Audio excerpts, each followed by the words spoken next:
morning, Success Fest. Listen, good morning, everyone, and welcome back to Success Fest 23 for day number 2222. It's Dr. Wall, the Tower of Power. I'm here again, and I'm here again as your host, and I'm excited to have you all here with me again for another day of learning and growth. Today is going to be amazing because we will be continuing the journey towards success by exploring topics such as leveraging social media for businesses, success, mastering the art of public speaking, and understanding financial literacy, and more. You have all come here for different reasons, but at the core, you are unified in your determination to become more successful in life. So today is about taking that next step towards achieving those goals. Let's do this together. Are you ready? Let's get started. Fire. Boom, boom, boom, boom, boom, boom, boom. Yes, I thought it was a fascinating kind of day. So fire.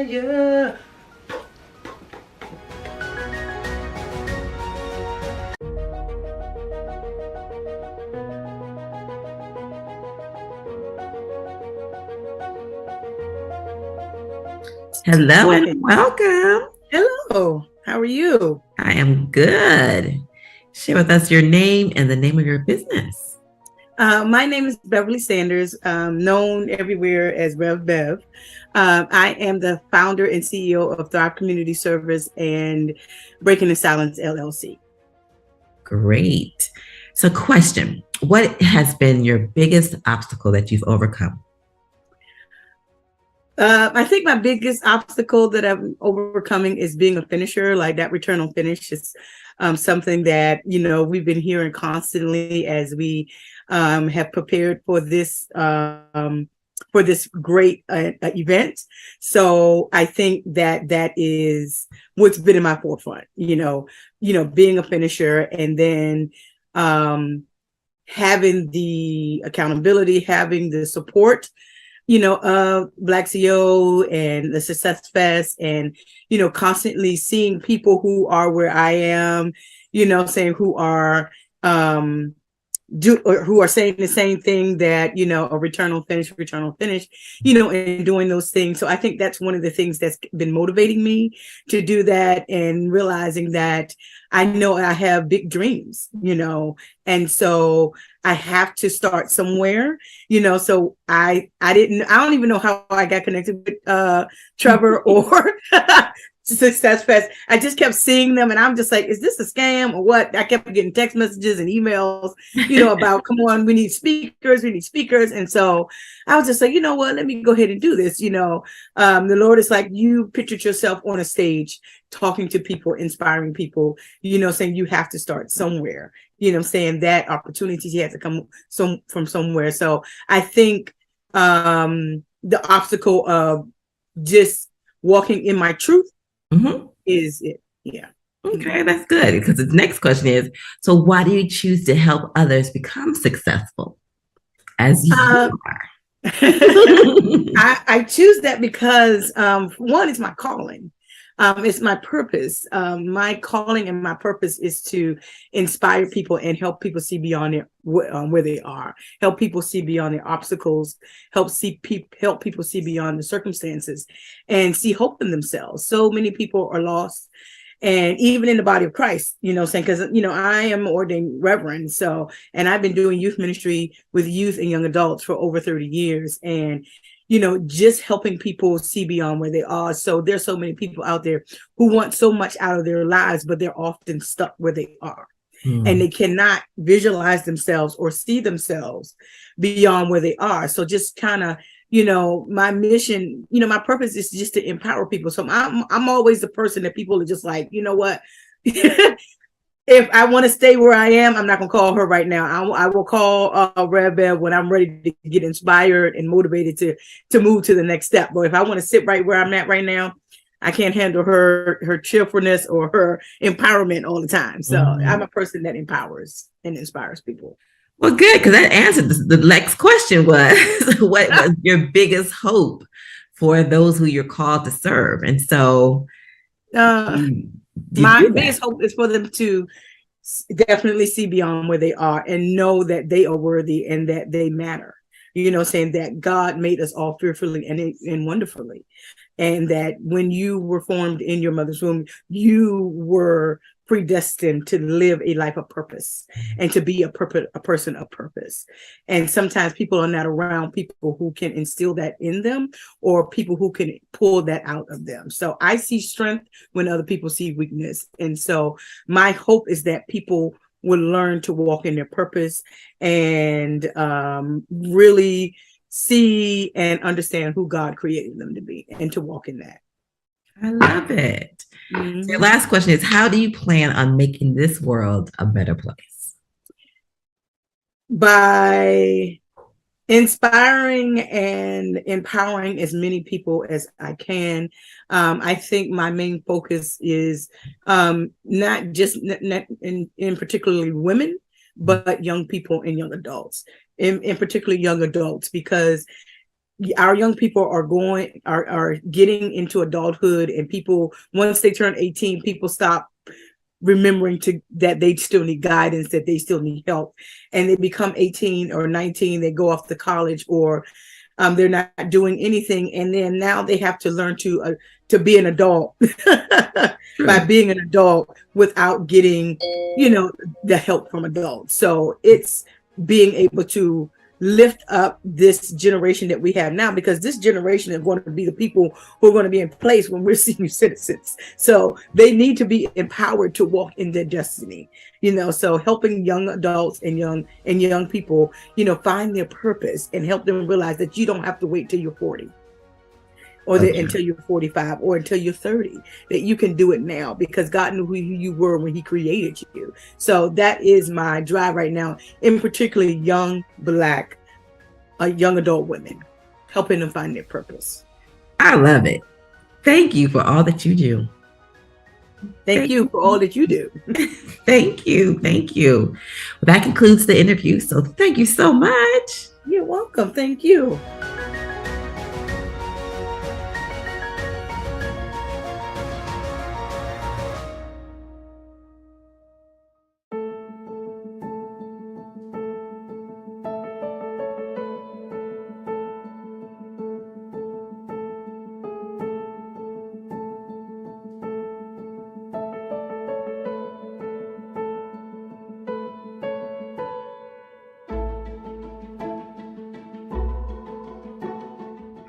Hello, everyone. I am so glad to be here with you today. My name is Beverly Sanders, and I am the CEO and founder of Thrive Community Service.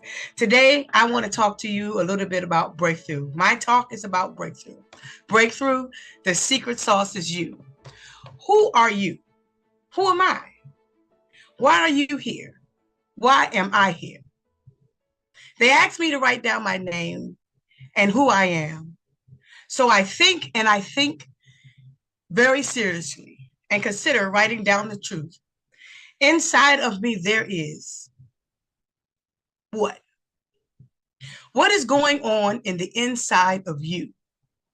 What lights your fire? What is keeping you from discovering your passion and your purpose? What is keeping you from putting yourself first? What is robbing you of your identity? Are you tired of living for everyone else except yourself? Are you tired of living up to everyone's expectations of you? Your answer to these questions will determine the direction of your life. If your purpose is wrong, your direction may be wrong. If your purpose is a little fuzzy, then maybe your direction may be a little bit fuzzy. If your purpose is misguided, then maybe your direction is a little bit misguided. If you're like most people, you are busy doing instead of being. You're living for everyone else except yourself. Your worth and your purpose are determined by other people's perception of you instead of what's in your own heart. You are allowing your worth and your purpose to be determined by your relationship status, whether you're single or married, divorced or widowed, your bank account, You are allowing your purpose to be determined by what? You fill in the blank. It is time for a breakthrough. It is time to look at the person in the mirror. It's time for you to find your passion. It's time for you to find your purpose, and time for you to prioritize you. It is time to live an inspired life, because the secret sauce is you. So I want you to take out your phones. I know you have them near you. And if you can, grab a mirror. It's time to look at the person in the mirror. So if you're using your phone, open up your camera to selfie mode. With your camera or your mirror, I want you to sit up straight, and I want you to look at yourself in the mirror, or to look at yourself in your camera. What do you see? And I'm not talking about surface stuff. Like I see a mom or a dad, or, I look good, or I'm pretty handsome, or I see a husband or a wife. What do you see under the mask that you wear every day?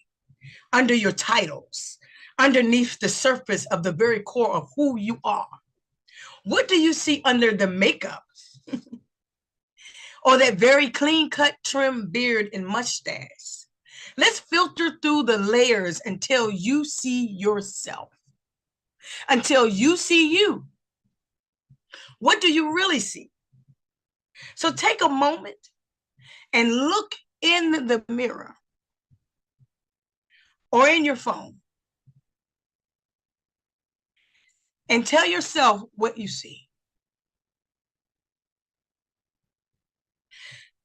I know this can be hard for some of you to see yourself or to look at yourself, and it's okay. No matter what you saw or what you don't see, know this: you are worthy, you are strong, you are capable, and you are loved.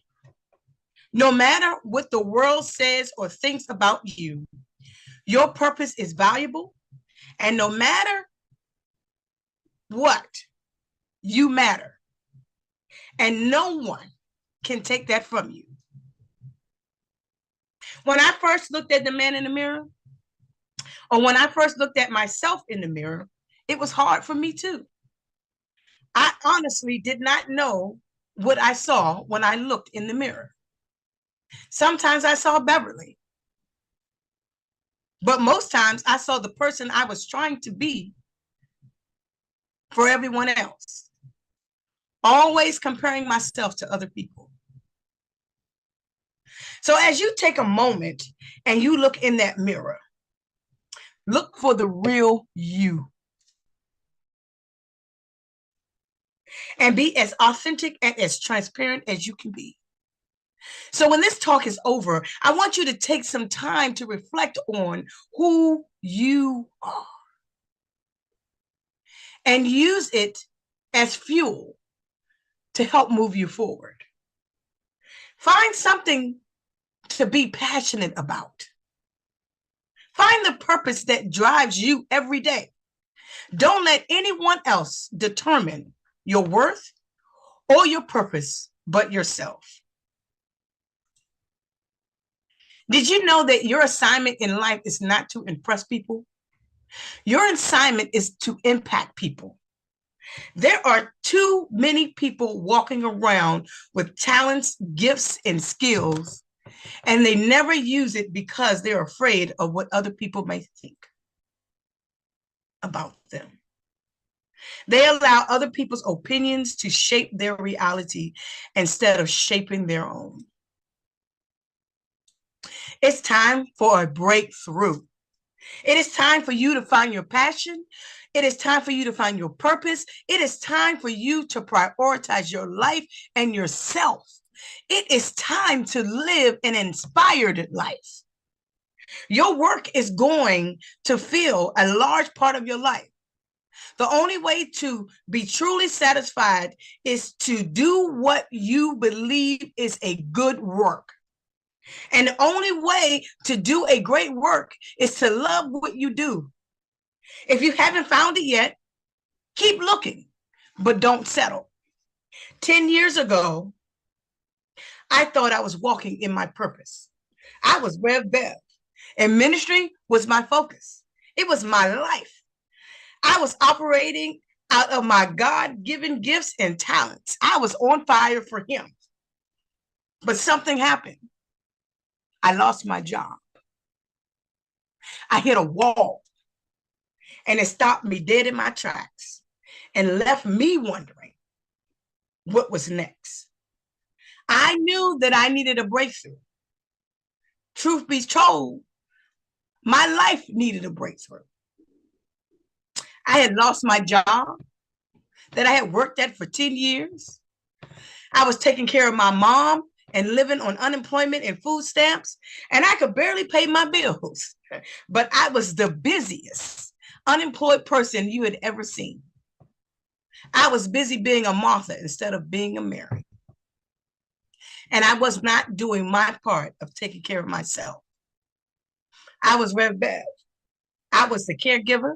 I was the preacher. I was the mentor. I was the counselor to all of the children and the teens and young adults. I was a yes woman because my life was literally ministry 24/7 all over DC. If people said Mount Lebanon, they would say, wow, you must know Rev Bev. Everyone was talking about the work I was doing. And I was doing a great work, but at what cost? I was always tired. I was overwhelmed. And sometimes I literally felt like I could not breathe. And the tension of walking in my purpose had truly come to a head 10 years ago. I rarely said no, and I was doing very little at that point to take care of myself. I was almost at burnout because I was trying to live a life for everyone else. And I was sacrificing my mind, my body, and my spirit, rarely having opportunities to replenish. And I was running on empty.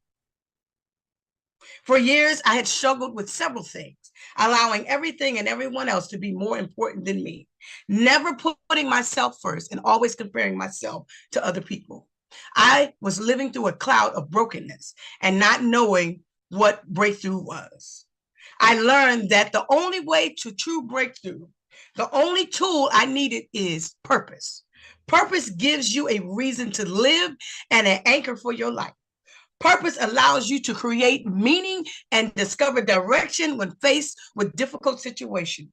Purpose fills us with inspiration and it fills us with hope. Purpose is powerful thing. It will set you free. Purpose deliberates. It liberates us and it allows us to break through the barriers with confidence. Purpose gives us clarity.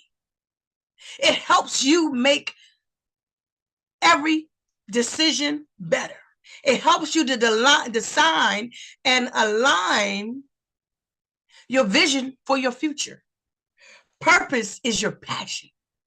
It's your story and how God uses your unique gifts and talents to bring him glory.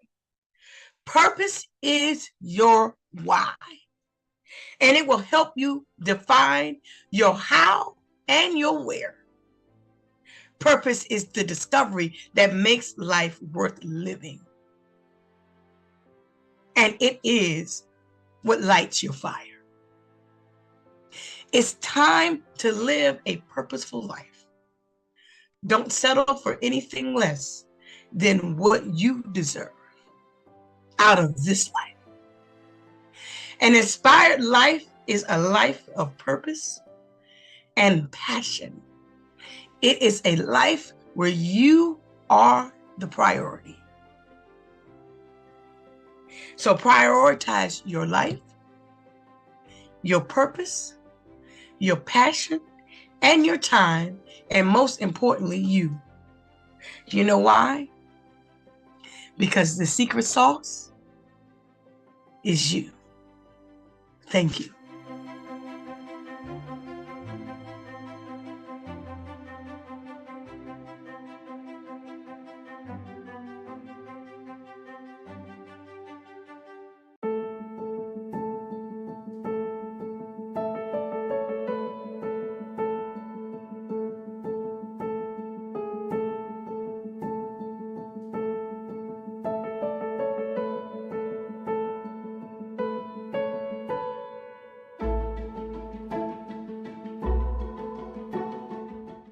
Hello, everyone. My name is Beverly Sanders, and I am the CEO and founder of Thrive Community Service and Breaking the Silence LLC. And I am so glad to be with you today to talk a little bit about breakthrough. The secret sauce is you, 3 steps to living an inspired life. We're going to talk a little bit today about finding your passion and your purpose and learn how to prioritize you so that you can live an inspired life. I've always known what I wanted to do. I always knew that I wanted to help people, even when I thought I wanted to be a nurse and didn't like going to the doctor. But I've always known my purpose. And even though I knew my purpose, and I knew what made my heart smile and what gave me joy, the one thing I forgot about was me. I was doing a great work. I am doing a great work. And I was doing things well, but I was living for other people and not living for myself. I was making everyone else a priority and not making me a priority and not putting myself first. So today we're going to talk a little bit about your passion. We're going to talk a little bit about purpose, and we're going to talk about helping you find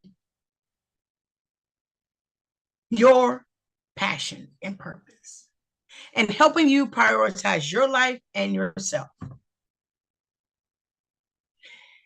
and to learn the importance of putting you first. So before we get started, there's a poem that I used to use called I Am. And I used to use this poem when I wanted to help people, young people, adults, men, women, didn't matter. When I wanted to help them discover what they wanted out of life. When I wanted to help them discover who they were. And it's called I Am. And as I recite some general pieces from many different I Ams that I've heard through the years, including my own, I want you to think about and see if any of the things that I may say relate to you. They asked me to write down my name. And I think and very seriously consider writing down the truth and have my answer read. Inside of me, there is fear, trauma, anger, worry, rage, doubt, uncertainty, a lack of faith, distrust, love, God. Can you relate to any of the things that I just said? What is right now where you are on the inside of you? And so let's go a little further. The next part of the poem reads, I am so much more than what? What are you much more than? I know that I am so much more than Rev Bev. I am so much more than a Black full-figured woman. I am so much more than a preacher, a life coach, a CEO, a case manager, or sister, or cousin, or godmother. I am so much more than all of those things. What about you? What are you so much more than? What do people see when they look at you? What do you allow people to label you as? I know that I am Beverly Renee Sanders. I know that I am worthy, capable, strong, fearless. I know that I am fearfully and I am wonderfully made. I know that I am confident. I know that I am loved. I know that I am unique, strong, and bold. So today we're going to just talk a little bit about purpose, a little bit about passion, and a little bit about priorities, and how those three things can help you live an inspired life. So I have a few slides that I want to share with you guys today. I'm going to bring my slides up so that we can talk a little bit about purpose and talk a little bit about what it is and what it means to have that breakthrough. So let me just go back a little bit. It's okay. Breakthrough. The secret sauce is you. 3 steps to an inspired life. Do you know what lights your fire? Do you ever feel like life is passing you by without getting to do the things that really matter? Are you ready for a breakthrough and an inspired life? We all want to live lives with passion and purpose and priority. To be able to align our purpose with our passion and to make ourselves a priority so that we can live a life of purpose and meaning. It is often easier said than done, but having the right mindset and understanding your purpose can be the key to unlocking breakthroughs in your life. Do you ever wonder what makes you amazing? And what makes life amazing? Maybe we're not looking for magic, but for the power to break through and to find our purpose. You are an amazing person with a lot of potential. It is time to take charge and to figure out your passion, your purpose, and your priorities. This will help you live an inspired life. You are the key to living an extraordinary life. So, there are 3 steps that we're going to talk about today that can help you start your journey to this self-discovery. First, we're going to talk about purpose. Find your purpose. Purpose is like an explorer, always searching for ways to align your passion and your purpose in order to make positive impacts on the world. Purpose is to be brave and willing to take risk and be adventurous. Purpose doesn't give up until it finds its true calling. Do you know how special you are? Your purpose is unique and special to you. Take the time to really understand your purpose in life. Ask yourself questions like, what makes you come alive? What do you value most in life? What kind of legacy do you want to leave behind? Knowing your purpose will help you prioritize what really matters and give you the courage to go after your dreams. Some people are born knowing what they want out of life. They find their passion or their talents early, and they just do it. They go for it. If you're struggling to work out what really is important to you, if you're struggling to really understand and really want to know what you want to do with your life, don't give up and don't ever quit.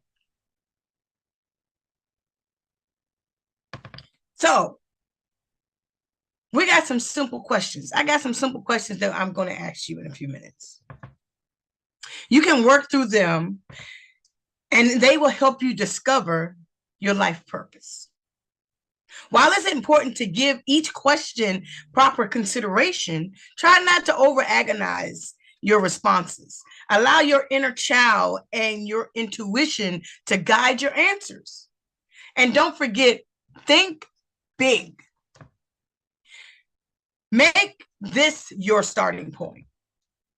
Use these questions to take a deep dive to help you find out more about yourself so that you can set yourself on that true path. All right? Question number 1. If money was no object, what would you do with it? I know I would buy me another car. I actually would buy me a truck. Okay. I would build a community center in my community for families to come and be families again. Well, we will have family nights, game nights, all sorts of activities for families to do. A place in the community that will serve the community. I would go to the Caribbean, so a couple of places, for at least a week, probably each one of them, because I need a vacation. I would do some of those things. But if you had a never-ending magic source of money, how would you choose to spend it? And be honest. The answers will help you. And they're not meant to impress anyone. Like I said, I would go on a vacation. I would build a community center. I would buy me a truck. I would probably buy a van too, so I could have room to like transport all kinds of things and items to people who are in need and help them. I will make a reboot room. Yep. Where people can come and just be still for a moment and just breathe. What would you do? Question number 2. If you could do anything for the whole day, how would you spend it? I know last Saturday, I spent my entire day distributing toys for Tots. And I loved every minute of it. Even though I said I was only going to do it for an hour or 2, but I ended up doing it for 6. And I wasn't even tired after I finished it. I ended up writing a sermon after that and preached the next day. And I still wasn't tired. That's because I loved doing what I did. I loved distributing the toys. I loved when I came home and was inspired and wrote that sermon and then delivering it. I loved doing those things.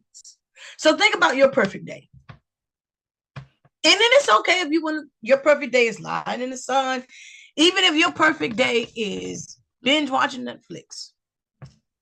Because maybe you need some rest.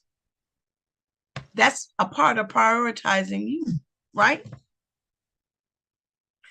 Try and describe your ideal day and be as detailed as you possibly can. Step number 2, passion. What lights your fire and what makes your heart smile? Passion is like a fire, burning brightly and lighting your way to discovering what truly makes you come alive. Passion fuels your dreams and it leads you on a journey of exploration. Passion always pushes you one step further than what you're comfortable. Do you know what truly excites you? Are there activities that make you feel alive? Are there activities that you do that time just flies by and you don't even recognize it? You don't even realize it. What are some of your favorite things to do in life? Your passion is what makes you feel alive. It makes you feel good on the inside.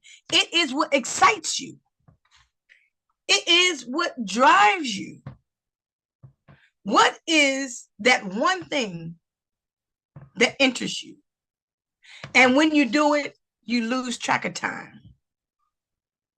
And I'm not talking about strolling through social media. Do you know when you are doing what you are passionate about, you will lose track of time? It's because you are in the flow. And it seems like time just stands still. You're in the zone. I'm in the zone. You're in your element. And everything flows naturally. Try spending some time discovering and exploring what brings you joy.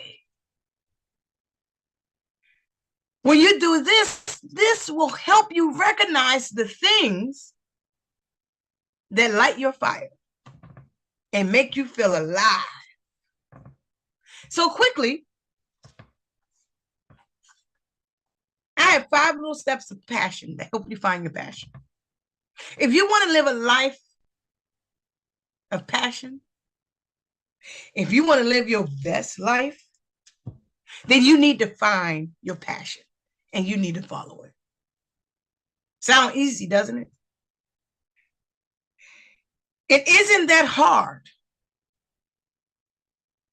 And it's surprising that many people don't do it.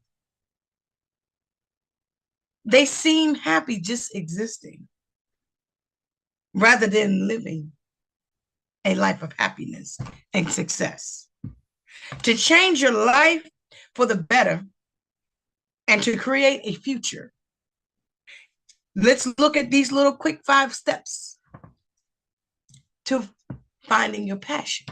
First, always dream big. Dream big. Everyone has big dreams. I know you do. What have you done with yours? Do you think about them? Have you acted on them? Or are you just hiding them away? If you want your passion and your purpose, then it's time to dream big. So think about, make a list of the things that you've always wanted to do. Those big dreams that you've had since you were a child to today. Those dreams that you had when you were in your 30s or in your 40s or your 50s, even your 60s, or even your 70s. What are those dreams that you've had since childhood? Write them down. And no matter how wild they are or how funny they are, write every last one of them down. Which of those dreams resonate most with you? Which of those dreams makes your heart sing? What one of them, or how many of them inspires you the most? Make sure that they are realistic and make sure they are achievable. Your big dream does not have to be huge and outrageous. It just needs to be big enough to push you out of your comfort zone. Needs to be big enough so that you will be willing to commit to making changes in your life so that you can achieve it. It needs to spark a desire in you and your passion. Step 2, set goals. Once you've decided what your idea or your big dream is, then you need to set some goals. Setting goals are essential and they are important. Your end goal is what you want to achieve. It is your dream. There will be other smaller goals, of course, that you will set along the way, and you will achieve them. Make sure you keep note of that. Make sure you write down your big and your little dreams, your big goals and your little goals. Step 3, plan your way. Now that you know what you need to achieve, it's time to plan what you need to do to get there. Think about that, what action you need to take, what resources you will need, and anything or anyone that will help you provide the help and support. Sometimes we forget about the resources that we already have around us. And sometimes we forget about the people that can help us, give us the support we need. It is okay to ask for help. Make a plan. Write it down. Number 4, take action. You know what you want, how you can achieve it, and the steps to take. But remember, it's time to take action. Remember, you are looking for a passionate life, one that fills you with excitement, with joy, and success. So don't rush. Discover it. 5, live your best life. Once you've started taking action on your goals and plans, you will find that your life starts to improve. It will start to really improve. And instead of dreading each day like some of us do, like some of you do, I don't. You'll look forward to it with excitement and anticipation. Your best life is the one that gives you happiness, success, and achievement through living your passion and your purpose. If you want to find and live your passion, then you can follow those 5 steps that we just talked about. You can do it on your own, or you can give yourself a helpful boost by using a coach, maybe a mentor, someone that will help you get there. Our 3rd step, prioritize your life and put yourself first. So you got passion, purpose, and everyday life. Whoo, balance is what we got to learn. Priority is like a navigator, finding balance between passion, purpose, and everyday life. Priority helps you stay focused while making sure that all of the areas of your life are given their due attention. Priority keeps you and keeps us grounded on our goals so that when we reach them, we will reach them with clarity and focus. When you put yourself first, it does not mean that you are being selfish. Putting yourself first is essential and it is necessary. It means that you are making your well-being and your development a priority. You will make better decisions for yourself when you take care of your needs. When you prioritize yourself, it allows having the energy and capacity needed to be present with others without feeling overwhelmed or resentful. I was reminded this morning that you love your neighbor as you love yourself. And in order for you to be everything that you want to be for everybody else, you have to first be those things for yourself. So that means it says love your neighbor as you love yourself, that you have to love you first. You have to put you first. When you prioritize yourself, it allows you to have that energy and the capacity needed to be present with everyone else. You will be able to make more meaningful connections with others, and you'll be able to embrace your life more fully. Ultimately, you will prioritize yourself. It will help you become more aware of what matters more to your life, and it will help you create a life that is purposeful, passionate, and abundant. You matter, and so does your life. Take the time to make it a priority, and you will find that the secret sauce is you.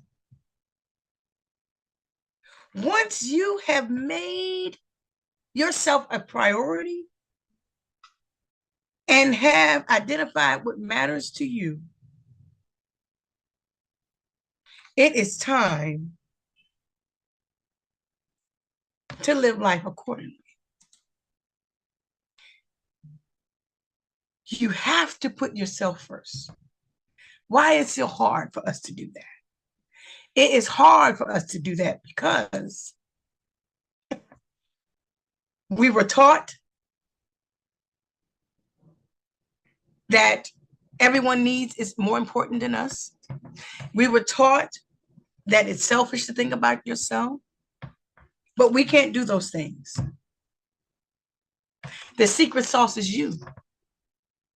You are an extraordinary person. So schedule some time for yourself. Create a plan each day or week that helps put your passion and your purpose at the forefront. Take some time to make sure that you're healthy. Spend time with your loved ones. Focus on meaningful activities that will help you reach your goals and your dreams. Putting your passions first is the key to living a fulfilling life. The secret sauce is you. You are an extraordinary, amazing, and wonderful person. And you deserve the best. 3 ways of living an inspired life.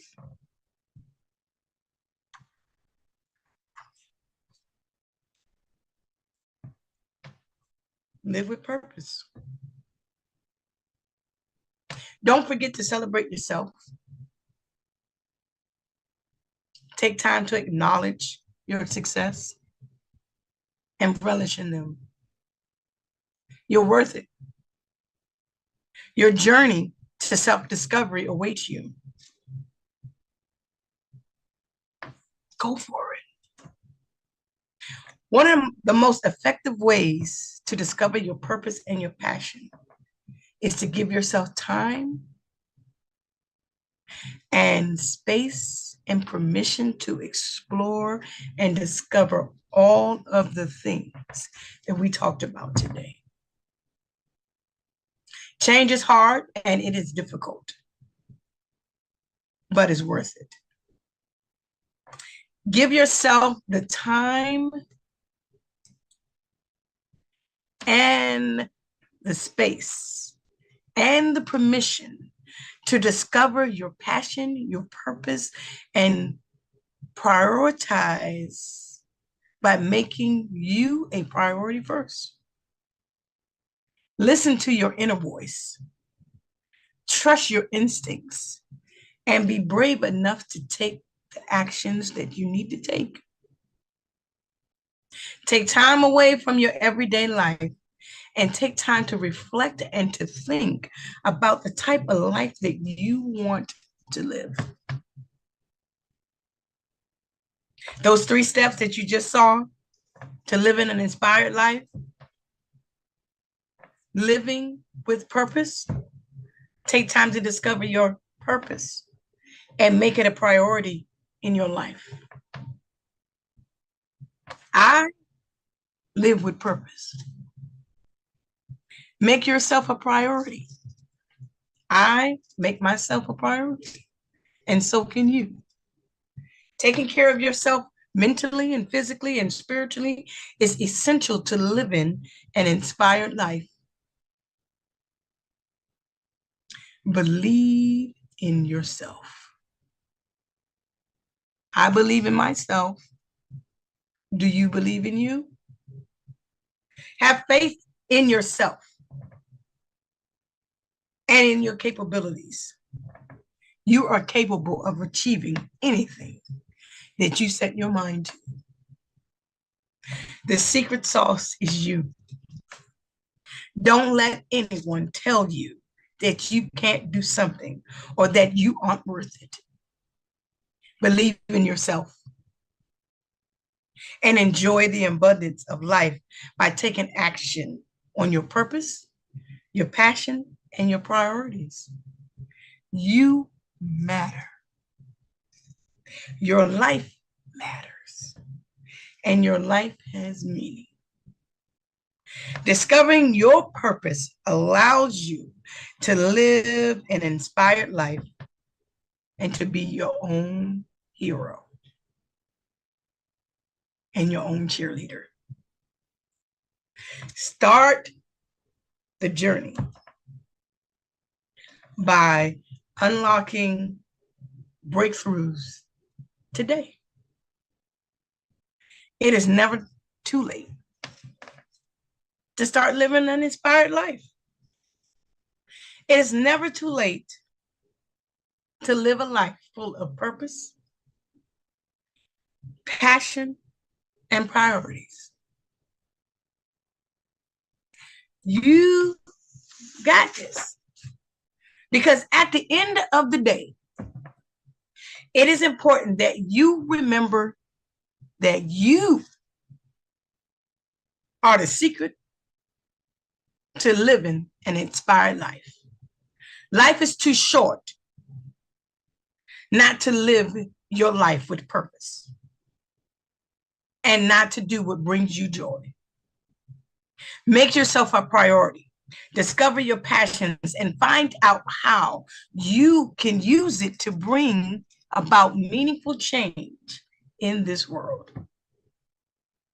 You have something special on the inside of you. Use it. Be your own hero. Remember? Be your own cheerleader and navigator. There is no limit to what you can achieve when you make you a priority. You have the power to be and to do whatever you want. So don't let anyone or anything stop you from achieving your dreams. You matter.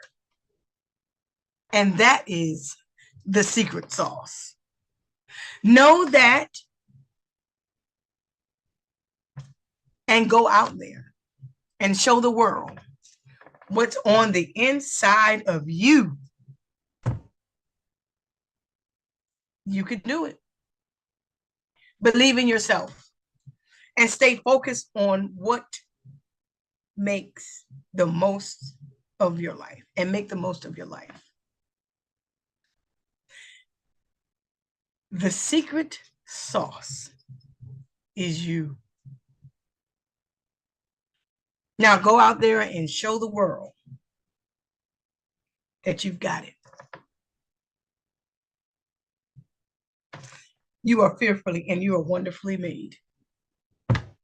And you have something great and wonderful on the inside of you. Find it, use it, and live an inspired life. I hope you enjoyed talking about breakthrough today. I hope you got one. And I hope you realize that the secret sauce is you. I hope that you will take the time to discover your passion, your purpose, and your priorities. Be on the lookout for some great things coming your way by me, Rev Bev, by Beverly. Finding and living life with purpose, self-worth challenge, life coaching. If you need someone to talk to, if you need some help, I'm here. The secret sauce is you. Do you need help finding your secret sauce? Do you need help finding who you are and what your passion is and what your purpose is? If you do, you can find me at revbevsanders.com.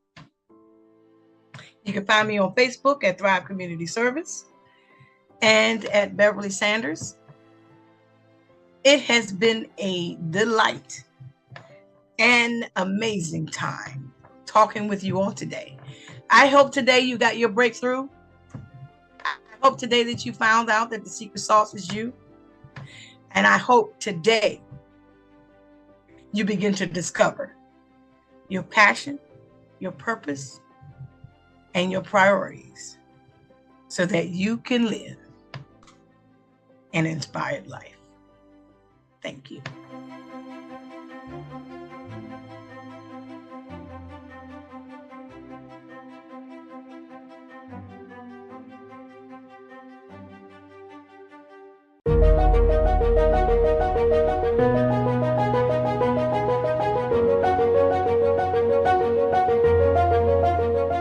Greetings and welcome to SuccessFest.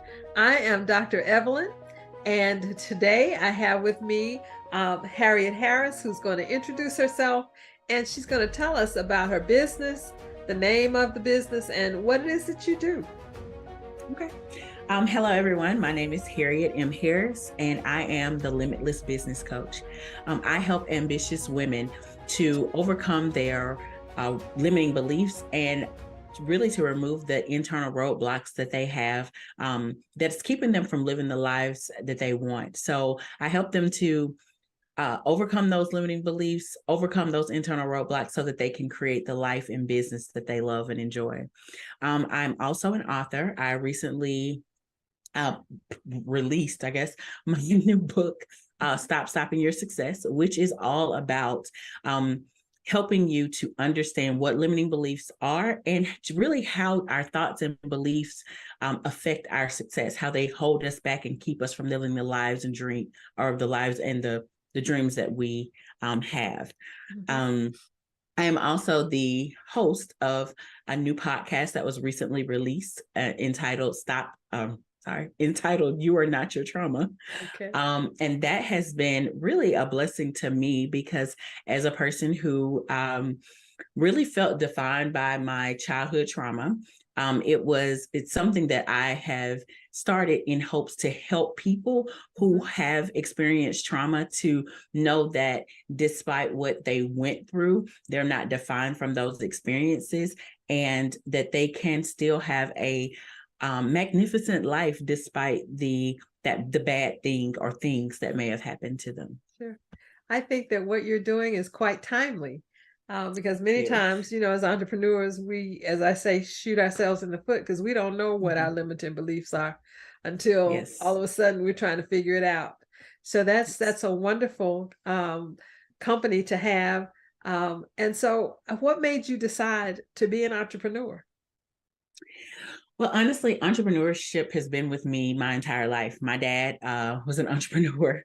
And even when I started in the corporate world, I started right out of college working a corporate job. There's always some itch to do my own thing. So I tried many things that were kind of here and there, but it was really after many years of just really feeling like I didn't fit into corporate, that I was like, okay, God, I need you to just tell me what to do. Tell me what to do. Tell me what my purpose is. Because I know, but I need to figure it out. And so after a days, weeks, years, I guess we say, of just talking to God and trying to figure it all out, there was this day that I can remember. It was full of tears and me just saying, okay, God, I need you to tell me, just tell me and I'll do it. And he reminded me of this great idea that I had when I was fresh out of college, I think maybe a year out of college. Mm-hmm. And he reminded me how I wanted to pursue this great thing and I didn't know how. And the reminder was there, like, you aren't the only one. Like, you are not the only person who wants to do these great things, who has these great ideas. Because let me just say, my idea has been implemented and somebody made a lot of money behind it. Wow. Because my idea was to create a website where people could schedule their doctor's appointments. And this was in 2003, okay? Nobody was thinking that, at least nobody that I knew, and so now, here we are nearly 2 decades later, and, that is well implemented within websites and apps. So, so that reminder that, I wasn't the only person that didn't know that. I had this desire to help people because I felt like, if I could help someone do something that I couldn't figure out at one point, but that I've learned through my own experiences how to do, then, it could be beneficial to someone else. Absolutely. Because many times we fail simply because we don't know where to find the information. Exactly. And then we stop trying. Yes, exactly. Yes. So, you can't look for that you don't even know exists. Exactly. And so the connection is important, to be able to connect to people and help them guide their process. Right. So how do you see SuccessFest helping you to move that word forward? Wow. I mean, honestly, I could say one word, and that is community. I feel like I was missing community in my business and in my life, especially being in a world where we are now, where so much is virtual. Yes. When I relocated where I currently live, I started working from home because just the way my job was set up. So I've been working remotely since 2016, where a lot of people just kind of jumped into this, real heavy in COVID. 2020. Yes. Mm-hmm. And so I've been working from home since 2016, and it really felt a little lonely. It felt like, even though it's a good situation for my family life, it can get a little lonely. So I feel like with SuccessFest, I have been able to really create a community of people, of like-minded people, that has not only been able to help my podcast, but be able to support them. And so it's just a really nice opportunity to meet new people, learn new things. I've learned about things that I didn't even know were things. Yes. I've met different types of coaches and different types of consultants. So, it's just a great opportunity for me, like I said, to create a community of people outside of, my work people, my friend people, my church people, but just like-minded entrepreneurs like me. Well, we are glad to have you. We are very happy that you are participating in SuccessFest, and we look forward to your presentation, to hear what you have to say, and making sure that other people know about you and know that if they don't know the answer, you can help them figure it out. Absolutely. That's what I'm saying. That's what SuccessFest is all about, making sure that there is ujima, a sharing of resources. Yes. So we thank you for your participation, and we look forward to seeing what you have to say. So have a great day, and thank you again. Thank you. You're welcome.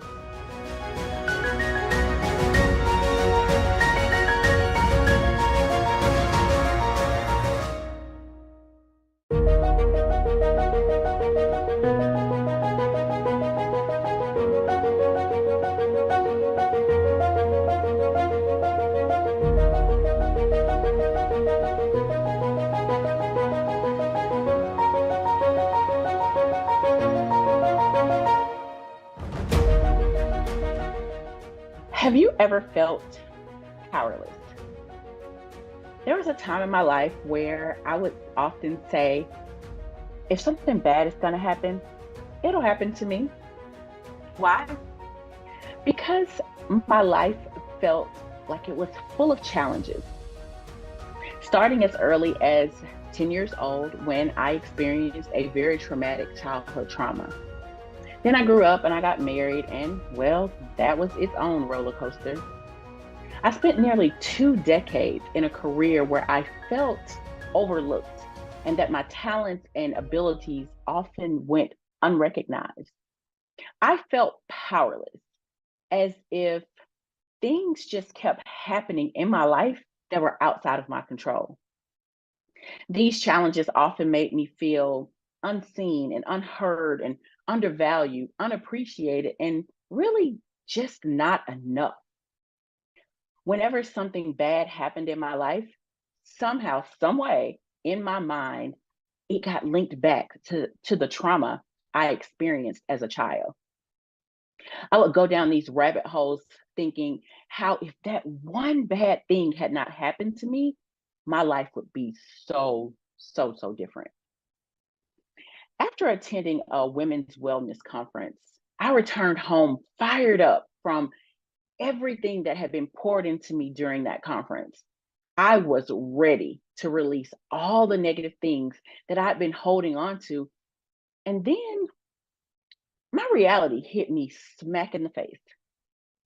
I realized I had been dragging around decades of hurt and pain, embarrassment, abandonment, and betrayal as a result of what happened to me when I was just 10. Not to mention all the limiting beliefs that had been created by the self-blame that I placed upon myself. I began thinking, girl, why have you been blaming yourself for all these years, over 3 decades, for what someone else did to you? Just the thought of it was irritating, to say the very least. I was also quite frustrated and annoyed because the reality was I'd spent a lot of years allowing my negative thoughts to sabotage me over and over and over again. I'd done the work to forgive the people that had hurt me and betrayed me years ago. But one thing I failed to do was to forgive me. And it was time. It was time to let it all go.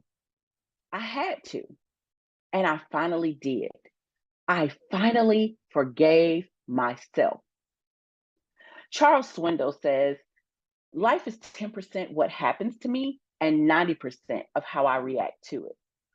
So it was past time that I reacted differently and realized that each moment moving forward was all about a choice, and the choice was mine. The choice I made to forgive myself changed everything, because that is when my healing finally began. That is when I began to see myself as the gem that I was created to be. That choice prepared me for a quiet moment when the Holy Spirit whispered into my ear, "You are not your trauma." Those were words that I never knew I needed to hear, but I absolutely needed to hear them. Prior to beginning my healing journey, I seriously doubt that I would have been able to really receive that message, because for years I had been so stuck in allowing my traumatic experience to define me. So, despite the childhood trauma and the marriage drama, I survived. I survived to thrive. I am not powerless, and neither are you. It's been said that every ending leads to a new beginning. And I had to end blaming myself to begin to forgive myself. I had to end feeling that life was unfair so that I could start living with abundance and gratitude. I had to end feeling like a victim so that I could start being powerful and take responsibility for my own happiness. I had to end feeling like I could never be enough so that I could start being exactly who God created me to be. So I challenge you to consider this. What do you need to end in your life in order to create your new beginning? Now, I know my story is not entirely unique. I'm sure many of you have experienced something similar. But I want you to know that if you're carrying the weight of blame and shame or feeling powerless and stuck like I did for so many years, just know that you aren't alone. And know that it is possible to move from the pain of trauma and challenges that you encounter in life. You see, when the Holy Spirit whispered those words, "You are not your trauma," with me, those words remained in my spirit for weeks. And I wasn't sure just what I was being tasked with. I knew it was something that I was supposed to share, but I wasn't quite sure in what manner that I needed to share it.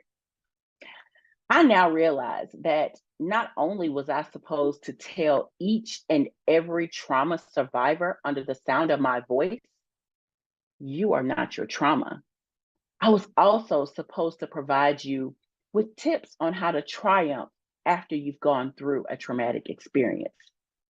So, what I'm going to do is give you 3 tips to triumph after experiencing a trauma. First of all, let's be clear. Your trauma is not who you are. You are more than the things that have happened to you. You are the person who has decided to fight back against whatever pain life has thrown at you. You are the person who is standing up and saying, "I am enough." You made it through your difficult time because of your perseverance and resilience.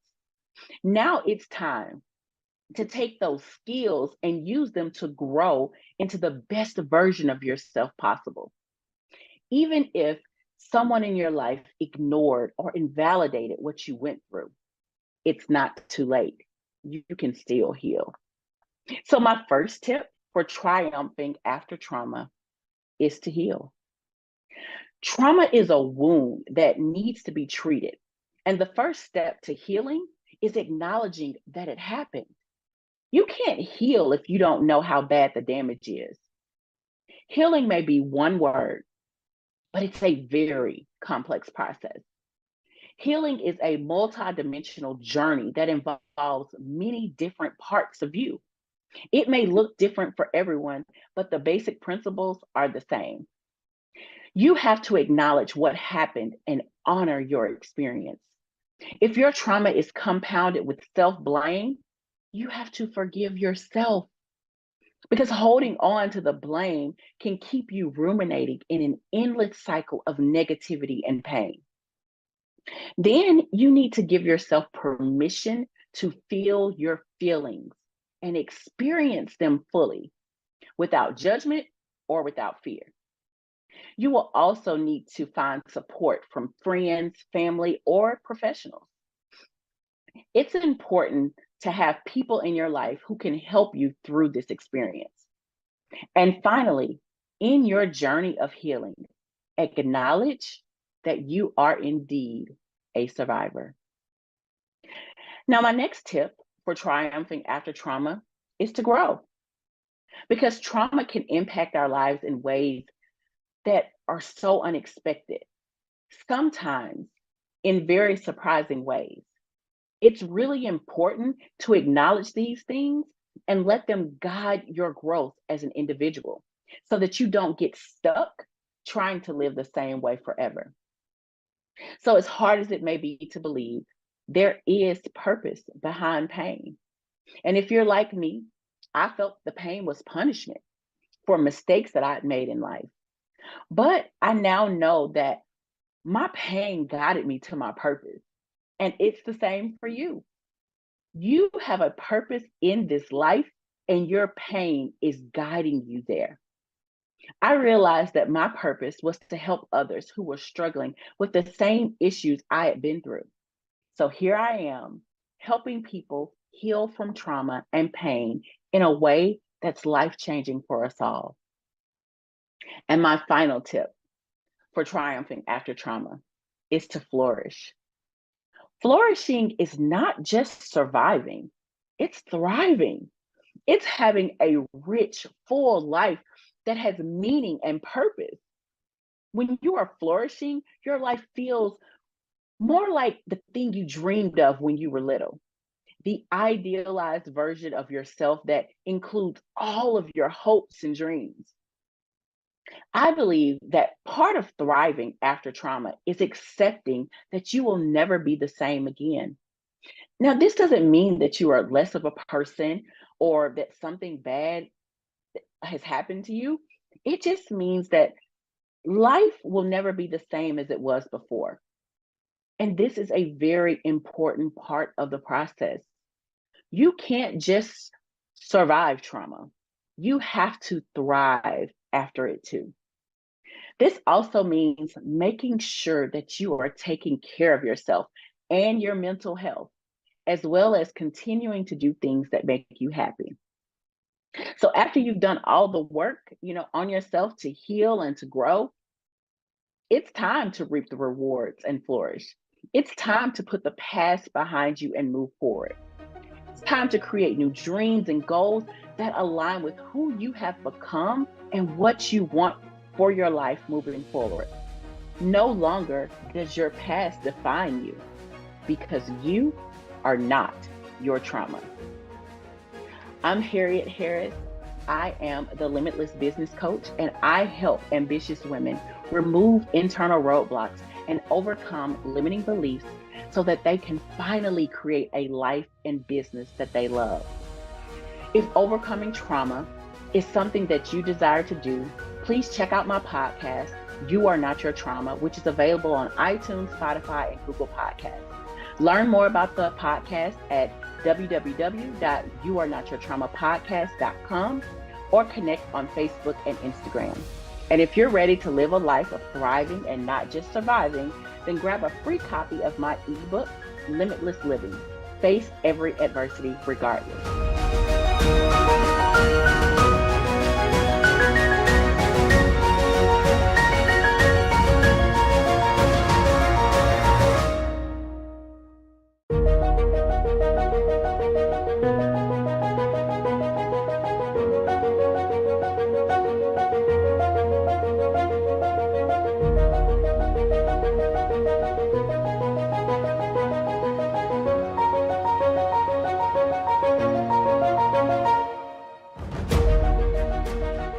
Hello, and welcome to Stop Stopping Your Success, the 6 R's to Ridding Limiting Beliefs. I'm Harriet Harris, and I'm so glad that you're here today. Now, I won't bore you with details and bullet points about me, but I do want to start by asking you a question. Have you ever felt stuck? Like you wanted to do more, be more, achieve more, but you just couldn't manage to get where you wanted to be in life? I know I have. There's actually a time in my life where I would say, if anything bad is going to happen, it'll happen to me. Why? Because my life seemed to be full of challenges. And a lot of times when we're facing challenges, we feel like we're the only ones in the world. But for me, those challenges started at the very early age of 10 years old, when I experienced a traumatic childhood trauma. I grew up, I got married, and well, that was its very own roller coaster.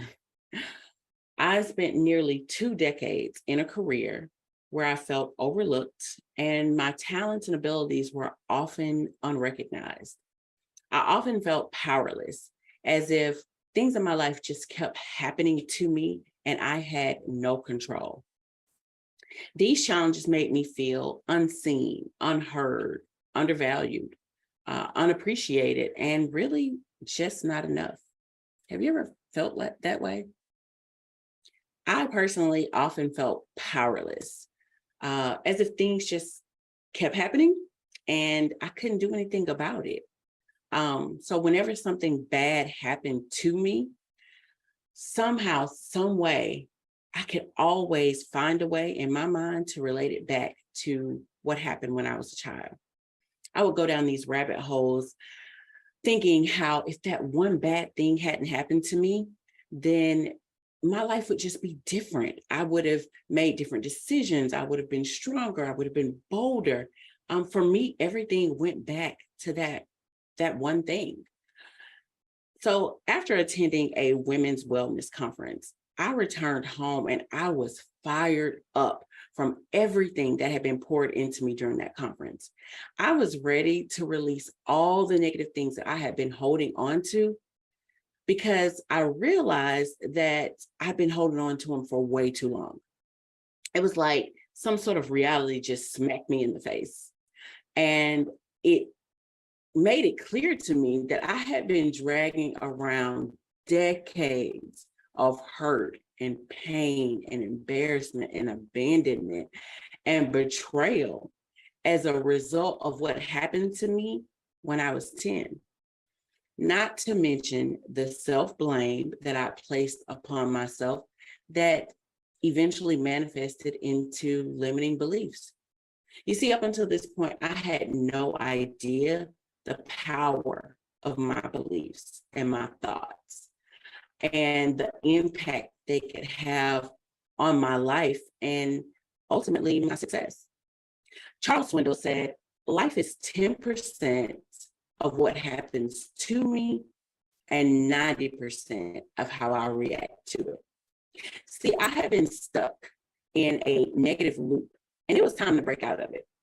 I began to realize that if I wanted my life to change, then I had to change my thoughts and beliefs. I came to realize that each moment moving forward was all about making a choice. And if I wanted things to be different in my life, then I needed to show up differently. I needed to think differently, and I needed to believe differently. See, at this point, I realized I had two choices.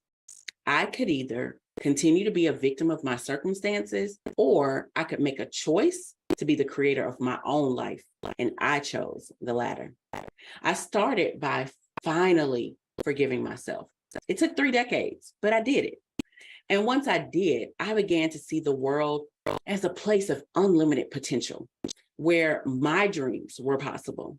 I began to see myself as someone who could create anything I wanted in my life by simply deciding what I wanted and then taking action toward it. That one choice that I made to forgive myself, it changed so much for me. The reality was that my negative thoughts and beliefs were holding me back because I didn't believe in myself. I expected bad things to happen, and I didn't think I could do anything about it. Isn't that just crazy? But by making a conscious effort to change the negative thoughts and beliefs I had about myself, I began to create new thoughts and new beliefs that were more aligned with the life that I wanted to live and the person that I wanted to become. And you can do the same. You just have to decide that you are finally ready to stop stopping your success. So if you've ever wondered, what's stopping you from living the life you desire, the goals you want to achieve, or the success that you want to have, I'm here to tell you what it is. What's stopping your success?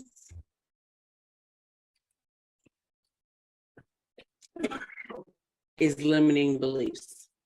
That's what. Now, you may be wondering, how can thoughts and beliefs affect my success? And I get it because, I had very similar thoughts when I first realized what was happening. And here's the thing, it all starts with your mind. See, our minds are way more powerful than we give them credit for. Our minds have two main components, the conscious and the subconscious. The subconscious is the source of our thoughts, our ability to use logic, our problem-solving abilities, pretty much everything that involves rational thinking. But then there's our subconscious mind. And that handles pretty much everything else, like our emotions, our imaginations, and our deepest fears. This part of the mind doesn't features and simple rules. Its ultimate goal is to keep you safe. And this is the part of the mind that holds your limiting beliefs. So in this training, you'll learn how to identify the toxic thoughts and limiting beliefs that are holding you back and how to replace them with more positive, supportive thoughts. And by the end of the training, you'll have a greater sense of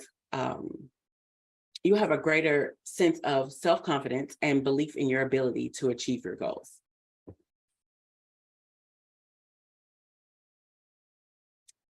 So in order to stop stopping your success, you need to begin by assessing your thoughts.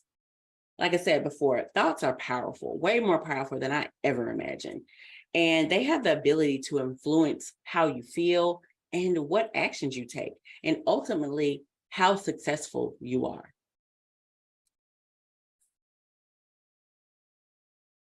So in order to understand how limiting beliefs work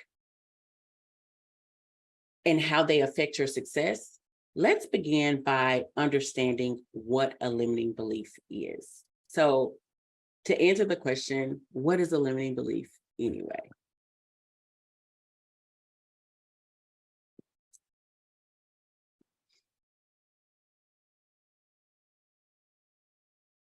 Okay, limiting beliefs are stories about yourself and about the world around you that your subconscious mind believes to be true.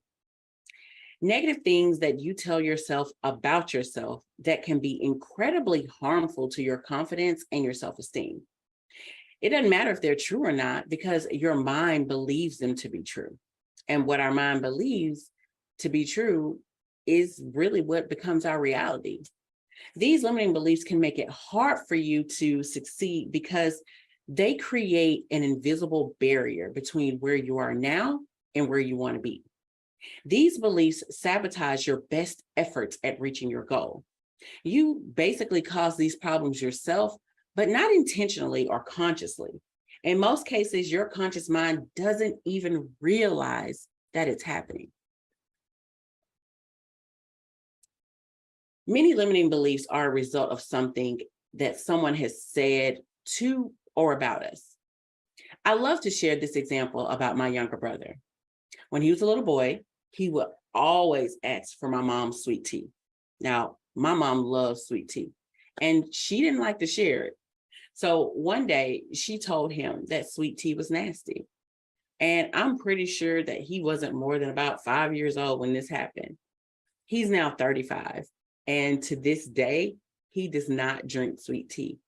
He said he's tried it, and to him, it's nasty. Now, I can't wrap my mind around that concept because I too love sweet tea.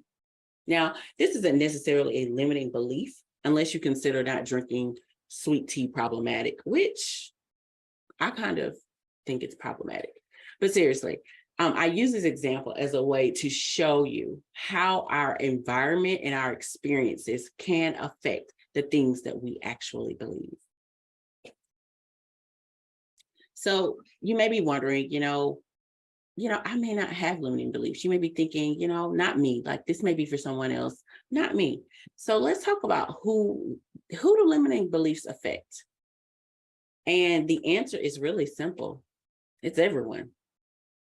Believe it or not, every human being has had limiting beliefs at some point in their life. You may not have them now, you may be able to manage them well, but we've all had them. They may be small or large, but they all have the same effects. They hold us back from achieving the things that we want to achieve. They keep us from our dreams, they keep us from our goals, they keep us from success. They can be incredibly powerful because they don't just affect us, they affect every aspect of our lives and the people around us. Limiting beliefs are ingrained in our minds, and it usually starts from childhood. For example, the sweet tea incident with my little brother. They are rules we tell ourselves about how we must live our lives and the things we must do, about who we are and the things we're capable of doing, and the things that we could never accomplish. They are the stories we believe about ourselves and what drives the decisions to our decisions to do things. Because if we believe that, we aren't capable of doing something, we typically won't try. So for example, if you believe or have ever believed that you aren't good enough or intelligent enough to do something, or maybe you think you are a failure because you tried something new and it didn't work out. You may also believe that other people are better than you or have more potential than you. These beliefs may come as a result of something someone said to you at a young age that you began to believe about yourself, or something you started to believe because you felt you didn't measure up based on someone else's standards. I can remember when I was a kid, people told me that I couldn't dance. So I stopped dancing, at least in front of anyone. I convinced myself that I couldn't dance. So I started to believe what they said, and I stopped even trying. If someone asked me to dance, I would say, I can't dance, and I would refuse to even try. And the truth is, I can dance, maybe not as well as others, maybe not to the standard of others, but physically, I can dance, and I really like to dance. So there's no reason that I shouldn't do something that I enjoy doing, right? Would you agree? So the truth of the matter is this: limiting beliefs are often lies. Yes, I said it, they're lies. Any belief that holds you back or limits you can be a limiting belief. Things that you say with very little thought, like, I'm not good at math, or I never get anything right. They're stories that we tell ourselves that our mind begins to believe are true. And in reality, these things aren't true. Just about anyone can learn basic math skills, and most people can reach their goals if they just try and not talk themselves out of it. However, those facts become irrelevant because your subconscious mind will convince you that it's not possible, and it affects your ability to get it done because you stop trying. And that is where the biggest problem lies. So this quote by Henry Ford says, whether you think you can or you think you can't, you're right. So this quote, it really emphasizes just how much our thoughts impact our limitations. If your thoughts align with an ability to get things done, then you will typically put forth more effort into actually taking action. But if your thoughts align with an inability to get something done, then your effort will match it. Limiting beliefs are powerful because they are based on experiences. Our brains are designed to make sense of the world by making associations between things that happen around us and what we believe about those things. So if you have a negative experience with something, your brain will associate it with other similar situations in the future. Limiting beliefs also become a defense mechanism because, like I told you before, they are in the subconscious mind, which is where you create protection. So that's where you're protected. And that often comes from something that hurt you or caused you to suffer in some way. Your mind creates a limiting belief, like I said, to protect you.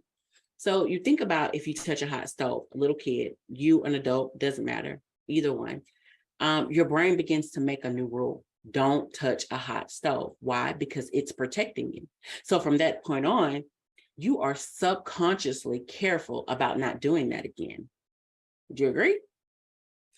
A limiting belief is the emotional equivalent to touching that hot stove. They try to protect you from other forms of harm or hurt that you've experienced. And because most limiting beliefs are developed in childhood, usually by the age of 7, they become a part of you.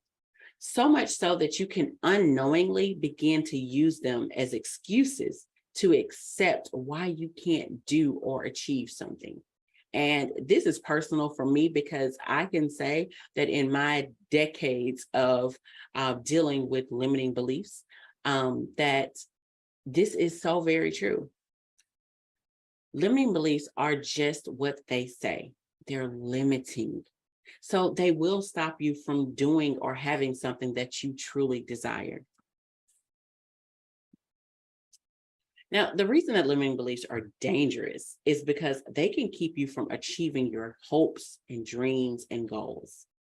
They can make you fearful and hesitant to take action toward who you know you were created to be. They can even affect your relationships with others. So anything that's stopping you from being who you're supposed to be is dangerous, because then it's keeping you from going after and achieving the goals that you have set for yourself. So take a look at these examples of limiting beliefs. And I wanted you to just take a look and notice the pattern. You notice how they all began with, I can't. See, whenever you start a sentence with, I can't, you're setting yourself up for failure. I can't get straight A's in school because I'm not smart enough. Says who? I can't go back to college because I'm too old. Who says? I can't start a business because I'm too young. Why is that? If you later decide to try to accomplish any of these things, you'll always have that nagging voice in the back of your head telling you that you can't do it because you've been saying it all along. And that voice is just telling you all the reasons why something can't happen. And it's just not true. This voice can also cause you to give up too soon or without getting all the facts or putting forth a real effort.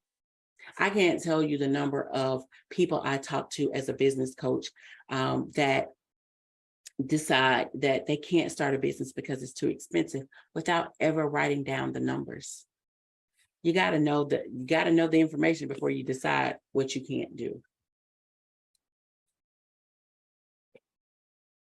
So the tricky thing about limiting beliefs is that they can be hard to recognize because they become normalized as part of your belief system.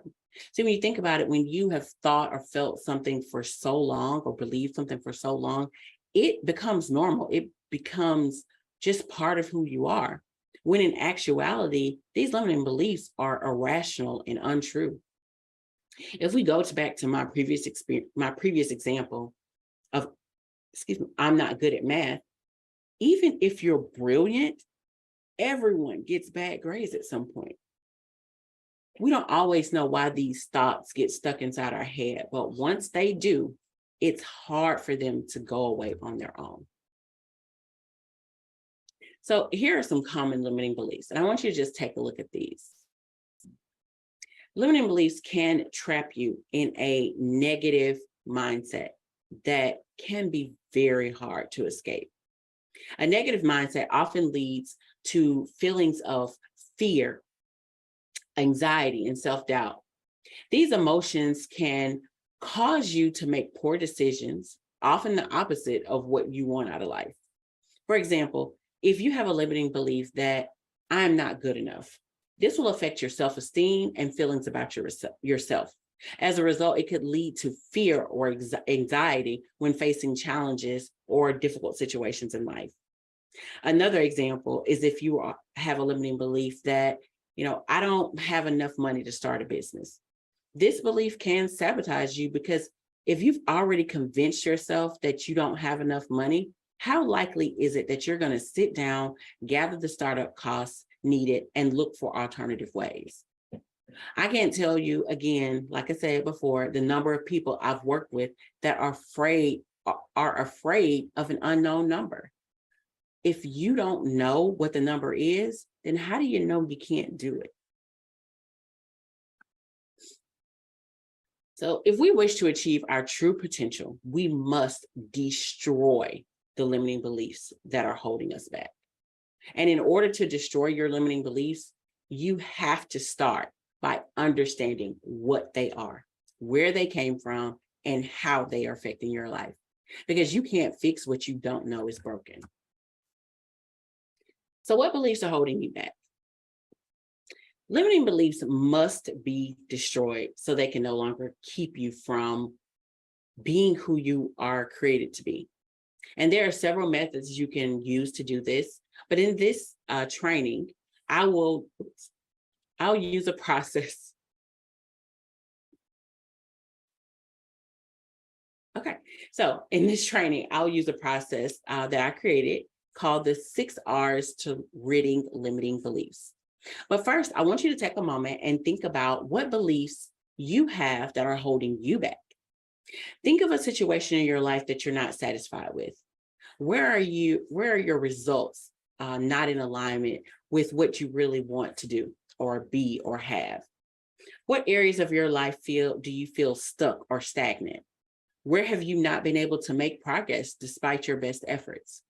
For example, maybe you're not happy with the amount of money you make. So I want you to use the following fill in the blank statement, and you can use this with the limiting belief that you create. So this example is, I can't make more money because blank. So if you feel like you don't make enough money and that's, a thought that you have, then what goes in the blank? Why do you feel that way? And if that's not your belief, then I don't want to put that on you. But if that's not your belief, think of what beliefs that you have that are holding you back. Maybe you feel like you want to go back to school and get a degree. Like, I can't go back to school because blank, or I can't buy the house I want because blank. So whatever it is, I want you to write it down and then put that blank there. And I want you to think of the reasons that come up after the word because. Okay. This is a limiting belief or thought that is likely holding you back. So to continue this example, I can't make more money because I'm afraid I'll lose it all and wind up more broke than I am now. The limiting belief here is then if I make money, I'll lose it. And you can also take this a step further and identify where this belief came from. Did you hear your parents fight about money? Have you run into a situation where you are constantly having to spend a lot of money and have a hard time keeping it saved? Think about where it comes from. Ask yourself, when was the first time I felt this way? Or the first time I had this thought? This can provide really invaluable insight into the fact that this belief is not a truth. It's just a belief.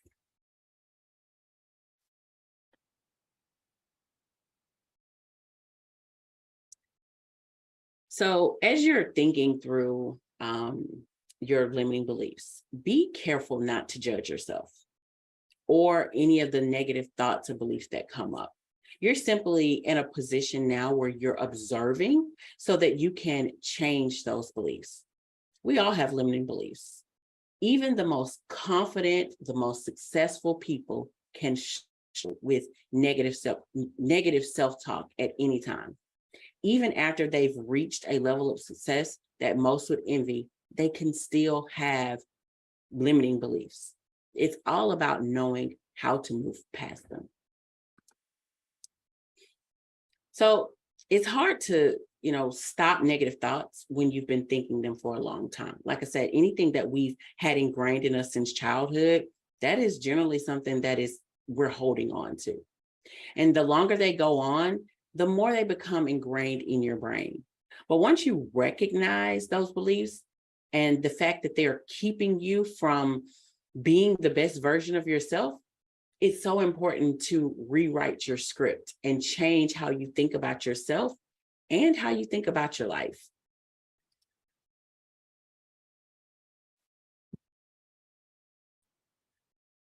So if you think, why do limiting beliefs need to be released? Okay.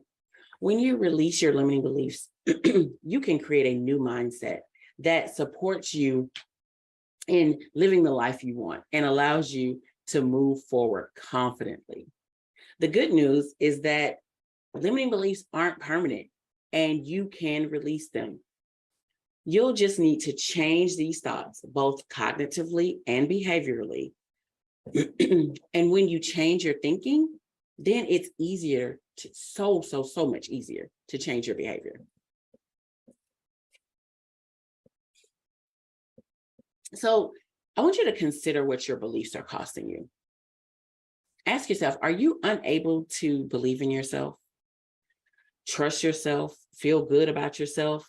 Do you have a hard time dreaming big or believing that you deserve good things to happen? These are some of the things that I personally experienced. And I know that they cost me a lot. It cost me the ability to reach my goals, to finish things that I started.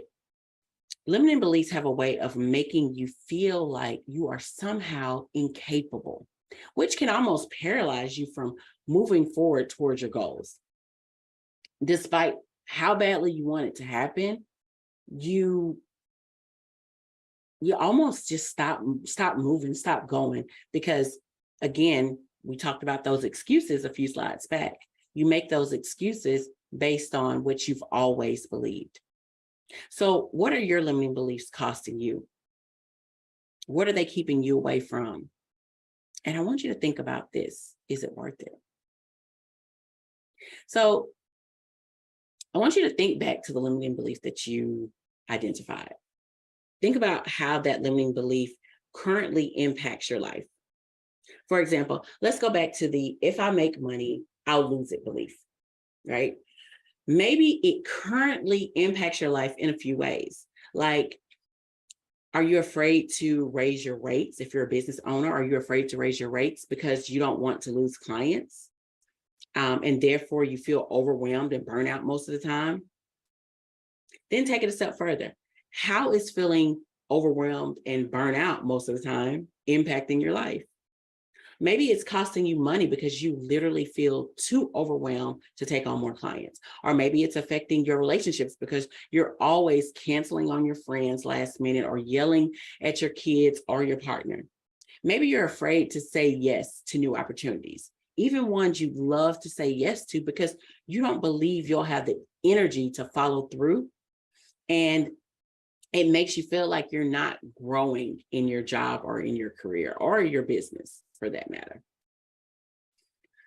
I want you to peel back all the layers here so that you can truly begin to understand the impact of your beliefs.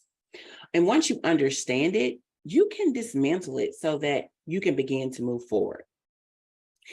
Continue thinking of the limiting beliefs you identified, and I want you to take a moment to acknowledge that it is indeed a belief, not truth, and therefore it is possible to shift it and change it. And now this shift will not happen overnight, believe me. But the first step is acknowledging the belief and trusting that with the other exercise that I'll be sharing, you can shift your thinking. And as your mind shifts, you'll feel more confident, which leads you to taking action. You will believe that your business can grow, your relationships can improve, and you can buy your ultimate dream toy.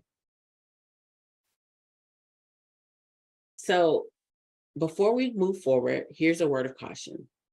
When you are thinking through your limiting beliefs, please be gentle with yourself. You might feel some sadness or even despair. Sometimes people feel like it's a punch in the gut to really understand their limiting beliefs and the harm they're doing in their lives or they have done in their lives.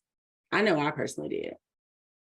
As someone who used to let bad news drag her down for the entire day or sometimes even a few days, I'm here to say it's acceptable to acknowledge these feelings, but to remember that you're turning it around.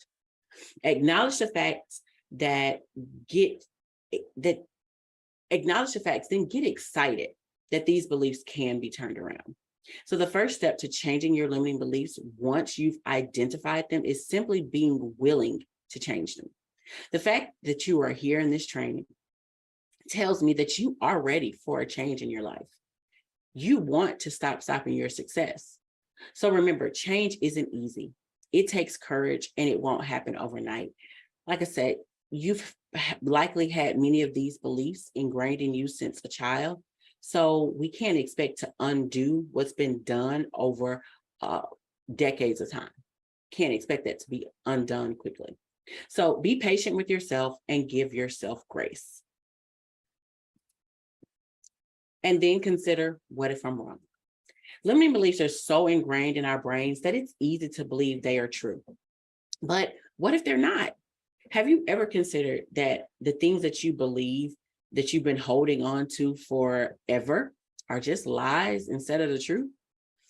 I often wonder why it's so easy for us as humans to believe negative thoughts so easily when we haven't tried to prove it, tried to prove if they're actually true. So again, I want you to consider this question for the limiting belief that you've identified. What if I'm wrong? For example, do you believe that you'll lose money as fast as you earn it? What if you're wrong? You might discover that you're an incredible saver simply because you don't want this limiting belief to ever become true. You may find the motivation to hire a CPA or a bookkeeper to help you understand your taxes and how much cash you really need to earn each month so you can pay your expenses.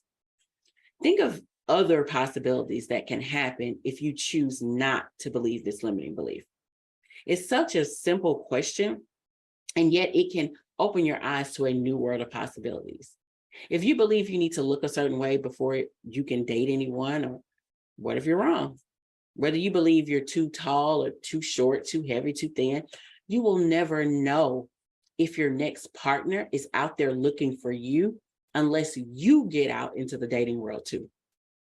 So consider that same limiting belief that you've been working on, and ask yourself, am I willing to see things differently? If the answer is yes, and if you're here, it likely will be, then you're on the right track. If you feel resistant somehow to changing this belief, that's okay. Some beliefs take more time than others for us to be willing to address them. So let's jump into it. 6 R's to ridding limiting beliefs. Like I said before, everyone is capable of changing their lives for the better by ridding their limiting beliefs. To do so, however, requires a process of self-reflection and transformation. The 6 R's to ridding limiting beliefs is a process that will help you overcome limiting beliefs and create a life that you truly love if you willingly take the steps to recognize, release, reframe, reclaim, reshape, and receive. So first, recognizing your limiting beliefs. That first step in overcoming a limiting belief is absolutely to recognize it exists, which can be difficult because they are often ingrained, like I said before, into our subconscious. But you need to clarify the negative thoughts and beliefs and perceptions that have held you back. And you can start by writing down your thoughts, feelings, and beliefs about a particular situation or experience. That usually gets you going. Then you need to release the negative emotions associated with this belief. And you can release the negative emotions associated with the limiting belief by writing down all the feelings that come up when you think about it. This process can help you identify what's bothering you and makes you feel bad about yourself. Once you have determined how this belief impacts your emotional state and self-esteem, try to let go of the negative emotions by focusing on positive thoughts instead. The more you focus on positive thoughts surrounding this belief, the less the negative emotions will arise. Then you want to reframe your thoughts. This step is all about changing your mindset. You can reframe your thoughts by asking yourself questions such as, what is the opposite of what I believe, which is the limiting belief? What evidence do I have that supports this? How does this belief impact my life and my goals? Instead of focusing on the negative aspects of your limiting beliefs, reframe your thoughts and focus on how you would like things to be instead. So take a moment and consider whether you have any evidence to support this belief that you've been thinking of and how this belief impacts your life and goals. And then I want you to imagine how you would like things to be instead. Now, reclaim control of your thoughts, beliefs, and life by taking action. You are in the driver's seat of your life, and you have complete control of what does or does not happen. You have the power to create new beliefs, change your thoughts and actions, and take steps toward your goals. You will reclaim control of your life when you take action and make positive changes. It's time to take control back from those beliefs that have controlled you for so long. Starting today, commit to being in control of your thoughts.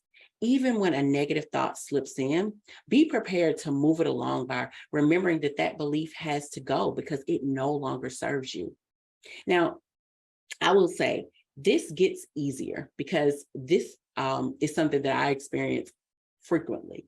When a negative thought slips into my mind, I'm like, oh no, nope, stop, nope.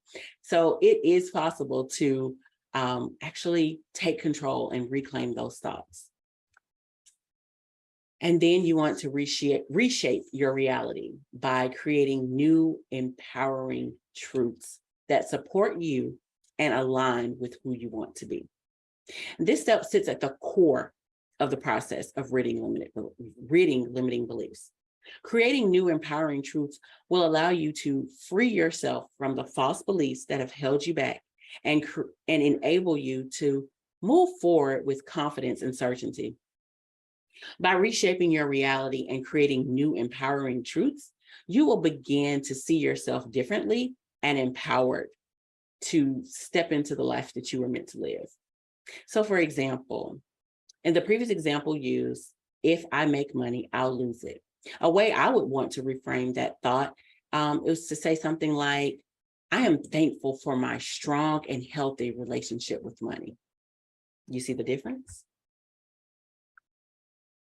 And now, step 6, receive all the good that comes your way by embracing your new truths. Although each step in this process is crucial for ridding limiting beliefs, this step deserves special attention. Because when you get rid of your limiting beliefs and fully accept yourself, it becomes easier to let go of unnecessary suffering and feel worthy and deserving of all the good that's coming your way. This step is like opening a floodgate that allows positive energy to flow into your life, creating even more opportunities for prosperity, happiness, and success. The receiving can be a bit difficult, especially if you have held limiting beliefs around your self-worth, like I'm not good enough, or I'm not worthy, or I don't deserve good things. So be patient with yourself as you go through the process and remain open and willing to receive. I can assure you that you will be glad that you did, especially when good things begin to come and you feel how good it feels to receive them. And now the final step is to repeat. Repeat these steps for each limiting belief that you identify. Now, I wish I could tell you that once you overcome all the limiting beliefs, you discover that you won't have it anymore, but I can't. You may develop new limiting beliefs at some point based off new experiences.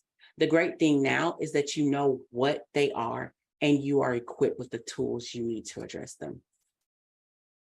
Getting rid of your limiting beliefs will be an ongoing journey. Personal development has never had an end point. And even after doing this work, you may find, again, new limiting beliefs showing themselves. But just remember that they aren't true and you know what to do to work through them. So this process will take time, but remember, you will be addressing and unpacking thoughts and beliefs that you've held for a long time. So it won't be a quick fix, but it is possible to be done. So my goal for you as a result of this training is that you commit to discovering your limiting beliefs in order to change how you think about yourself so that you can begin to see yourself as the amazing and powerful person that you were created to be. You hold the power to make change in your life. You have the power to stop stopping your success. So, are you ready? If you're ready to go all in and break free from the negative thoughts that hold you back from living a life you desire, I invite you to grab a copy of my new book, Stop Stopping Your Success, which is a guided journal to break free from the negative thoughts holding you back from your dreams. In this book, you will work through a series of journaling activities, similar to some of the ones we talked through, designed to help you recognize, reshape, and release limiting beliefs and get rid of the negative thoughts and beliefs keeping you from reaching your full potential. You will use the 6 R's to ridding limiting beliefs process to recognize your limiting beliefs, release negative emotions, reframe and reclaim control of your thoughts, reshape your reality, and receive the good resulting from your new truths. Stop Stopping Your Success is available on Barnes & Noble and Amazon.com. And you can also order directly from my website to get your autographed copy from me. And you can do that at www.stopstoppingyoursuccess.com. The fact that you took the time to participate in this training tells me that you are ready and willing to change the way you look at your life. You are ready for a new perspective, and you are ready to take control of your future. You have taken the first step, and now you have the tools and knowledge that you need to start changing the way that you look at yourself and your life. Now it's time to put these tools into practice and start using them immediately so you can begin to see results. You have learned how to identify your limiting beliefs and how to overcome them. If you'd like to learn more about whether your thoughts and beliefs are affecting your success, take the quiz. Go to quiz.stopstoppingyoursuccess.com to take the quiz to learn whether your thoughts and beliefs are truly keeping you from success. Thank you so very much for attending this training. My name is Harriet Harris. I am a business coach, the Limitless Business Coach, and I help ambitious women to remove internal roadblocks and to remove limiting beliefs so that they can finally create the life and business that they desire. Your future is filled with unlimited possibilities and amazing opportunities, and I want you to take advantage of them. I wish you all the best on your journey, and remember that you are a powerful, capable human being, and you can do anything that your heart desires. If you feel certain that something is holding you back from achieving what you desire in life, go to my website and check out all the available resources and schedule a complimentary What's Stopping Your Success chat. And you can do that at www.harrietmharris.com/link-in-bio or reach out via email at contact@harrietmharris.com. Thank you.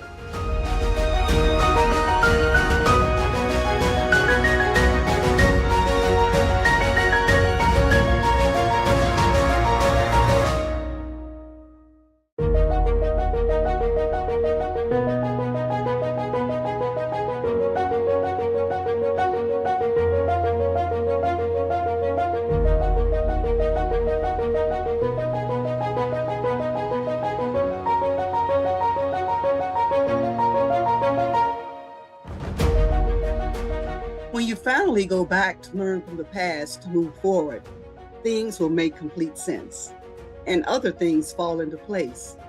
This has happened in my life and in my work. Do you remember an important event that occurred when you were younger that stuck with you?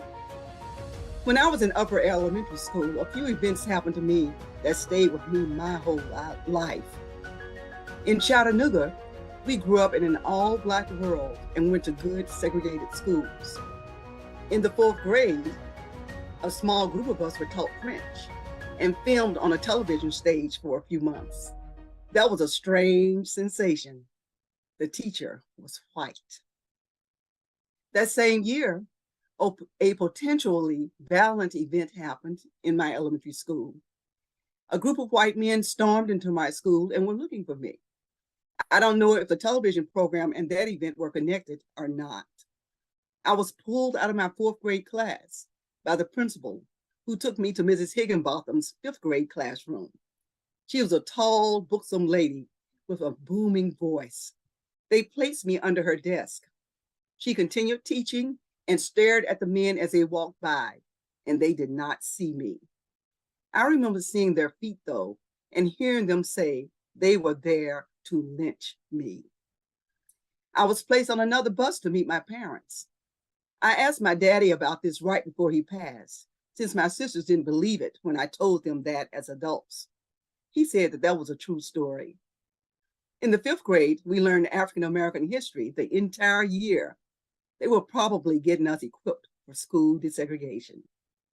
My caring and knowledgeable and quick thinking civil rights activist parents and my school gave me the love, support, and caring needed to protect me and laid the foundation for later success, but they also opened my world.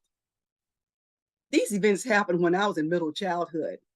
I'm focusing on helping parents and families of that age group, along with children ages 11 to 14 and early adolescence.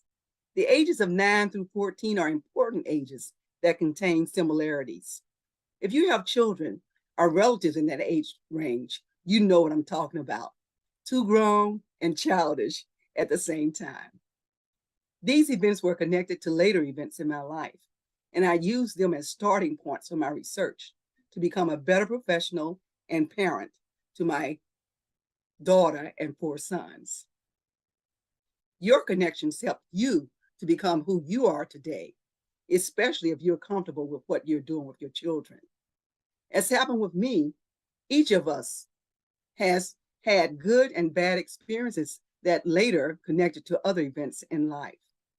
Your parents and other loved ones in your families help you to grow and develop and taught and loved you as your first teachers. They help you become who you are today, or you may have had to work against what they taught you to become who you are, according to your life circumstances.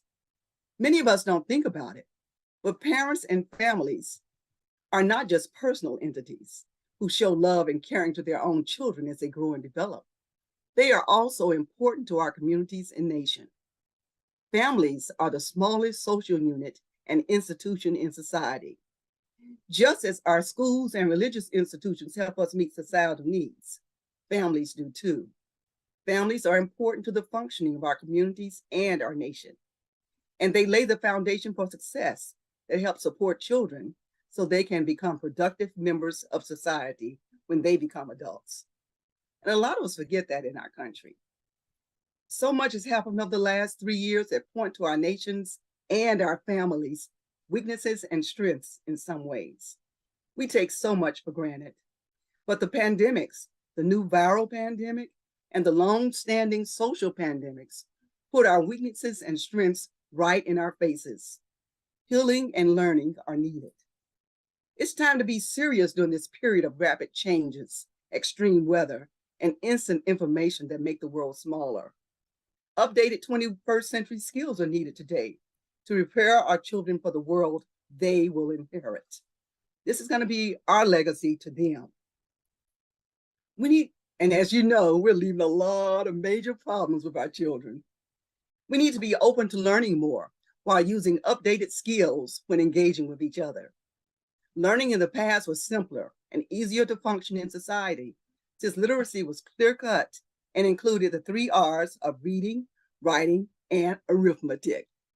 Today, being literate requires a shift in deeper thinking and actions on more levels. Parents need to model this shift to their children so children can learn them, especially since some schools don't teach them equally to all children. Parents need the courage and commitment to show positive attitudes.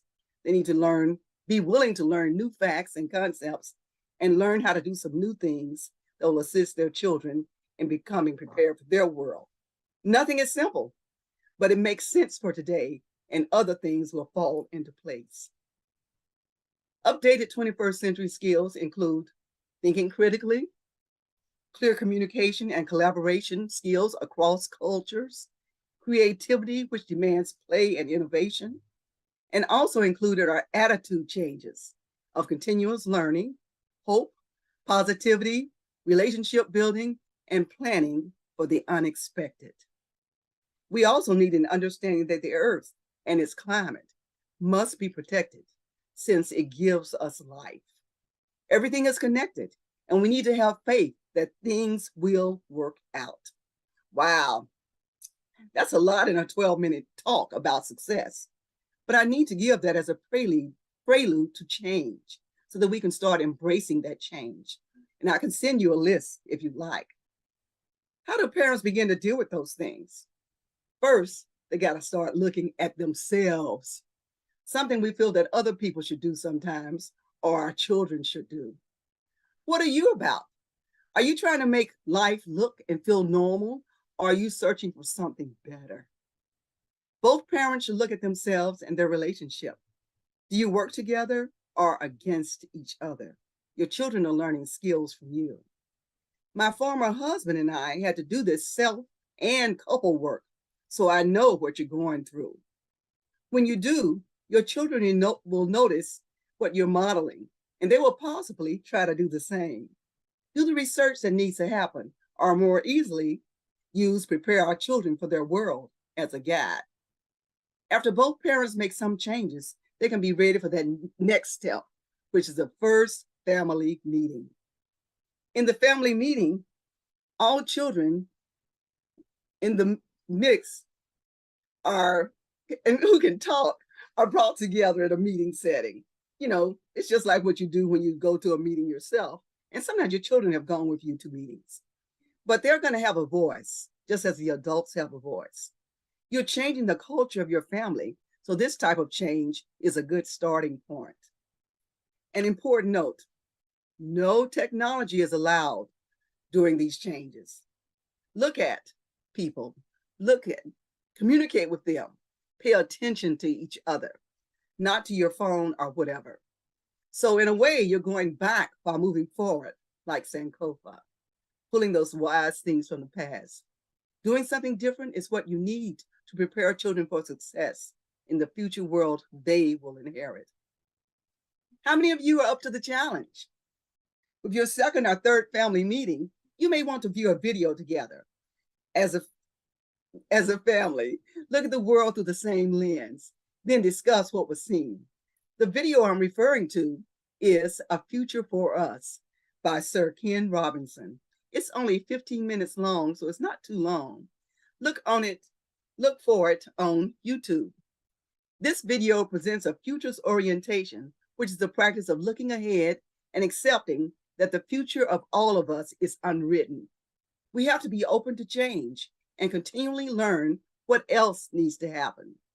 After watching and talking about the video, children may be inspired to try new projects at school using new knowledge, while parents may be motivated to start new family projects directly related to information in the video. People with a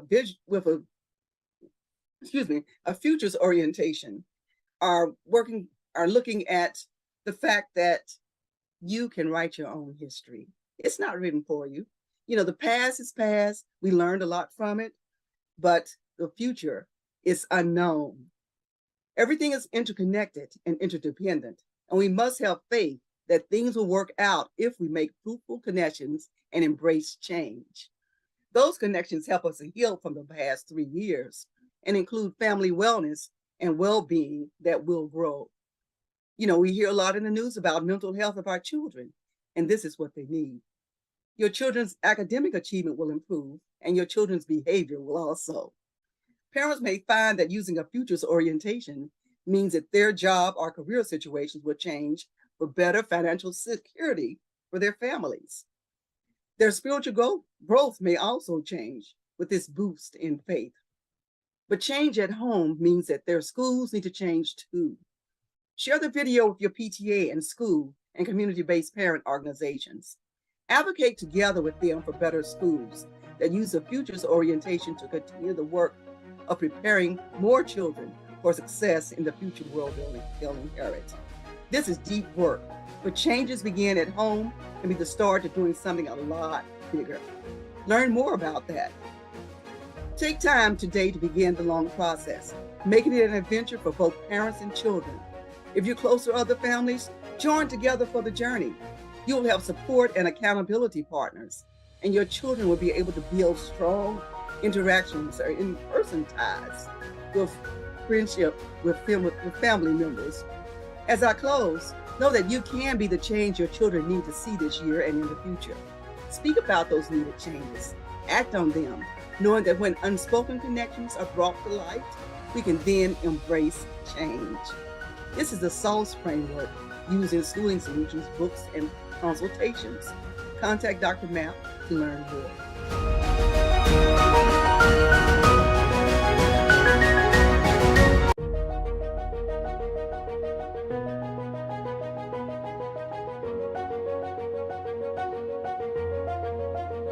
Well, hey, everybody. I'm here tonight with Adrienne Allen. Miss Adrienne Allen, she's speaking at SuccessFest. Welcome, Adrienne. We're excited to have you with us. Thank you. Thank you so much. Thank you so much. So let me ask you, what's been your biggest obstacle to overcome to be a part of SuccessFest? I want to say that it's me. That's self-sabotage. The thing that tells me that I don't belong, the thing that tells me that you can't do it, you shouldn't be here. This is not a message for the world.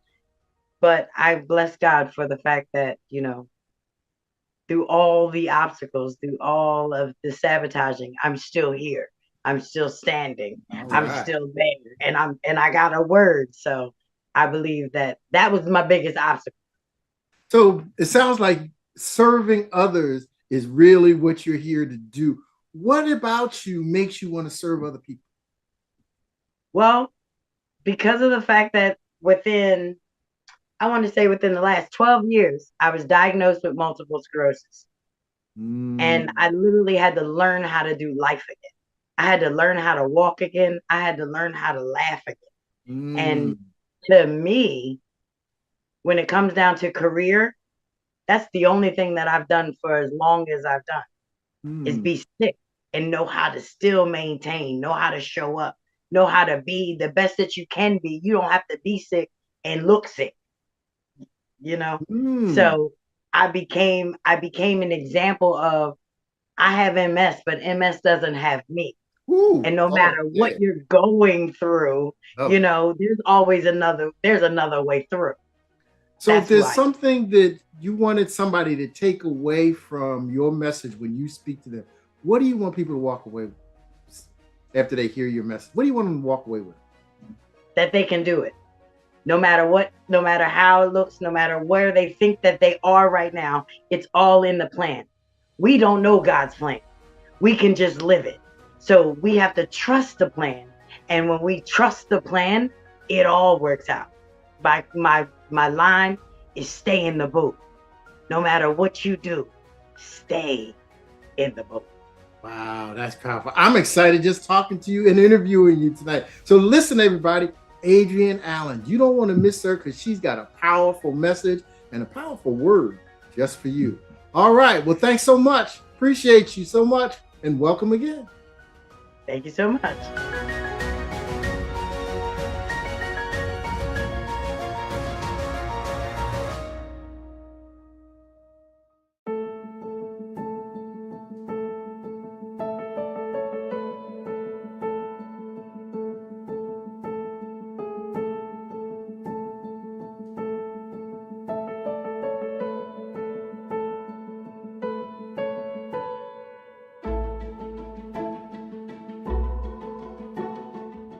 Stay in the boat. Stay in the boat. Regardless of how I was to say it to you today, I need you to understand that it is imperative that you stay in the boat. With all of the things that are happening today in this world, we can get caught up in looking at what it seems to look like. And it looks like demise. It looks like people are dying senselessly every day. Our children are dying. Our children are dying before they even have children. So if you have eyes, you can see it. If you have ears, then you can hear it. And if you're left to your own devices, you will feel it. But I came to tell you that no matter what, stay in the boat. Now, they say that a rising tide raises all ships. And by show of, put some ones in the chat if you really know what that actually means. Now, some of us have heard of it, some of us haven't. But for everyone's sake, I'm going to laugh. Let's just say, don't quit. Stick around. See what's happening around you. But regardless of what you do, make sure you stay in the boat. I'm reminded of a time when I was actually in school, and I knew for a fact that I was in the wrong class. I was doing something that I had no idea what to do, and all I wanted to do was quit. Every day, I said to myself, this is not for me. That sabotager, that self-sabotager came along and was just like, this isn't for us. Okay, maybe we should get sick and stay away for the week. I'm so glad that I didn't, because regardless of how I really felt, I went to class every day. I took notes, and I took more notes, and I took more notes. But one day, all of it made sense to me. And that was the day that I realized, wow, things are looking up. But I would not have known that had I not stayed in my boat. Now, each one of us has an individual journey that we are on. So the reason why I say stay in your boat is because regardless of how you're going to travel, 9 out of 10 times you want to do it on the boat because you can get further in the water, but the water sometimes can be rough. So it's easy to want to jump. It's easy to want to bail. But what we have to do is we have to make it to the other side. We got to keep going. So what I did was I timed it in 7 simple steps. I named it What It Is to Survive. Now, if you're a note taker, that's an acronym. We're going to use an acronym, SURVIVE. And if you're not a note taker and you're just listening to me today, then let's walk with me and talk with me, because this is going to be the new roadmap. This is going to be a new way of life for many. Some might be able to just tuck it away and keep it away for safekeeping. But whatever you do, these are all ways to help you stay in your boat. So for S, it's all about the story. The story you tell yourself versus the story you tell others. Because unfortunately, what happens is you have this story in your head, but because the story is not really real, it's really hard to manifest anything out of it because it's not a true story. So the first thing you want to do is be truthful about the story. But then once you are telling the truth about the story, it helps you understand, which makes the you. Understand. You must understand why things happened the way that they did. You might not be able to pinpoint exactly what went wrong, but you will understand how it went. You will understand how you stayed in that situation or how you got out of that situation. The point of it is, regardless of the story, you have to find understanding. Now, if you're anything like me, sometimes you understand it and you really want to get it do-over. I wish I could do that over. Unfortunately, you don't get another shot to do anything over. But this R can be used as a rewind, as a replay. What if you had not done that thing? Or maybe if you had done it differently, things would have been different. Or maybe if you had just kept walking. See, we all get an opportunity to look at it. So once you tell your story and you can understand your story, and when you're replaying that story, now the blessed part about it is, now let's say you want to change characters. I'm the person, I wanted to change characters. I wanted to pick the other one, not this one, because this one hurt my heart. So I figured that other one might have did me better. That moves you into your view. You get to look at this story, look at it different, figure it out and say, what if that had not happened? Would it have been better this way? And as you're viewing your story and you're looking at it, you really have to then ask yourself, would you have ended up in the same spot by doing something different? A lot of us have to understand that that is what it's all about. Now, in my book, Surviving Tough Times, On Your March, Get Set, Go, we actually touch on a lot of the reasons of why we do the things that we do. But it's all about the understanding of really why God made us. And with the better understanding of why God made you, it helps you appreciate the next man, especially the ones that you really know nothing about. Because after you actually look at your story, you told your story, you understand your story, you replayed that story, and now you're viewing that story. The next step is illuminate, shine a light on it, shine a light on it. That's the new birthday song. But it's as simple as a new birthday. Shine the light on it.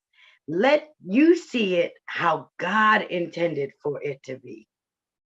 Wow.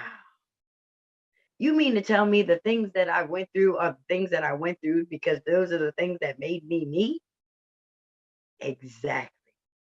And if I was able to keep anything in the dark, by the time you shine the light on it, everything's coming out. And that's the blessing. Then you can actually look at what it is that you're dealing with, and you can see the people that you're dealing with. You can see them for who they really are. And then you can bless God for the whole entire thing. Because whether it was good, bad, happy, or sad, it's exactly where you were supposed to be for right now in this moment. That's why I came here to tell you that no matter what it looks like, you gotta stay in the boat. Now, after you shine the light on it, the next two steps are very simple. V and E. Value everything. No matter what it was, no matter how it affected you, you have to find the value in it. Love everything about it. The good days, the bad days, the hills, the valleys. Make sure that whatever you do, you are grateful for all of it. So if I was to wrap it up for you and say, how could you end up staying in the boat through all of these tough times? I'd say, tell the story. Tell the honest story. Understand that story. Rewind that story. View that story. Illuminate that story. And then value everything. Now, I remember in 2010, life was going good. I just knew I was just where I needed to be for the rest of my life. This is going to be the rest of my future. I knew it. Good money, good cars, good friends. And then all of a sudden, I got sick. And not a sick like a good sick, because I didn't even know what was wrong with me. So at the end of the day, I wanted to quit because there was nothing else to do but roll over and quit. But that's when I realized I can't quit. I can't give up now. I got to keep going. I got to stay in my boat. People were telling me, oh my gosh, what's wrong? What's wrong? When you find out what's wrong, it's okay. Don't worry about it. Don't claim it. Don't do this. Don't do that. I was later diagnosed with multiple sclerosis. It changed my life completely. And everyone told me, don't claim it, don't claim it, don't claim it. I had one pastor come to me and tell me, I need you to claim it, my dear, because God gave it to you. And God gave it to you because you were the strongest person to have it. And this is why I can stand here with you today and let you know that regardless of what it looks like, regardless of how you really truly feel, no matter what, it is imperative that you stay in the boat. My name is Adrienne Allen, and I am the author of a book called Surviving Tough Times. On your march, get set, go. It is the call that is like no other. It's the call that says that you can stand next to each other and we can do this march. together as one. No pick, no race, no color, no creed. It's all in the way that we breathe, the way that we move and we have our being. And our children's children's children need to be seen. We are the examples of what it looks like and what it means to survive. And the reason why we are surviving is so that we can thrive. I want to thank you so much. Make sure, whatever you do, you remember, stay in the boat.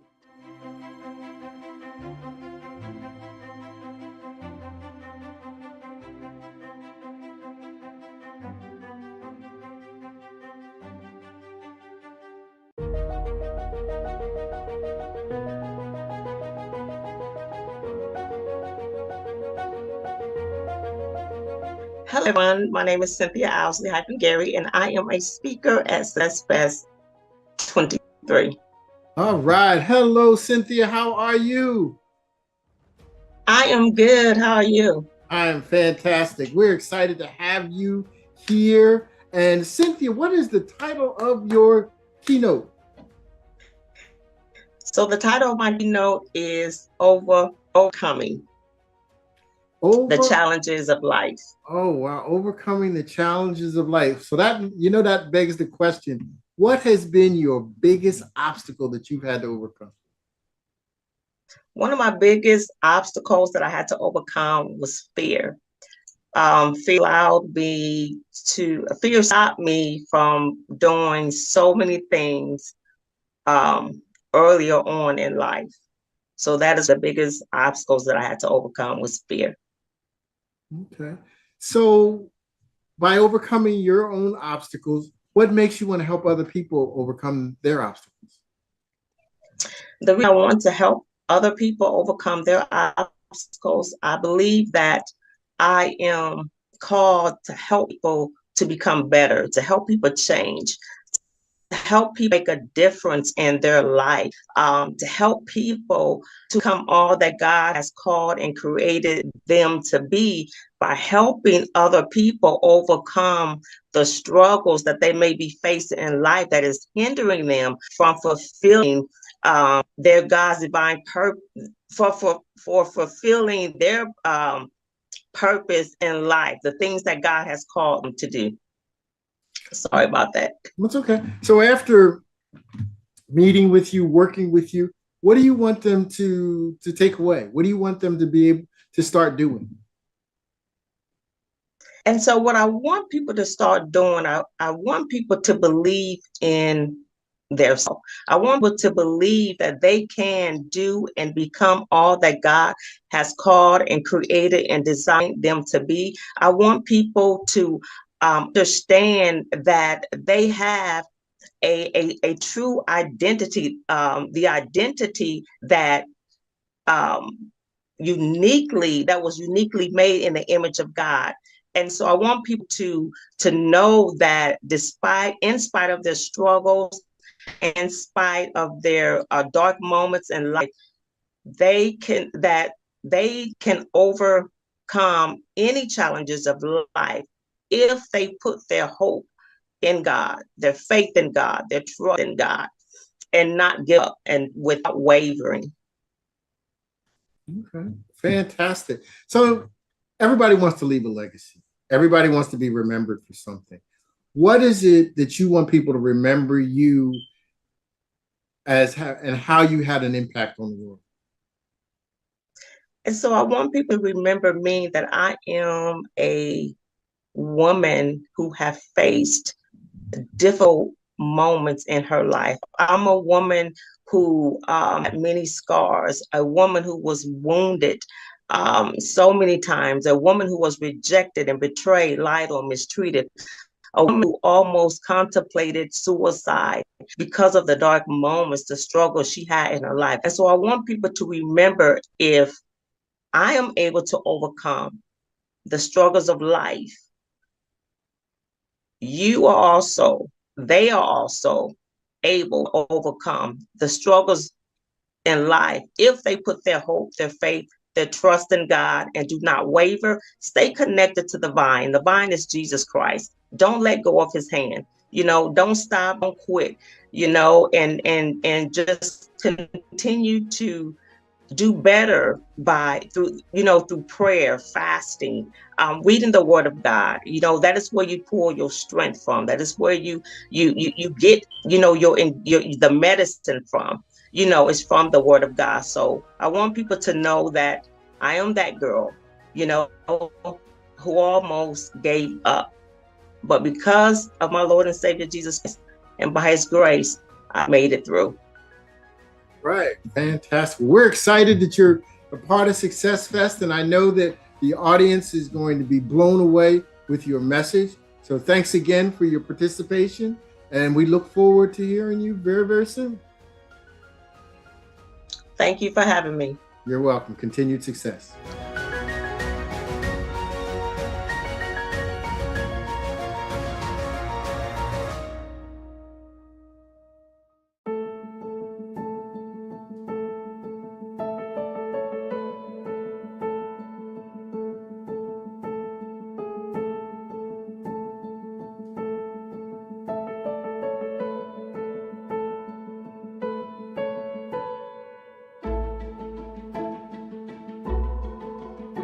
Hello, everybody. My name is Cynthia. I am the CEO and founder of God's Divine Purpose for Your Life. I am a certified life coach. I have a degree in biblical studies. I'm the author of 7 books, and I plant seeds of positivity and growth in the lives of all people from all walks of life. And so today, what I want to talk to you about is how to overcome the storms of life to help strengthen you when you are faced with troubled times. Many times we don't pay attention to what might be the very problem that is hindering us from walking in our destiny. With that being said, begin looking at yourself. Do some research about yourself and examine yourself. Find out what it is that's causing you to be unaware of obstacles. The enemy's job is to destroy the air you are breathing and stop you from functioning. If you stop functioning, you will also stop growing and be unproductive. This will lead you to move in different directions that God has not planned for you. And we all know that trials and tribulations, they are not going anywhere. We are living in troubled times. And we know that obstacles, they are imperfections that can weaken our mind, our body, our soul, and our spirit. So how do we deal with these obstacles when God is trying to build up our temple? How do we deal with these obstacles when they are trying to destroy the very temple that God wants to build up, that God wants to use, that God wants to develop and mature, that God wants to use for his purpose? How do we deal with these difficult storms of life? How do we respond to these storms? And so when you are going through troubled times, what is your response? Do you want to throw in the towel? Do you want to give up? Do you want to quit? Do you want to contemplate suicide? Do you go to a place of stress and depression? Do you go to a place of silence? Ask yourself these questions. When you are dealing with the storms of life, what do you do? Or do you believe that God has given you every spiritual blessings in the heavenly realms to help you become successful, to help you to mature and grow and develop, to become all that he has designed and created for you to be? It is your choice. You have to make a decision when it comes to dealing with the difficult storms of life. And one thing I've learned is that we live to experience obstacles, and we encounter obstacles to experience life. And I wanted to share a brief story. At the age of 13, I was so sick. I was diagnosed with this disease called the meningitis. I did not understand why this great storm was attacking me. And so this meningitis led me to be in the wheelchair for 6 months. I had 2 casts on my legs. I had to learn how to walk again. I did not know my parents, but this storm was very difficult for me. It was very painful for me because I was at such a young age. I had goals, I had visions, I had things I wanted to do in life, even as a kid. And so as I got older, I had another great storm. My daughter was 2 years old. She was hit by a semi truck and they pronounced her dead. But the thing is, I had 3 principles that I always kept with me. I trust God. My hope was in God. I believe that God had a plan and a purpose for my life. And this is what I am encouraging you to do when you are going through difficulties of life. You must follow 3 principles. You must trust God. You must believe that God is who he say that he is in your life. You must walk by faith, not by sight. Faith, it is impossible to do anything without faith. And you got to believe that you can do all things through Christ who strengthens you. You cannot give up hope.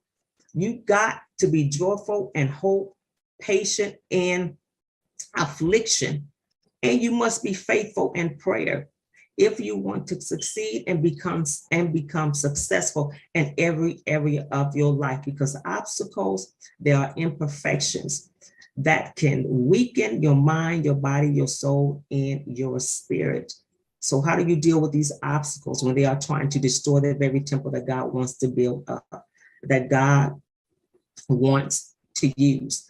And that you must let God take total control over your life, whether it's in your relationship, whether it's in your career, whether it's in your finances. You must make a decision to let God take total control over your life. If you want to grow in the grace of God and in the knowledge of our Lord and Savior Jesus Christ, to become all that he has created and designed you to be, you got to let God take total control of your life. You got to walk by faith. You got to believe that he is who he says that he is in your life. You got to walk by faith. You got to have hope. You cannot give up on those 3 things, because trials and tribulations, they are not going anywhere. And one of the things that I've learned, that when people are going through difficult moments in their life, they go into a place of denial. And so when when you are in denial, you don't want to accept the truth about how you feel and think. When you are experiencing what you are experiencing does not exist, you don't believe it, nor is it a reality. You use this mechanism to avoid dealing with your feelings, which seems like an everyday problem in your life. And so I am coming to a close, but what I want to encourage you to believe that obstacles may be hard to notice at times because you don't see the flaws or how they change you in your circumstances in life. They can bring you to a place of prosperity and success, or a place of failure and incompletions.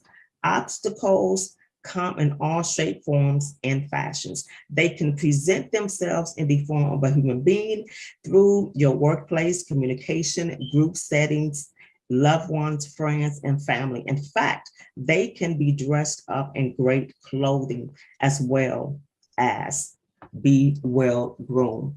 And so I want to encourage you that if you continue to press through the hard times, through your troubled times, through your dark moments, I can guarantee that you will not go focus on this road of giving up, this road of throwing in the towel, this road of saying that I'm quitting. I don't want to accomplish the things that God has placed in my heart to do. If you just continue to press toward the mark of the high calling of God, which is in Christ Jesus, you won't have that negative mindset, but you will want to keep pushing, to keep pressing, to keep moving, to keep, doing what God has called you to do, fulfilling every assignment that He has you on. So I encourage you on today, adopt these 3 principles: faith, have faith in God, believe in God, believe that He is who He says in your life, believe that He can do all things except fail. Hope, put your hope in God. Don't focus so much on your problems to the point you don't have faith, to the point you just don't believe, to the point you go into a place of denial, to the point you have no hope. And so you can reach me. My website is cynthiagarey.com, cynthiagarey.com. Again, my name is Cynthia, and thank you.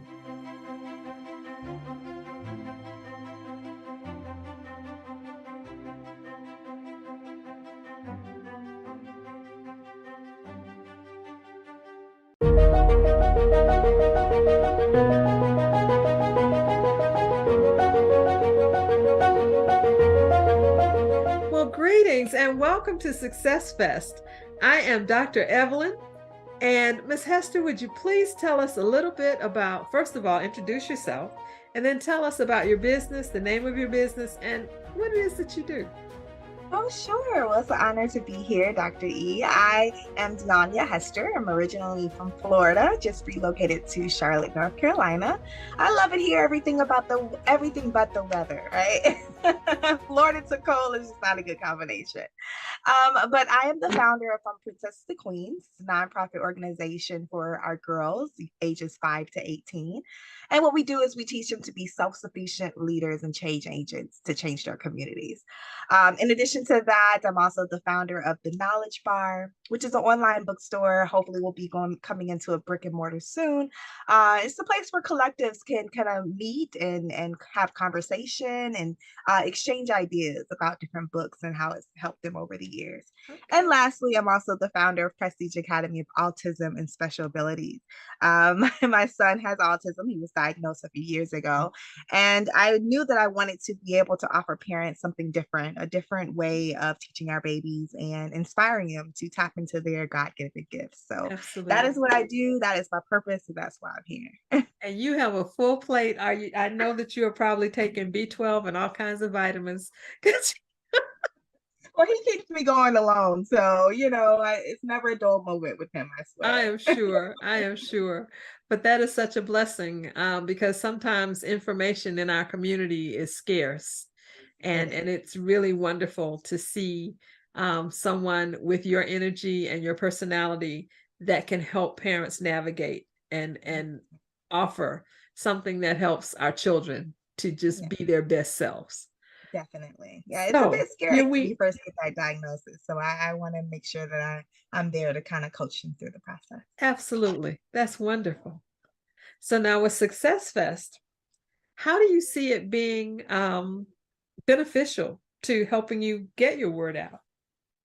Well, it provides us a platform, a platform to be able to share our stories, the good, the bad, and the ugly, that kind of all, is a part of the process of who we are and, where we're going. So to be able to share my story with other like minds and create a community of people is great. And then also, for people who are not necessarily a part of the success speaker part, but they come in and they get a word, I think that our individual stories can inspire them.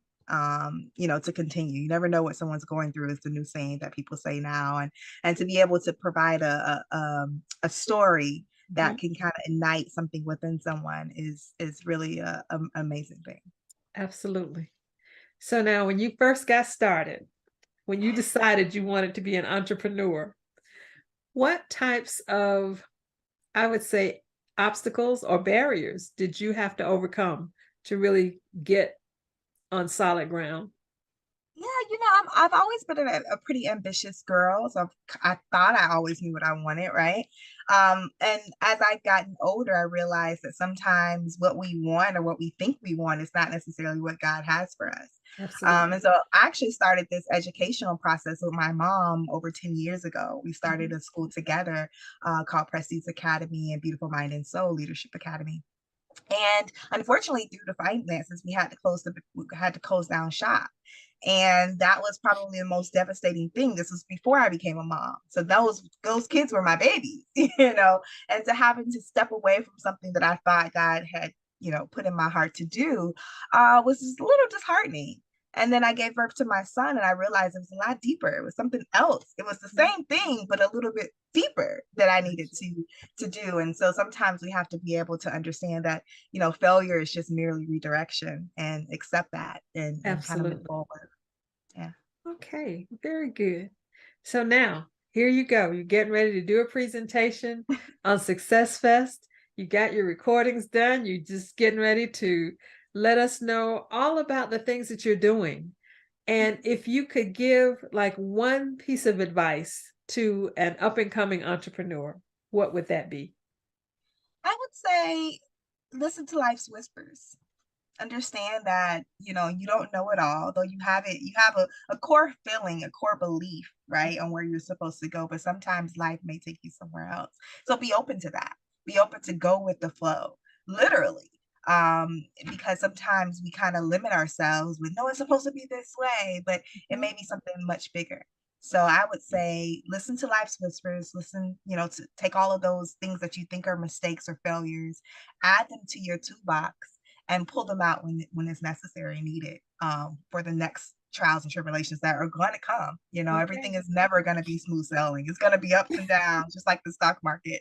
And you have to be able to flow with that. So that is a very good example to use. That's a very good example, because that ebb and flow either makes money or doesn't. And sometimes even on the downside, somebody's making money.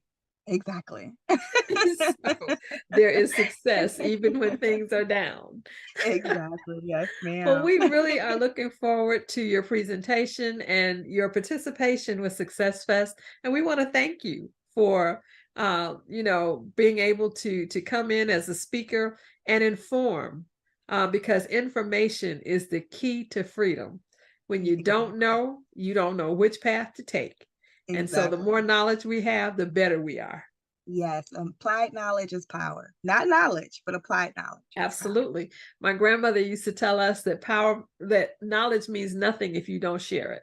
Exactly. And that's how we grew up. So that's very important. And it's wonderful to see you in that space and claiming your space. One last question. How do you think that what you do, how do you think it makes the world better? Well, I kind of march to the beat of my own drum. And so I don't have that hive mind concept. And I think to have an individualistic thought process on how I approach things, and to be able to inspire our kids to tap into who they are and to drown out all the noise, because social media is taking over, right? And everyone wants to be like someone else. But what you have is important and is necessary and needed. And so I have the ability to help our kids horn in on what their talents are and to be able to give that to the world. And I think the next generation we worry about. But if they're under the guidance of Miss Hester, you don't have to worry about them. They're gonna know who they are and know what it is that they're here for, and be able to share that with the world. So that's kind of my gift, and that's what I hope to see them as they grow. Well, that definitely makes the world a better place. We want to thank you again, and I'm just really happy that I had an opportunity to speak with you before your presentation. So enjoy, and we look forward to seeing what you have to say. Thank you for being a part of SuccessFest.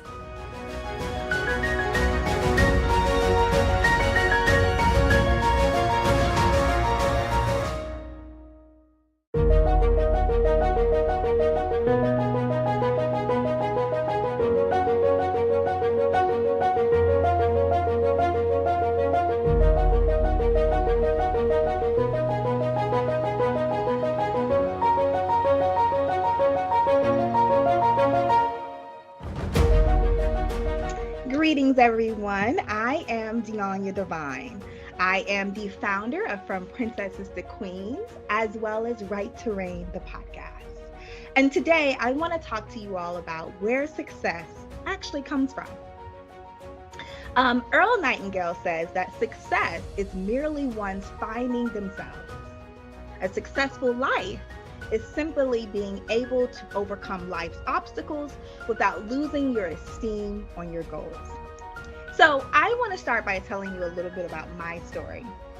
As I said, I am Deonya Devine, and I'm originally from Jacksonville, Florida. I've recently relocated to Charlotte, North Carolina, so I'm excited to be here. My story starts way back in 2008. I was an undergrad, graduated with my degree in business management, and then went on to complete my master's degree and receive my MBA. I decided that I wanted to open up a school, a private school. My mom has already been in business for ever since I can remember. And I knew that I had something that I wanted to give back to our youth. So me and her together founded Beautiful Mind and Soul Leadership Academy in Jacksonville, Florida. It was amazing. For once in my life, I felt that I was living out my dreams. I was doing what I was destined to do. I was doing everything that God put me on this earth to do. And then, of course, the challenges.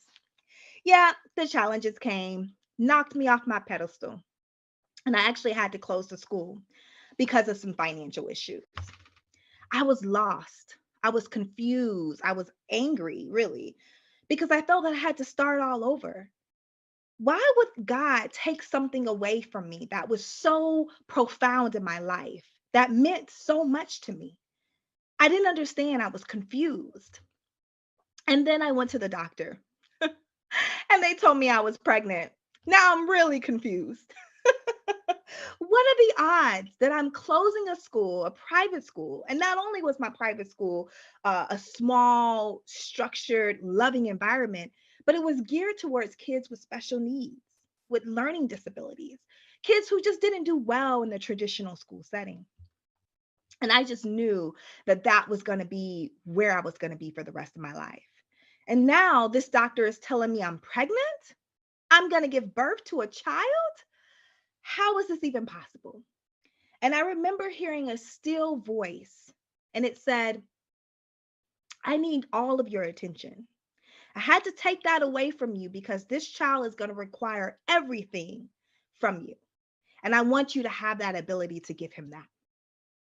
And so fast forward, Ramses Knowledge Williams was born, and a healthy, beautiful baby boy. And I was excited.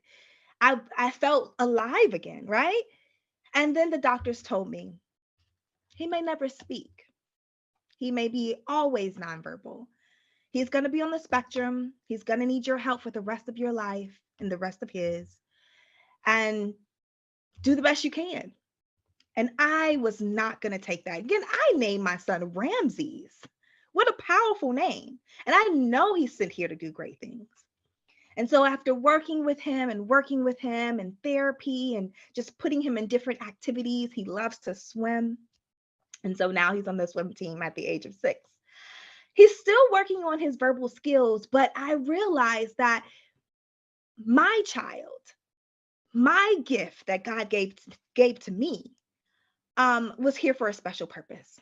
And so I was able to start up the school again, which will be opening in 2025. It's going to be the Prestige Academy School of Special Abilities. It was basically brought to me by my son. And now I understand that little kids and little boys and little girls with his on the spectrum, with autism and all other disabilities and orders that people give them and limitations that they put on our children, I want to make sure that no other mother ever feels like her child is a burden, like her child will never amount to anything or her child won't be successful, because that is a lie. The devil is a lie. You know how they said that in church? The devil is a lie, and I refuse to let anyone ever feel that way. But I share that story with you to let you know that there's no such thing as failure. Earlier, when I told you about opening up the school with my mom and having that, opportunity to inspire their kids, and I was on cloud 9. I felt like I was doing everything I was supposed to do. And then life came. And so I'm going to rewind that back to what Earl Nightingale says is Successful living is the ability to overcome obstacles and not lose enthusiasm on your goals. And yes, I did lose a little enthusiasm because I had no clue how I was going to be able to move forward and move past what I was able to do before. But now that I've been given such a wonderful blessing and I can bless so many other families, it all makes sense. And I remember Oprah saying that there's no such thing as failure, merely redirection. So it's how you look at things. Sometimes things are just not meant to be, or if they are, they're supposed to be on a greater level. And I realize that now that I have my beautiful baby boy and his elements and his special superpowers, is what I call them. I can help other kids like him tap into theirs. So before I leave you today, I want to leave you with 4 key points so that you realize that everything that you need to be successful comes from within. Oftentimes when we look outside of ourselves for validation or, direction, when everything that you need is in here. So one thing that I want to leave you with is that you have to have a clear objective, a clear vision of what you want yourself to be and where you're taking your goals. And that means writing them down and making them plain, having a vision board, which I have here, with all of the pictures of things that I want to accomplish. So that's the first foremost thing you want to do, is have a very clear-cut direction and objective of where you're going, because life is going to knock you around. It's going to pick you up and drop you down a couple of times. And you got to be able to get up and look at that list and know that you're still on your journey to success. The second thing is you want to have the ability to listen to life's whispers. Oprah calls them life's little whispers that guide you to where you're supposed to go. And so life's little whispers could be anything from a billboard sign to a radio ad to just a still voice in your head. You have to learn how to listen to that voice and to understand that that is what is guiding you forward. The third thing you want to have is an understanding that success is not a destination. It's a journey. It's a process. Every single day that you're on this planet Earth, you're going to be working towards your goals and working towards living a successful life. So just know that it's not just one destination. You got a lifetime to go. And the last thing I want to leave you with is the ability to appreciate and find joy in building something. Because as I stated before, success is not a destination, but it's a journey. So why not enjoy the journey? Why not enjoy the scenery? Why not take the time to bask it all in and enjoy the process of building something great? Because that's what you're on the road to do. Now, before I leave you all today, I did want to leave you with a Bible verse. Now, I am a PK. I did not tell you guys that. I am a pastor's kid. So the Bible is etched in my mind, I guess you can say. But this is going to be Luke 17:20-21. And it states, once Jesus was asked by the Pharisees when the kingdom of God was coming, and he answered, the kingdom of God is not coming with things that can be observed, nor will they say, look, here it is, or there it is. For in fact, the kingdom of God is among you. It's inside of you. It's who you are. And it's your gift that was given to you by the Creator. So don't forget to tap in and remember those 4 things that I left with you. Making sure you have that clear objective of your goals and know where you're going. The second thing is have the ability to listen to life's whispers and the wherewithal to understand that that's guidance for you. Also, you want to remember that life is not a destination. It is a journey. It's going to take a while to get to where you feel you want to go. And then when you get there, it's going to be more places you want to go. So why not enjoy the process, which is the last and final step? Take the time to enjoy the process and bask in the information and bask in the opportunity that you get to live out another day and to work towards those clear objectives that you have posted on your wall or on your board. So remember, everything that you need to be successful It's within. You have it. Sometimes you have to drop things that don't no longer serve you. Toxic relationships or friendships. Jobs that take you off of your goal and don't really refuel you. Situations that just drain you. Habits that paralyze you. You got to drop those things. And once you do, you'll be able to tap within, and get to that greatness that God has designed for you. So remember, success comes from within, and you have everything it takes to get there. I want to leave you again. My name is Deonya Divine. You can always visit me or shoot me a line at deonyadivine.com, or follow my Princesses to Queens journey at fromprincessestequeens.org. Congratulations on your success.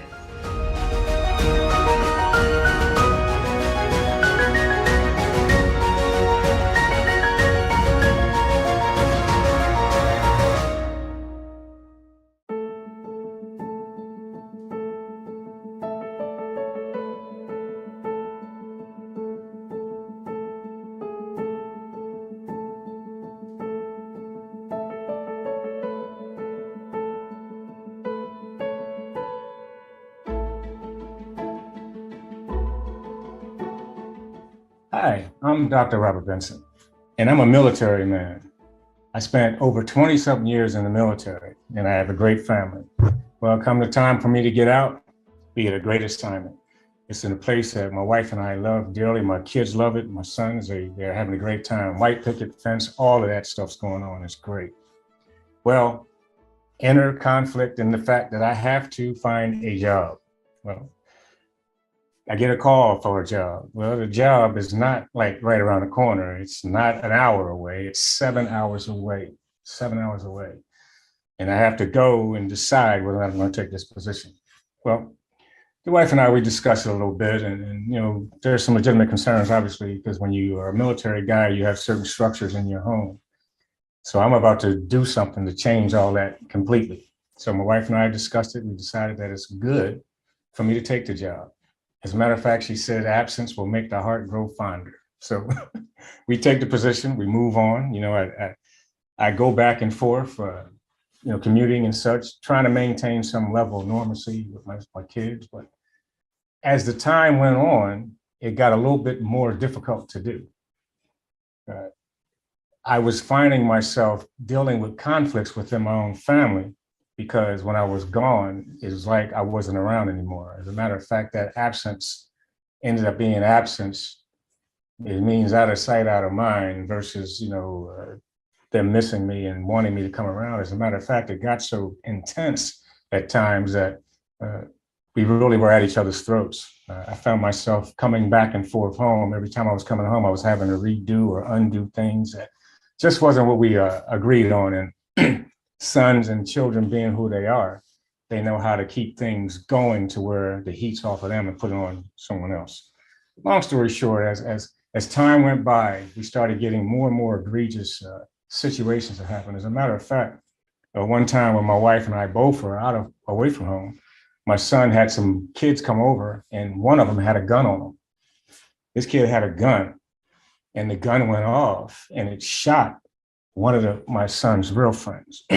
As we did some investigation down the line, we didn't even know who this kid was, had never seen him before. But at any rate, this happened. There was a shooting in the backyard of my house.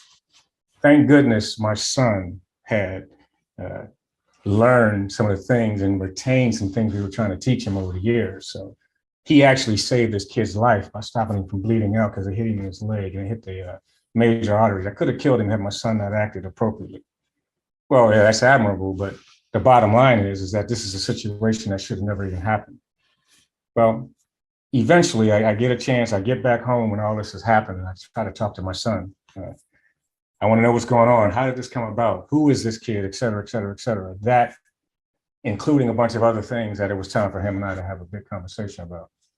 Well, this kid is the one who I see myself in more than anybody else. I see myself in him more than anybody else. I mean, this is mini me, so to speak, as they say. But anyway, he and I get to talking, and it gets cantankerous. It gets loud. He gets so angry at me that he punches a hole in the door of my house. And I was pissed, okay? I was pissed. I wanted to hurt him. But I had to take another step back because Schroll says that life is pretty much 10% of what happens to you and then 90% of how you respond to it. Well, keeping in mind the fact that we're African-American men, my son's African-American male. And African-American men, we're dealing with all sorts of lockouts, things as far as education. We're not getting the same education opportunities as others are. After school programs and all these things that happen for a Black man, they're kind of being left out of. But here I am in the middle of getting ready to have altercation with my son, a physical one. Never mind the fact that Black men account for, young Black men, at one time in the last couple of years, they accounted for 37% of gun violence. 37% African-American men, that's crazy. And, not to mention the situation surrounding police. Now, later on, I'll talk to you about police and how police can be good or bad. Well, actually, for African-American men, they are actually more bad than they are good. And this is something else that's going on, but yet here I am. I'm in the middle of a situation where I'm about to be violent with my son. Well, I kind of thought about things a little bit, and I had this major epiphany. As a matter of fact, all the time when I was working away from my family, I tried to do things, I improvised. I was sending text messages to them every day. And actually, over a period of time, those text messages that I put together led to me producing or writing 2 books. I wrote 2 books, and both of them are books of quotes that I was sharing with my kids. I was motivated, stoked to try to work with them a little bit more. One book is called The Book of Dad, Quotes and Antidotes for a Lifetime of Wisdom. And another one is Book of Dad 2, More Quotes and Antidotes for a Lifetime of Wisdom. Yet and still, I'm at this point where I'm getting ready to have an altercation with my son. Well, not only that, I didn't just do a couple books. I actually have a podcast, a radio show, where I talk to people about the very thing that we're talking about right now, how to get them out of these situations. Well, trust me, it wasn't something that I learned overnight. And at that point is when I realized I had to do something different. I had to step back. I took a step back, withstanding things that I just mentioned, the issues with education, with crime, and opportunities and things like this. And I realized that what my son needs right now is for me to meet him where he is. Because ultimately what I discovered was that he was just as angry, pissed, and hurt as I was about everything. And we looked at each other. There's tears in his eyes. There's tears in my eyes. I mean, I know this kid, remember? Well, at this point, I decided to do what I like to call a team mentoring workshop. And in this workshop, what I do is I equip people with the tools to deal with situations that I'm talking about right now. Because the ultimate thing is that what I want you to know is that it's normal to have those kinds of altercations within your family. It's normal. Happens all the time everywhere. The other thing is that the frustration and the anger you feel, you're going to feel that.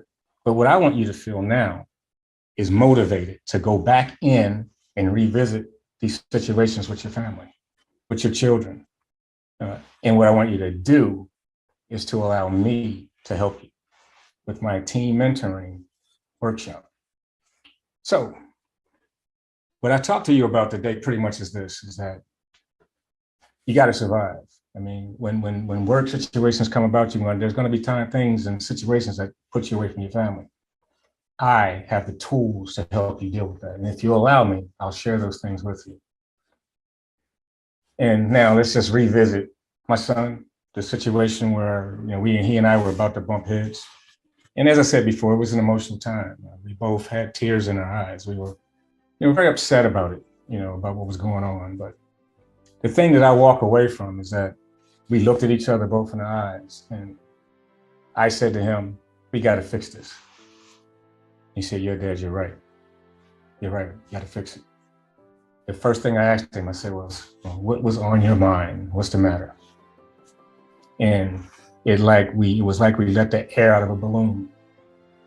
He thought, "Dang on, this man wants to hear what is going on with me." So the bottom line is that, yeah, we can go back to another quote and we say, yeah, you can get more bees with honey. And communication is probably the best tool you're going to have in dealing with any situations. But these are the type of things that I like to share with you.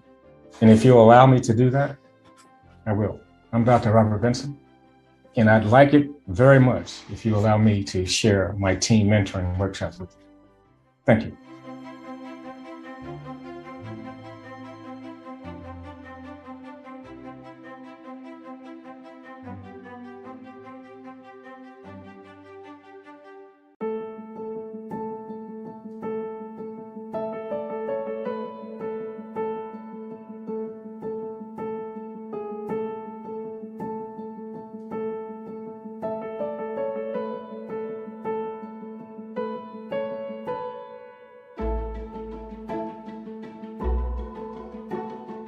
Hey, greetings. I'm Dr. Robert Benson, and I've heard it said that life, and Schroll said this, is that 10% of life is what happens to you. The other 90% is how you respond to it. Well, I'm a military guy, and I've been pretty much all over the world. My family and I, we've gone all over the place. Very structured life, and then when it's time for me to get out of the military, I go to a great place. My family goes somewhere we get settled in, and white picket fence, you know, you name it, all of those superlatives about how great it was where we were. But I had to get a job. And in getting that job, the only thing that was really available at the time was stuff that was pretty far away from my home. As a matter of fact, I had a job that was 7 hours away. Well, that creates a little problem, if you will, because I'm a father with sons. And while I was away, instead of them missing me, it was kind of like out of sight, out of mind. I had really strange things happen. Like my son got into some situations. There was even a kid who got shot in my backyard. My wife and I both weren't home, and a kid came over to the house with my son, had a gun, the gun accidentally goes off. The only good thing about that situation was that my son had the wherewithal to save the kid's life. But that's just one of the things that happened during this time frame. Well, I need to talk to my son. So I get with him, and again, this kid is the one that I see myself in the most.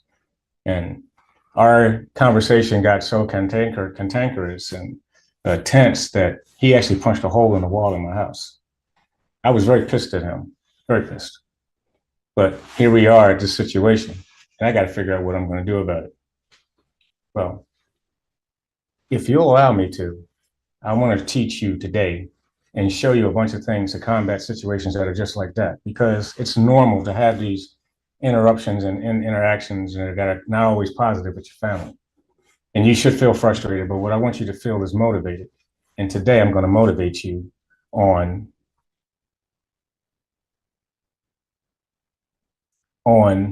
how to handle those situations.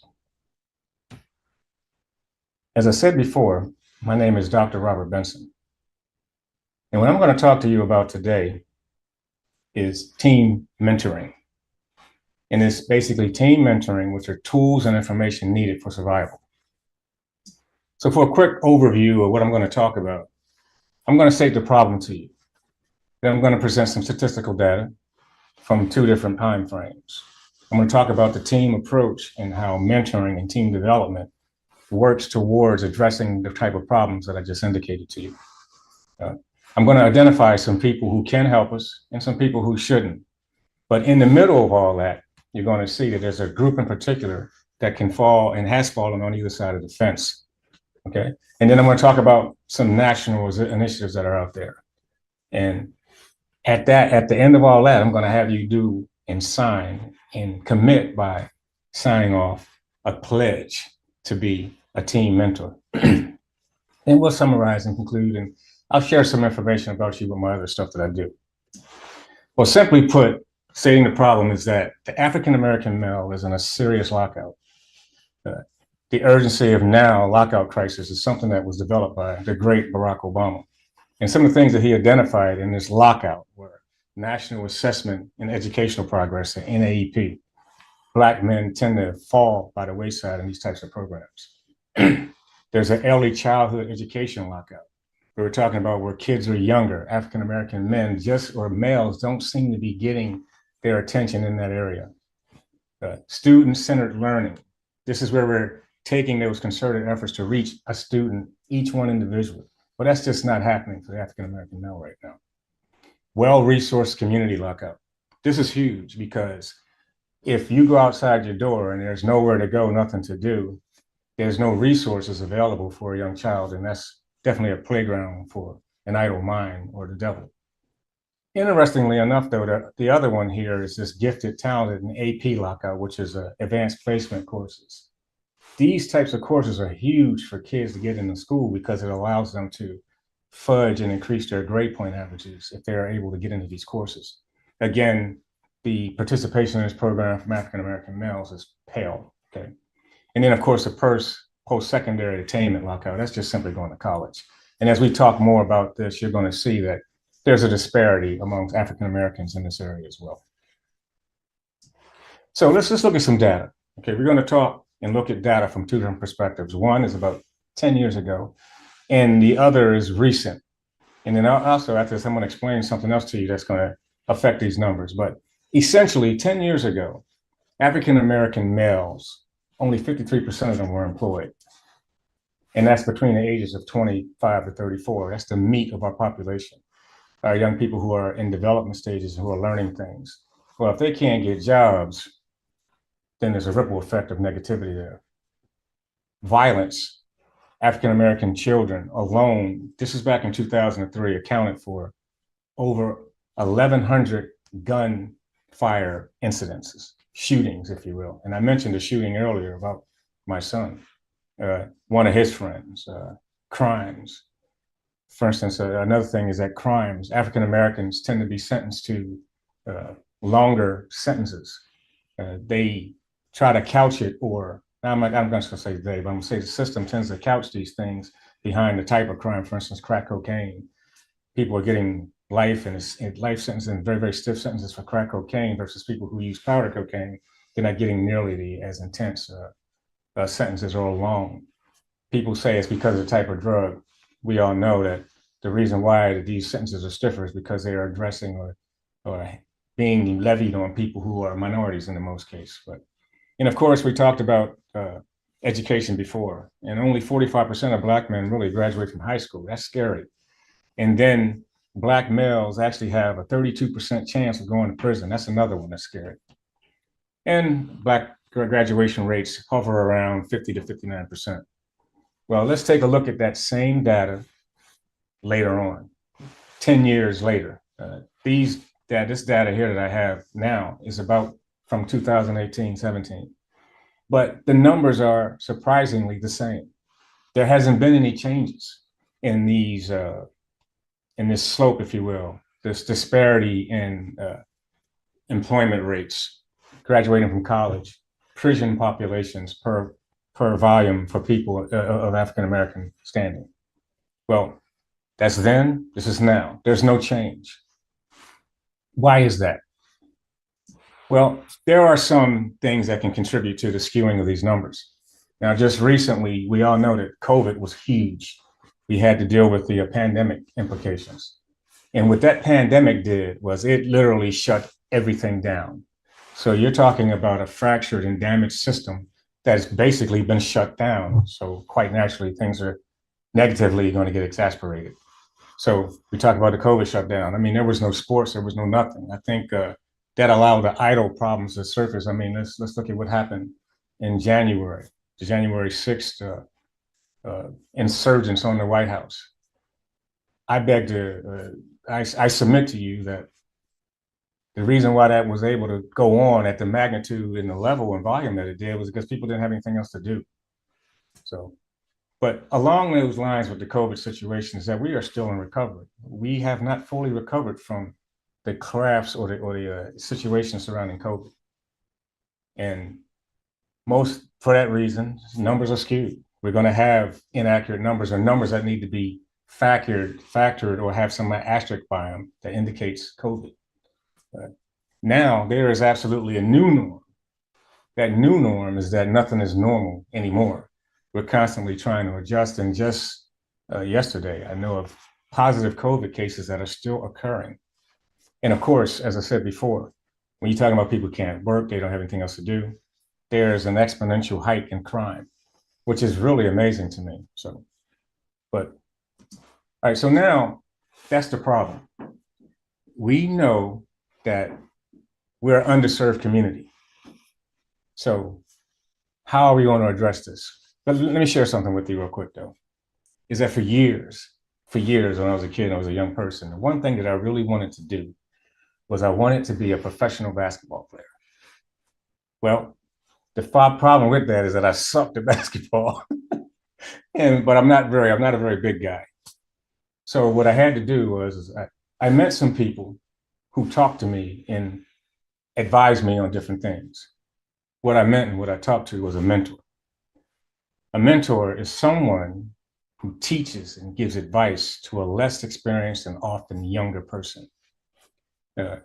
Mentors aren't in control really as to who sees them as mentors. As a matter of fact, to be a mentor, all you really have to do is live and lead by example. And the reason why I say that is it's very important because we know that there are people out there who see us as either what to do or what not to do. And that's what mentoring is living that life and being an example for somebody. But I'm going to quote an organization that I was with years ago that addressed what I see mentoring as. It's every man, get a man, recruit, reclaim, and retain. And that's what mentoring is. It's grabbing the coat, pulling the coat, as I like to say, of a young person that you see heading in a direction and put them on the right path. And they don't have to necessarily be heading in a bad direction. You're just going to help them get further along to where they are. So this mentoring thing, what is it? What are we talking about here?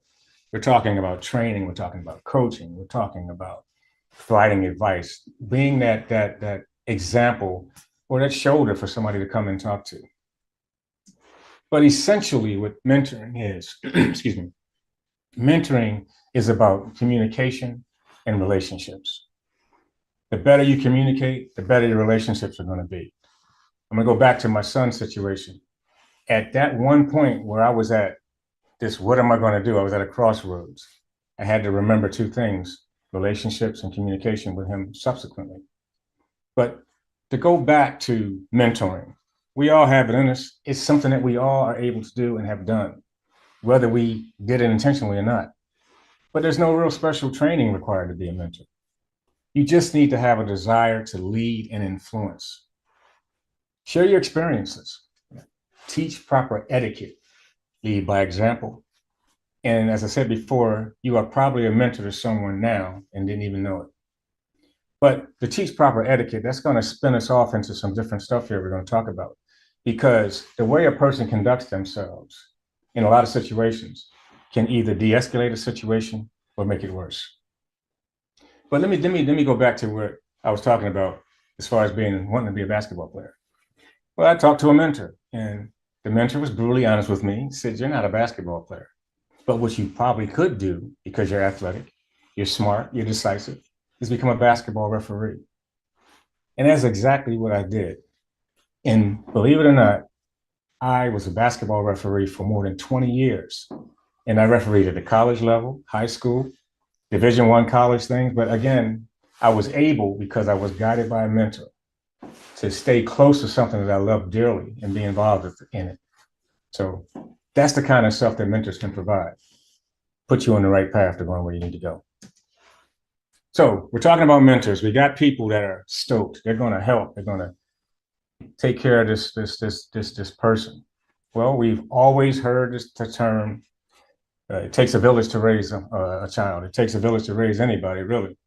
And it takes a village to get someone to a certain point, whether they are working or whatever it is. You can't do anything in a vacuum and by yourself.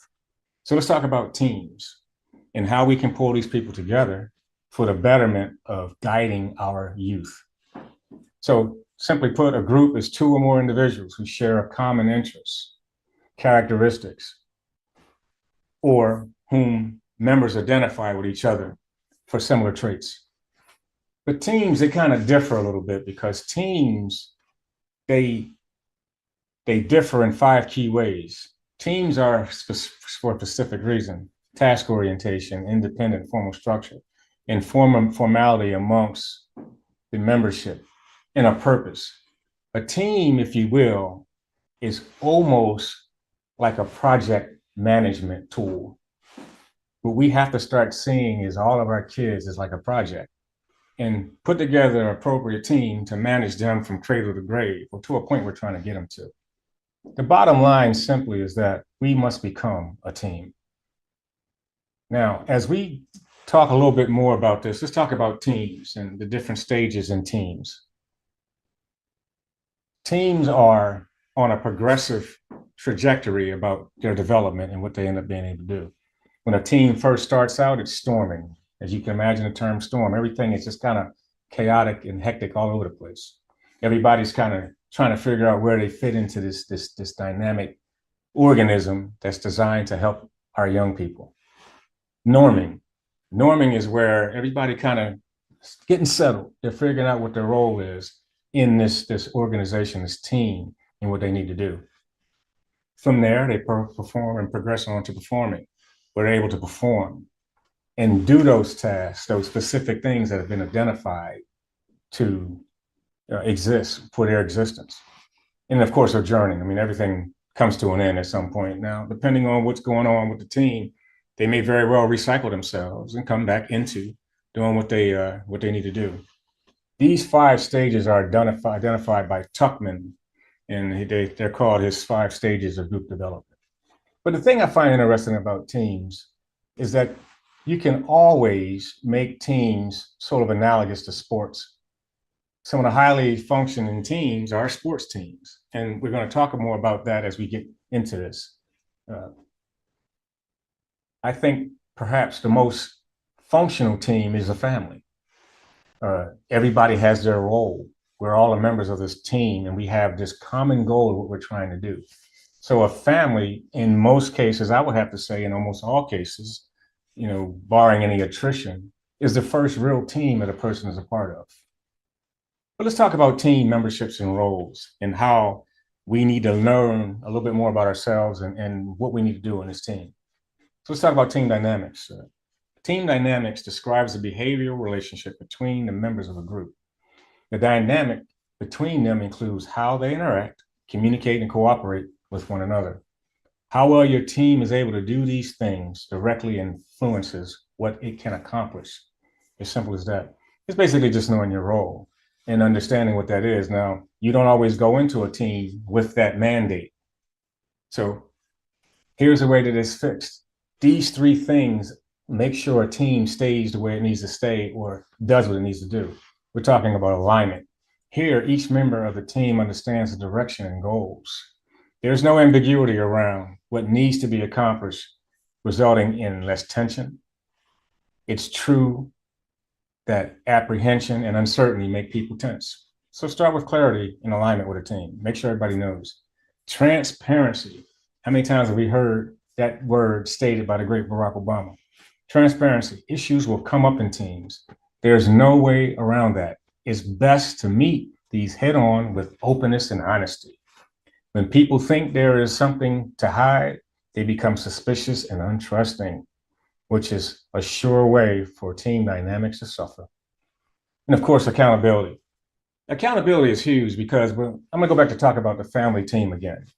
While we're trying to mentor this young member who's a part of this team, they're still accountable for their actions, even though they're part of this team, and we have decided to take on their development. But there's still accountability for everybody who's a part of this team. And accountability, wow, the lack of it drags teams down. I mean, without it, there can be no trust. Simply ensuring that each team member is aware of their responsibility and understands the importance of following through is crucial to having a solid team. Now, let me go back to that situation with my son again.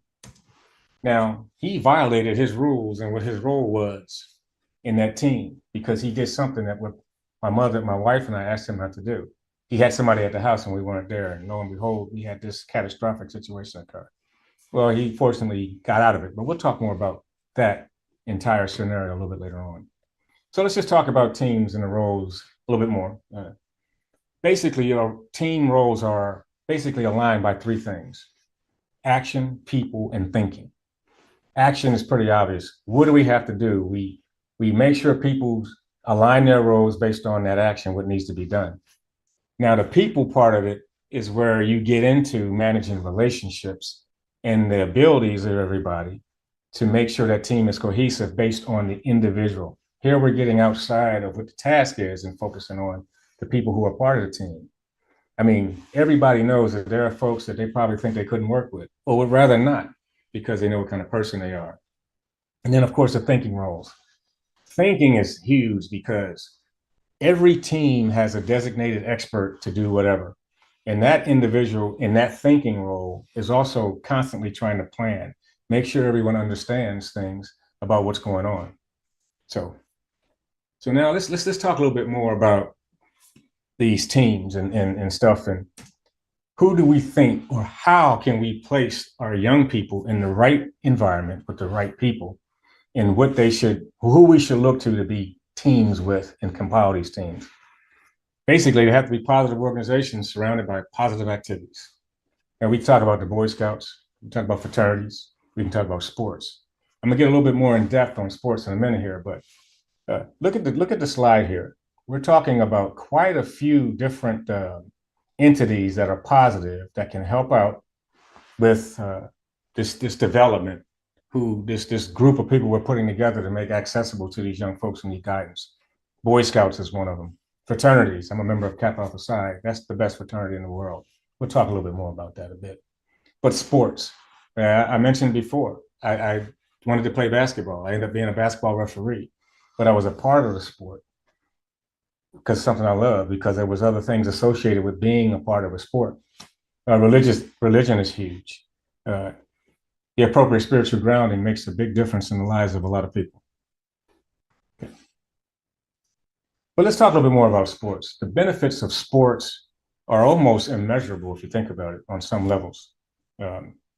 Basically, number one is this physical activity. And number two, we're talking about camaraderie. Even the athlete who does his thing by himself experiences camaraderie by being a part of a sport. We're talking about boxers, wrestlers, and tennis players, and people who do their thing by themselves in competition. They still are members of the team or part of something that's positive. Let's talk about accomplishment real quick. Accomplishment is huge. It is huge because nothing builds your confidence better than finishing something that you set out to do. I'll share a story about a time when I was a baseball coach. I coached my sons when they were younger, and we had a kid on the team who didn't know anything about baseball. As a matter of fact, his mom bought him a glove to cover the game for the wrong hand. You know, when you play baseball, the glove goes on your offhand. Well, he had the wrong glove on, but anyway, last game of the season, this kid was still on the team. He wanted to be a part of the team because he was a part of something. But this is the big message in this for him, is that we put him out on the field and kid gets up the bat. And I mean, he hits the ball really hard. He scorches it, but it goes straight up in the air. And I mean, it seemed like that thing was in the air for an hour. But this kid, as I said before, who doesn't know the game, he's standing there and he's looking at the ball. He's looking at it, looking at it, looking at it. And he comes down and he catches it. That's the only thing he did all year long. But everybody was ecstatic about it. It was great. He was so happy about that it went and complemented his sense of belonging, his sense of accomplishment. And that's what sports do for people. Now, certainly there's some negativity surrounding those things. And the thing about sports is you learn team dynamics. I mean, you understand you have a role. Same thing in music. You know, you've heard the same sheet of music analogy quite a bit, but it's about being a part of something positive and you seeing those immediate gratification type results. So now that we know there's some good things to do, let's step back for just a second and look at things that are possibly negative surrounding being a part of a group. Well, there's definitely negative influences. I mean, peer pressure, competition within. Now, the competition is really, really strange because it's kind of an oxymoron, if you will. You're on a team with a person who you're competing with. Well, everybody on the team probably wanted to play quarterback, but only one of them ended up being that. So that kind of competition can be negative at times. And it's a hard pill for a person to swallow when they realize, like I did, that, hey, you ain't a basketball player, man. You're a referee, or you could play something else, but definitely not what you thought you were. And that can create some conflict depending on the personality of the person impacted there. Followership can be bad because we talked about peer pressure. Those are kind of go hand in hand. Peer pressure, I mean, there's courses and volumes written on the impacts that it can have on a person's life, immediate and long term, because they don't learn how to lead. Bullying is huge in any situation because men ourselves, we're always trying to be that alpha guy or that person who is constantly in charge. Well, other people, everybody's not like that. But one thing I can assure you of is that there's always a jostling or a ranking and filing of any group of anybody that comes together. And those are some of the negative things that can come about it. And then, of course, cult-like behavior is really bad because that's when a person is completely outside of their mind, as people I know have said, to where they join an organization, they forgo everything, and they totally follow some individual organization. I love what Chris Rock said about bullying. He said people get upset about bullying. He says everybody needs a certain amount of bullying in their life. He said because he said pressure makes diamonds, not hugs. So people are under a lot of pressure constantly by these negative cautions and things when it comes down to joining organizations. So we're talking about what you should do. Let's dig a little bit now into what you shouldn't and who you shouldn't be dealing with, because let's face it, gangs are one of the strangest entities there are. It's highly competitive within. They have a whole different set of rules to live by. And once a person becomes a part of it, they seem like they just can't get away from it. Drugs is a big problem. I'm going to talk a little bit about drugs and after I cover this next section. But hate groups are huge. I mean, imagine that at this stage in our development in our country, that we still have organizations whose sole existence is just because they don't like a group of other people. That to me is amazing that it still exists. But hate groups, drugs, and what is that last one on the bottom there? Police. Well, let me share something with you real quick here. I mentioned I like Chris Rock before, but Chris Rock said something some time ago. He said, it's been said that the Black man is an endangered species. Chris said, well, that ain't true because endangered species are protected by the government. The African-American man is not protected by the government. As a matter of fact, let's talk about the police. What's a better representative of the government than the police? Police are walking bureaucrats who are implementing policy by the very actions that they take. In its basic form, when a police officer shoots an unarmed person and kills them, they have in fact instituted the death penalty without due process. Now, I know that sounds kind of far-fetched, but that is exactly what it is. Now, because of that, that puts police on the good versus bad dichotomy in either case for African-American men. Now, there's an obvious disparity in the mindset of the tensions between African-American in general and the police. Police shootings of African-Americans are documented, well documented, and are constantly a source of social and political unrest in many communities. Basically, what I tell young people and what I'm telling you now is that there's 3 C's you need to comply with when dealing with police. One of them is to communicate effectively. The other one is to cooperate and clear yourself of the situation.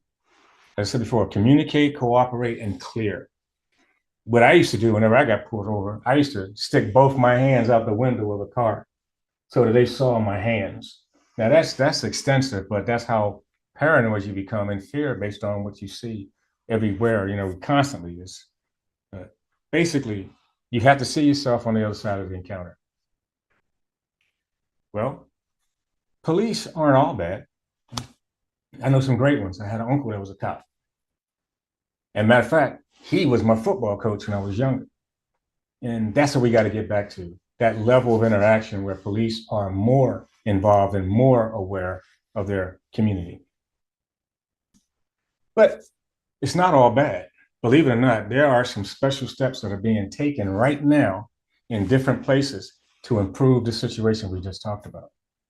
And I'm going to share that with you right now is that Lincoln University in Missouri, which is a HBCU, there's two Lincolns, one's in Pennsylvania, but this one here is actually in Missouri. And what they've done there is they've set up a law enforcement program, certification program, specifically designed to reach African Americans and bring their interest into being police officers. This is huge. This is huge. I actually talked about this with this gentleman on my podcast, the Book of That Radio show. It's called, his name is Gary Hill. He's the chief of police at Lincoln University. Wow. What, I mean, you're talking about taking a step to try and meet a problem head on. The type of things that this guy is teaching people is de-escalation techniques, which is very important, and community involvement. I think community involvement is probably more important than anything for a police officer. There's a term I like to use called representative bureaucracy. And what that means is that people are being represented by themselves. I mean, it's the reason why you have a rainbow coalition in Congress. Well, policing is the one area that we really don't seem to have that representative bureaucracy, because you have a lot of people in neighborhoods policing folks who they don't know. If you don't know somebody, you won't understand them either. And that's the big problem. But as I said before, this program is great. It's taking that special step to make sure that we get that interaction and people learn more about policing. So, as I said before, this puts police on both sides of this dichotomy. They're good for us, but they're also bad because of some, the history speaks for itself. So basically where we're at this point now is we're talking about teams. We're talking about mentors coming together to guide the activities and actions of our young youth, our young men. Now, let's talk a little bit about drugs. Oh my God. If you don't want to mess with the cops or have them after you, stay away from the drugs, the illegal ones. I mean, we have pharmacists who are legitimate and make good money. I mean, the drug industry is in the billions, so there's money to be made, but street pharmacy, on the other hand, is a problem because it creates addiction. It sets people up for trafficking. And there's entirely different rules for drugs on the street. We talked about gangs and other things. I have a young cousin who was killed because she had something that belonged to somebody, and she either didn't give it back to him or didn't pay for it to him. And this individual killed her instantly. And she thought that this guy was a friend. Now, here's a problem with it, though, is that it never really was proven who did it, or he wasn't ever really brought to justice, but everybody knew who it was. But the other characteristics of why you shouldn't deal with drugs are obvious. The risk of life involved with it. These days, they got so much designer stuff out there that if you take one puff or swallow one pill, you could be dead. Simple. We have to get out there and mentor our young folks and keep them away from these drugs, the addiction. Don't traffic it. And keep them away from the street rules, because it's totally different. And community destruction just goes without saying. I mean, inner city America has been decimated by drugs. I mean, where I grew up, I can't even walk down the street in some of the places where I'm from. All the shops and stores are chained up and glass all over the place. You can't even walk in the door, but that's the community implication for it. Okay, so now we're at this point where we're talking about what we need to do to fix the problem. We're talking about the tools that we just provided you to make these things work. Now, a lot of this stuff is local, but there have been some national initiatives that come about that have people really go out and try to reach this demographic and try to stop this self-destruction that we're dealing with. One guy in mind, for me, that comes to mind is Tony Dungy. Tony Dungy, if you're a football fan, you know who he is. One of the great coaches and one of the great personalities, if you will, in professional sports. He was the first African-American to win the Super Bowl as a head coach. But the thing that's significant about Tony is that his son committed suicide. Now, I don't know about you, but motivation for just about anything seems to would have to severely wane if that was to happen. I see these kind of things, and I realize that, you know, we have to take the special steps and realize. And I say all that to say that Tony has instituted, and he's a public speaker. He's done a lot of different programs specifically designed to reach African American youth. And this picture here is just a coaching book that he has, because again, it ties back into what I was talking about before sports, getting people to do things together, being a part of something. Well, Kappa Alpha Psi was, as I said before, is the greatest fraternity on earth because I just happen to be a member of them. But seriously, we have the Guide Right program. And I know all of the other fraternal organizations that are out there have similar programs. We need to bring those up to light. People need to see a whole lot more of them on a different level. And then, of course, the great former President Barack Obama and his initiative. But Barack was so, I mean, he was so far ahead of his time, in my opinion, because he knew how to reach everybody, you know. But let me just quote him here on what he said here, stating the obvious. I didn't have a dad in the house, and I was angry about it, even though I didn't necessarily realize it at the time. I made bad choices.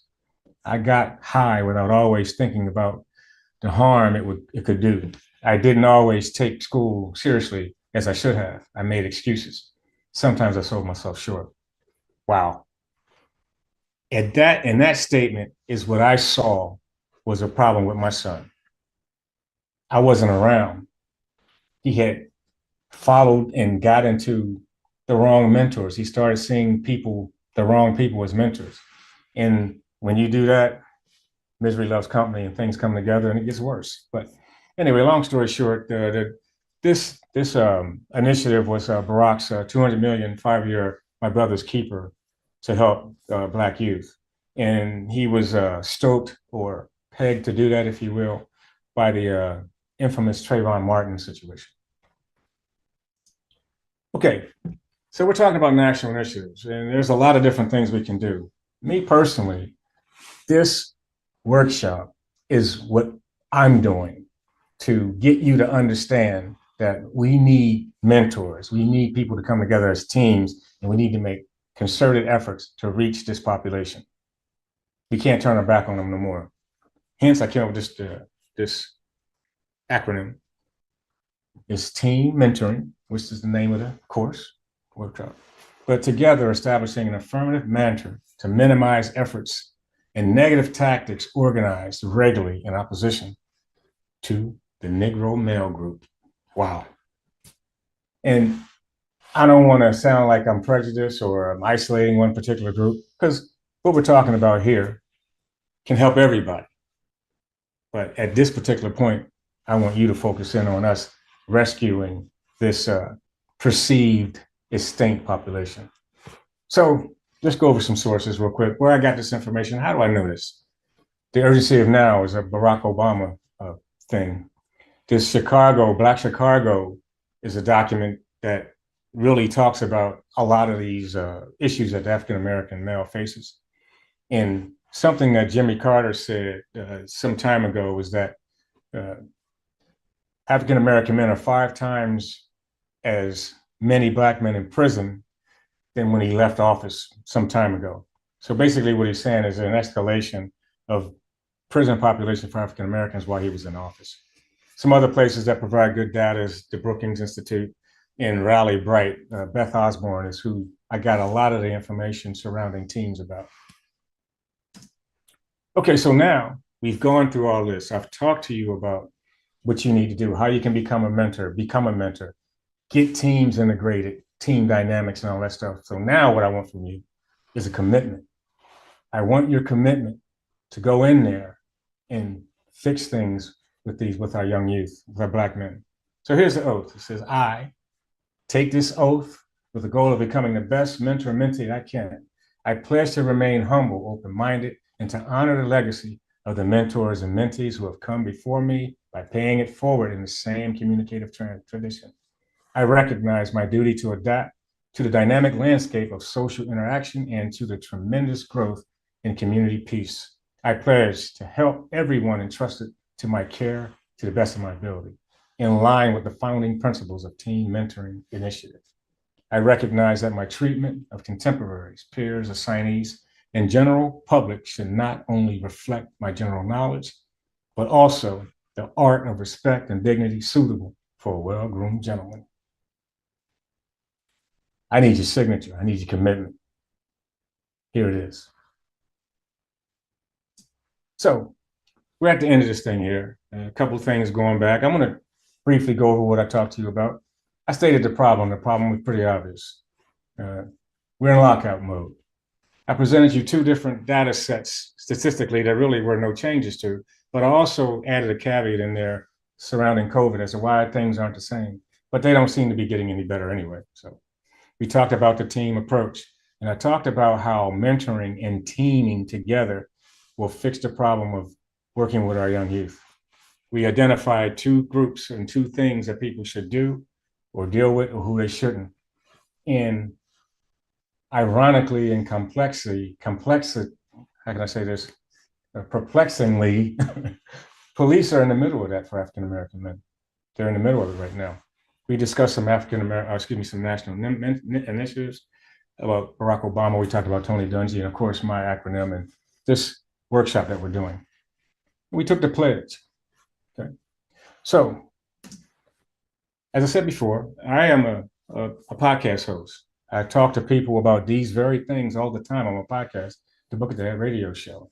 And I've written a couple of books, the Book of Dad Quotes for a Lifetime of Wisdom and the Book of Dad 2, More Quotes and Antidotes for a Lifetime of Wisdom. I provide a lot of stuff to you and have provided a lot of stuff to you today to assist with mentoring our young folks. Now, let's circle back to my son. I am at the point where I'm tears in my eyes. He's got tears in his eyes. We're very upset. And some of the things that have happened, I'm sure you would be too, trying to get a handle on what's going on in your family and your life. But we both looked at each other, and when I saw that emotion in his face, he saw the emotion in mine. One thing we realized was that we both felt the same way, but we definitely love each other. And violence between us was not an option. So what did I do? I became his mentor. I reached out to him. I met him where he was. The tools in this workshop will allow you to do the same thing. I'm Dr. Robert Benson. I hope you enjoyed this presentation. Thank you.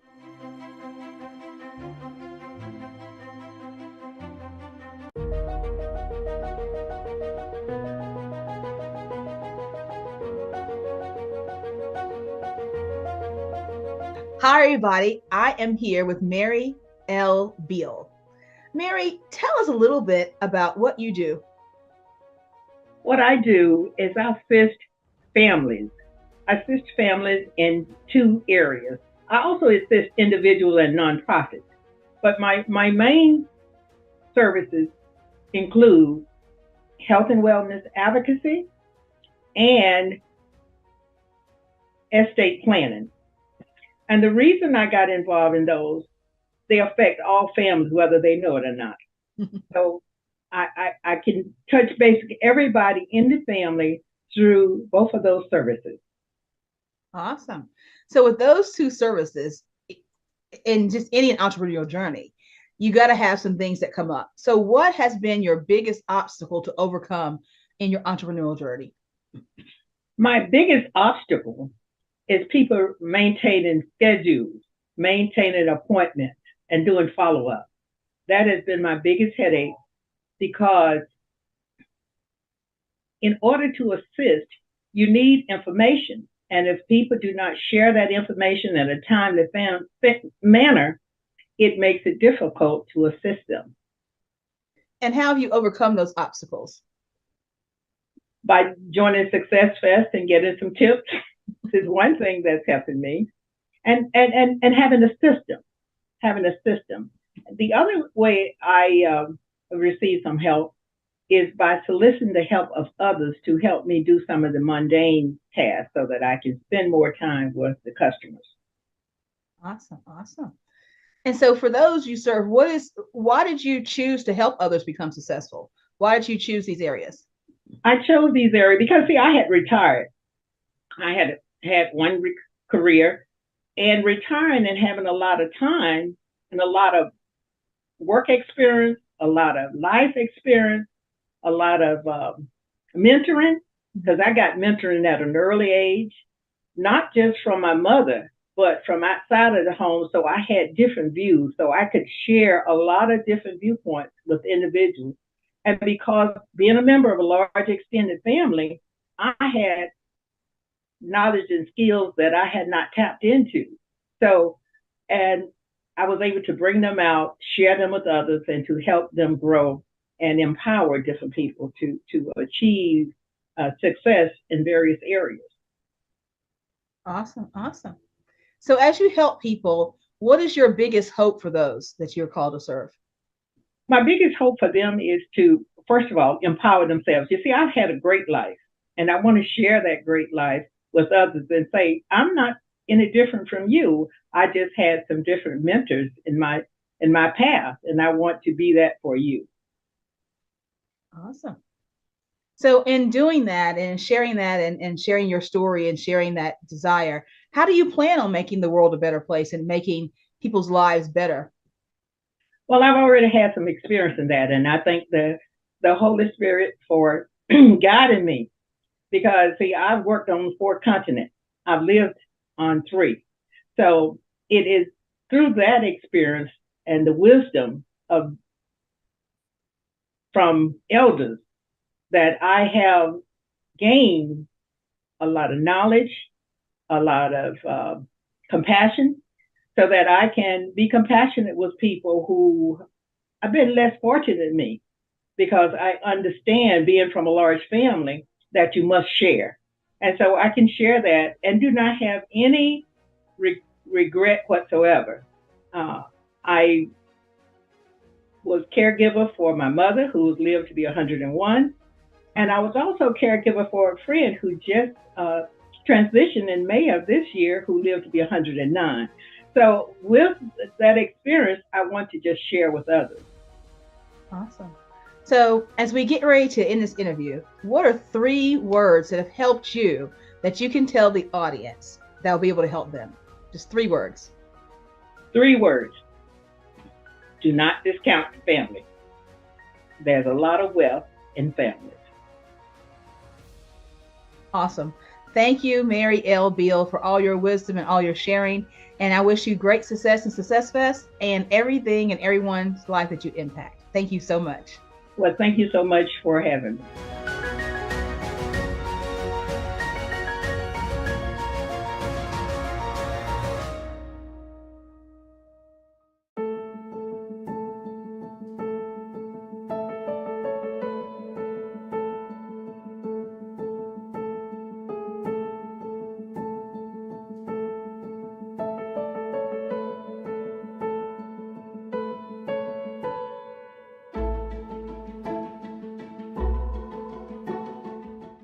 Greetings. Hello, how are you? And I'm so glad to see you here today. I'm going to share with you something about the oldest organization in the world. You probably know it. You're probably a member of it. And I know you're a member of it, as a matter of fact, because I am a member of it. That is the family.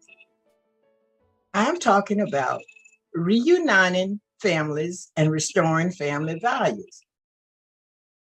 This is a topic that has surfaced throughout the states, throughout each community, is that the breakdown on the family. Why is that? And what can we do to reunite the family and restore family values? That's what we're here for today. I am from a large extended family. And as such, I have learned a lot. As a matter of fact, because I've learned a lot, I have been elected as the family historian. And as a family historian, you hear all types of tales about family members, about discipline, about education, about careers. There's a whole host of knowledge you can gain by being a family historian. You know about birth, you know about death, you know about graduations, you know about military service. You just know so much about family history and various branches of the family. So with that, I'm going to share a short story with you. My mother was born to a large family, and so was my father. When they merged, we had a large extended family.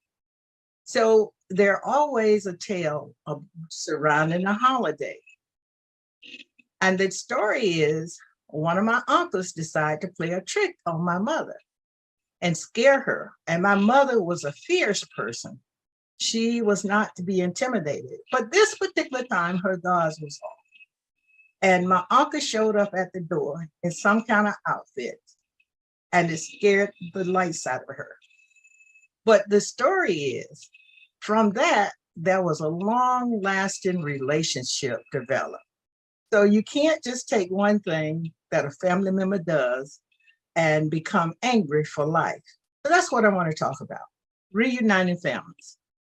Daily, I hear of instances where family members have not spoken for sometimes years, sometimes decades, because of something that was said or something that was done, and there have not been forgiveness. So before I go into my 5 steps to reuniting family and restoring family values, I want to tell you a little bit about me. You see, I am one of 10 children. I'm the 7th born. And as the 7th born, you got it from the younger ones, and you got it from the older ones, you got it from your parents. So it makes you resilient in a lot of areas. So I'm thankful for that. But also as the 7th born, my parents had an opportunity to get a lot of experience in raising children. So by the time I came along, they were expert almost at raising children. So I got the benefit of that. I got the benefit of the encouragement. I got the benefit of the discipline. I got the benefit of just having siblings to share with and form relationships with. So this is what I want to talk about, is what separates us, because there are divided families.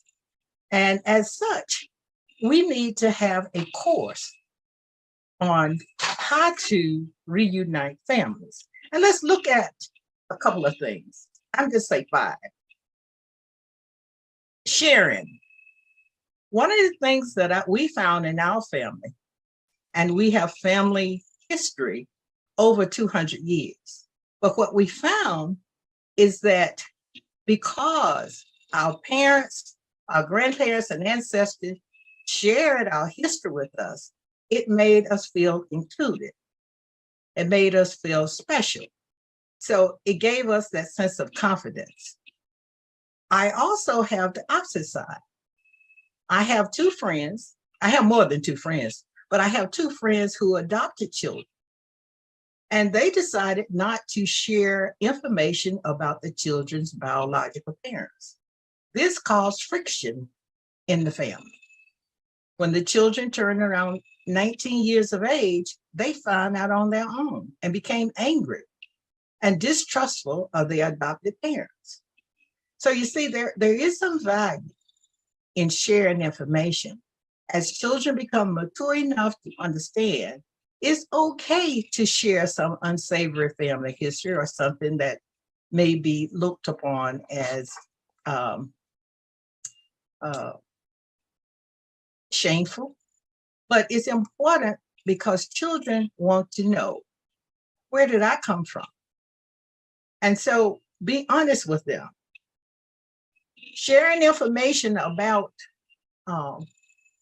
various aspects of the family will cause unity in the family. I remember my mother would share with us that about being poor. She said, it's not a sin and a shame to be poor. It's an inconvenience. So look on being poor as an inconvenience, not as something to be ashamed of. Another thing that she was very strict about, and that was communication. Mother always taught us that you could not call someone out of their names. You could not speak derogatory words to them. You could not, by any means, use curse words, as we say, vulgarity. You had to speak in a loving tone to not only your family members, but to your neighbors and friends. Another thing that we were taught is that we work together. We played together. We worshiped together. We dined together. We had at least 2 meals together. And at the dinner table or the breakfast table, there were all types of discussion, sometimes about finances, sometimes about work, many times about education. So as you can see, once the family is united in the areas that I just mentioned, there is unity. Another, and this I believe is the 5th one that I'm going to share with you, enjoy getting together with family. Family is part, as Mother said, God gave us family, and there's nothing we can do about it. So we just have to learn to work out, reconcile, forgive, and move on. So, in summary, the family, as we have seen it in recent days, according to the newspaper, there is turmoil. Mothers killing children, father killing children, father killing the wife, wife killing husband. So we have to take an aggressive stand and recapture and reclaim our family. So that's what this is about. And we have a workshop coming up on some detailed information on how to accomplish that. One of the things that we will be talking about, what happens after reunification. So that it's not an easy process, because when you have been angry or you have distrusted someone for 10 or more years, you have allowed what Mother used to tell us, don't go to bed angry, don't sleep with wrath. So you allowed that to build up and fester. So one of the things, as I said, we must learn how to love on family, to forgive family, and to move on. Thank you for listening to my talk on the oldest organization, and join me in the workshop on reuniting families and restoring family values.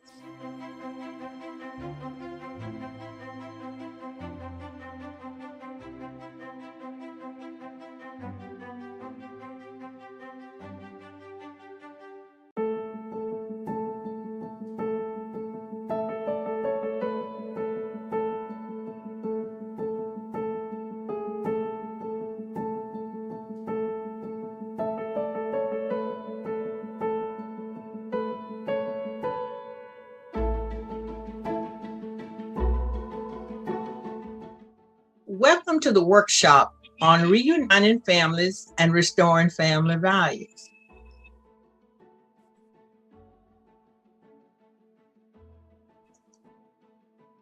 I'd like to share with you a little information here as an introduction. Today, I will share some vital information on the oldest perpetual organization on planet Earth. One common thread we all have is membership in this organization. We may all have different levels of knowledge about this organization and its members. However, this does not cancel our membership, because membership is passed down from generation to generation. Therefore, before I begin sharing specific information on this topic, I request input from 3 to 5 members of the audience on what they expect to learn today about the oldest perpetual organization on planet Earth. I'll share with you from this perspective. The oldest organization starts with Adam and Eve, according to the Bible. But within our own organization, it starts with our parents who gave birth to us, then their parents. So it goes on and on, great-grandparents, great-great. So for generations, so if you look at this chart, just imagine this chart multiple times going the opposite direction, and you will go back to the oldest family member recorded. Now, that's a problem for many of us because of migration, slavery, incarceration, just wanderlust. So there's a reason why some of us may not know our grandparents and great-grandparents. Even some of us don't know our parents because of adoption, because of death of a family member, and kids were separated. So there are a number of reasons. There are 4 challenges for the oldest organization: smaller families or no descendants, single parents, highly mobile descendants. In other words, at one time in Africa, you had a group of tribes that followed the season with their cattle, with their animals. So they did not stay in one place. They were called nomads. And there are some nomadic type people here today. I have been accused of being one of them. Their separation or challenges because of personal views and practices, and that impact on reproduction. In other words, abortion. There are other things that impact on the family. And they're the formation of nuclear families. In other words, multiple families come together as one. So we have a lot of challenges in this oldest organization. About your speaker, me, I consider myself a young senior citizen and an old baby boomer. And there are some characteristics of this generation of baby boomers. That was the first generations to live with a lot of affluence, live with TV, and it's one where there's been a generation gap. So as an old baby boomer, I have seen a lot, I have learned a lot, and also I was able to interact with centenarians that were born in the 1800s, because several of my mother's older sisters were born in the 1800s.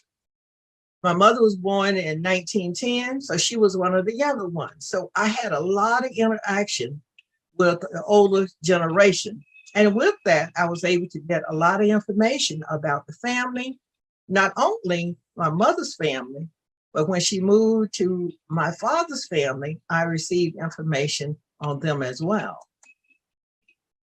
Am I from a normal family? In the Sunday school lesson several weeks ago, I learned that normal is a misnomer for all families.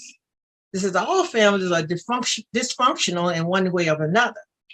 Dysfunction validates the need for family leadership.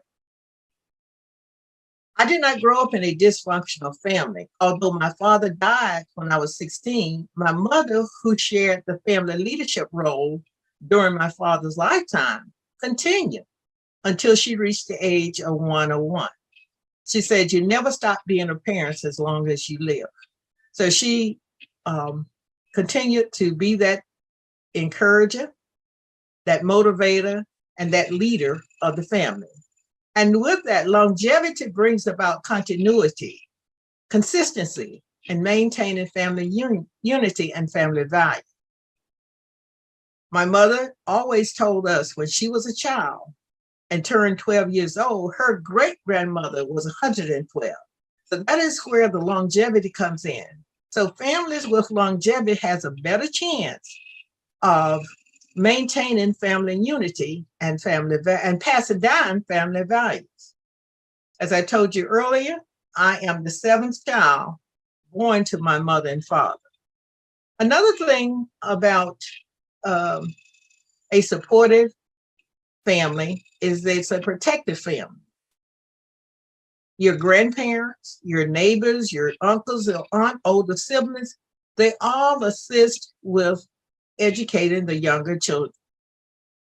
We also got educated in church, school, and in the home. as we ate together as family. We played together. I remember when I was about 4 years old, my father taught all of us who were in school how to play dominoes. It's a game I still love to play today at the age of 76. A protected family also shares the work. So there's hard work in keeping a family together. You have to make sacrifices. You have to share.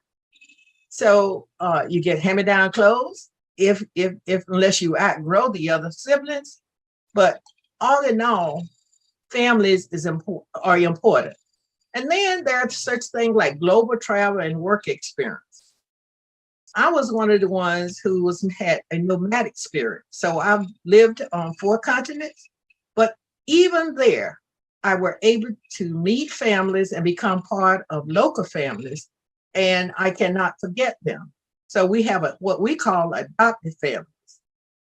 We also have people in our family who we have adopted. So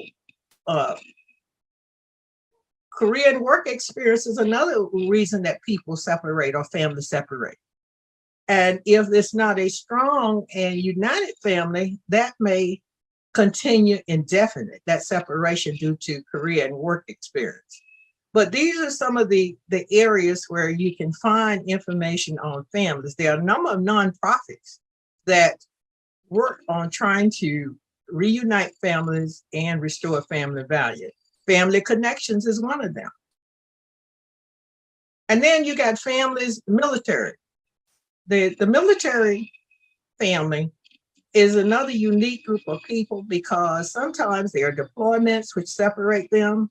Sometimes the family can accompany them on deployments. Other times they may not. But it takes strong family to overcome the separation.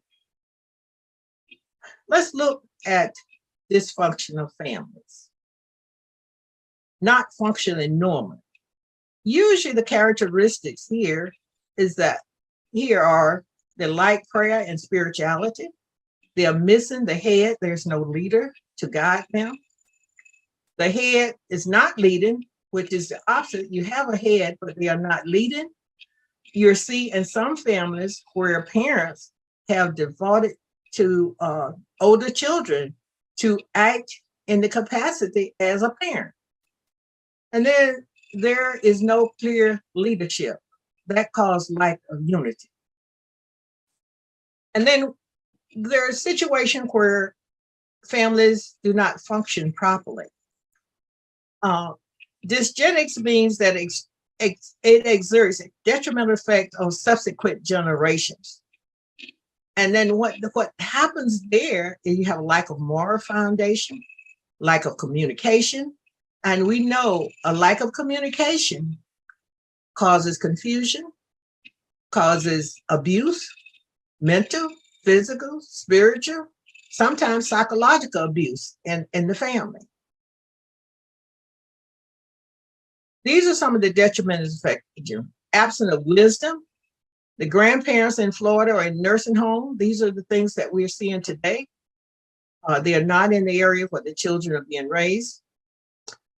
Children were raised on TV and electronic games without guidance. There's limited interaction with mature, responsible adults. Youth attain life guidance from peers. There's too much emphasis on materialistic values. And sometimes that materialistic value may not be in the form of a material item, but a process. In other words, there's more emphasis on sports than on education. There's more emphasis on entertainment than education. So there has to be a balance.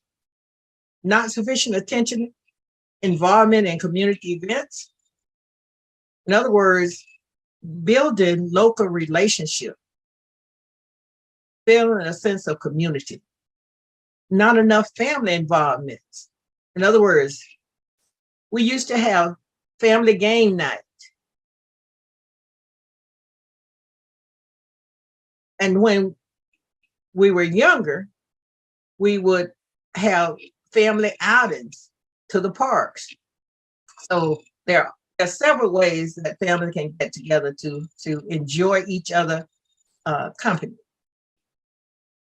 Show me the evidence. What are the evidence of dysfunctional family in today's world? Daily, there are reports of missing kids, child abuse, family violence and domestic violence, school shootings. If you go to the juvenile courts, the juvenile crime is on the rise. School suspensions are astronomical. And here I'll stop to tell you a story.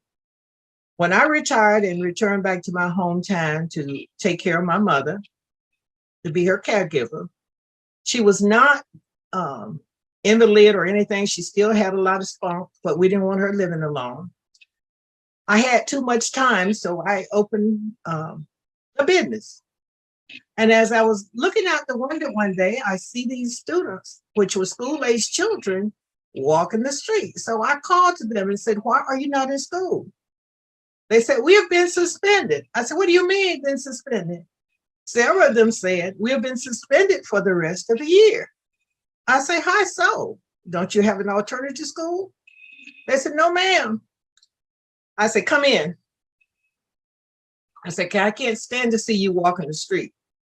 So we wrote up a small grant and we started to work with kids who had been suspended from school. And the school, what I learned is that those students, they were not unintelligent, they were very intelligent, but they were not challenged. So we don't have enough activity to challenge the juvenile. Then family court. This is another area where I got involved. One young lady that I was mentoring asked me to go to family court with her. And it was considered a case of child abandonment. And I was amazed that there was no one there to claim that child. However, a great aunt from Florida heard about it and came up and petitioned the court to become the custody of this child. There are child custody battles. We hear about them all the time. Some of the missing kids are the results of child custody from one or the other parent. So these are the evidence that the family today is in trouble. My passion for families. Personal interaction with family on 4 continents through travel and work experience reveals a diversity in points of views, a need for inclusion, an expectation of equitable treatment. That is the MyDie. Die is a mnemonic, which is a short way of reducing 3 words, in this case, 27 letters to 3 letters or 6 computer characters. Die. Oftentimes, especially in family situations, I have learned to die to self. In other words, I have learned to put self aside to maintain family unity. In other words, we can sometimes make sacrifices to better the overall good of the family. Then a mnemonic. By rearranging these same 3 letters in military jargon, they form an IED. What is an IED? A homemade bomb or destructive device to destroy, incapacitate, harass, or distract. Now, I added something here. I said, in the civilian world, I added that an IED is an inappropriate explosive disposition. Still carries some of the same things that an IED bomb, homemade bomb, does. An inappropriate explosive disposition destroys relationship. Now, here are the 5 components of an IED. An initiator. Sometimes a parent may be the initiator with an inappropriate explosive disposition. How so? is how we communicate. Sometimes we communicate with vile or derogatory language, even if it's a parent. That is initiating a certain type of behavior. A switch. This is not a switch that I got when I was a child, when I misbehaved. This is a switch in terms of something clicks within a person when they have been spoken to in a derogatory manner or a demeaning manner. The main charge is the heart, because you're thinking that your parents should not say such ugly or demeaning words to you as a child. So, or vice versa, a child saying it to a parent. So it could be a source, the power source. What caused that? Because we have certain expectations of children. We have certain expectations of parents. And that body contains those physical triggers that will pull someone's switch. And you heard that stated. He's flip my switch. So these are components of an IED, inappropriate explosive disposition or improvised explosive device. IED or DIE in human relationship. IEDs are intentionally designed to be destructive, so are semi-automatic and automatic guns. Likewise, an AR-15s and AK-47s, they are war weapons. Are we producing human IEDs with these weapons? Practically all human interaction and relationship begin in the home amongst family members, natural, adopted, or fostered. I recall one of many poems found amongst my late mother's important papers. The poem, "Children Learn What They Live," shed light as to what could possibly create or produce an inappropriate explosive disposition, an IED, or a military-style improvised explosive device. Not surprised, IED ended.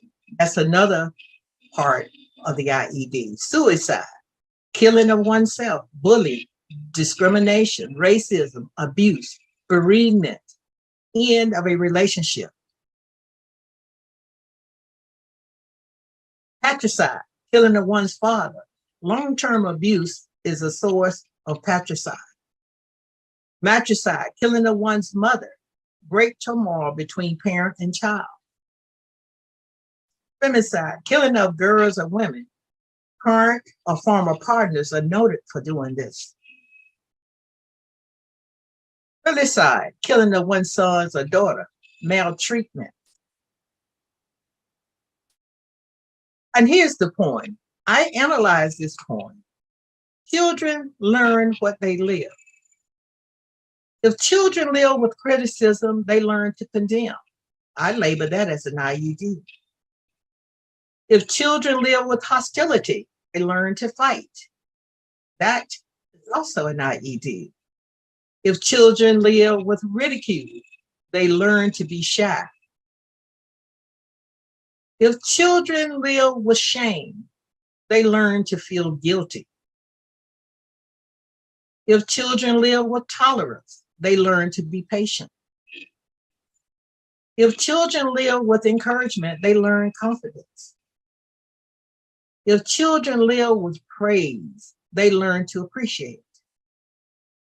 If children live with fairness, they learn justice. If children live with security, they learn to have faith. If children live with approval, they learn to like themselves. And if children live with acceptance and friendship, they learn to find love in the world. And as you notice, each of these clauses I have identified as an IED or a DIE. Now, if the DIE does not take place, the reverse could happen. They become an IED. Or likewise, if an IED is listed and the reverse takes place, you have a better chance of becoming a die. That you have diversity, you have inclusion, and you have equity amongst children. Then I said to myself, let me do a self-examination.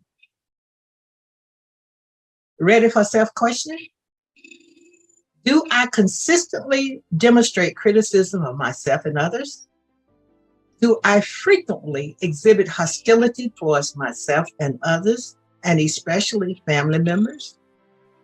Do I constantly ridicule myself and others, especially family members? Am I living in shame, whatever I consider shame to be, or whatever you consider shame to be? Do you consistently participate in family reunions, family gatherings, any opportunity to share with families on a positive note? Here is my call to action so that we may change this scenario. Don't let our children become collateral damage. Join me in the movement to reunite families and restore family values.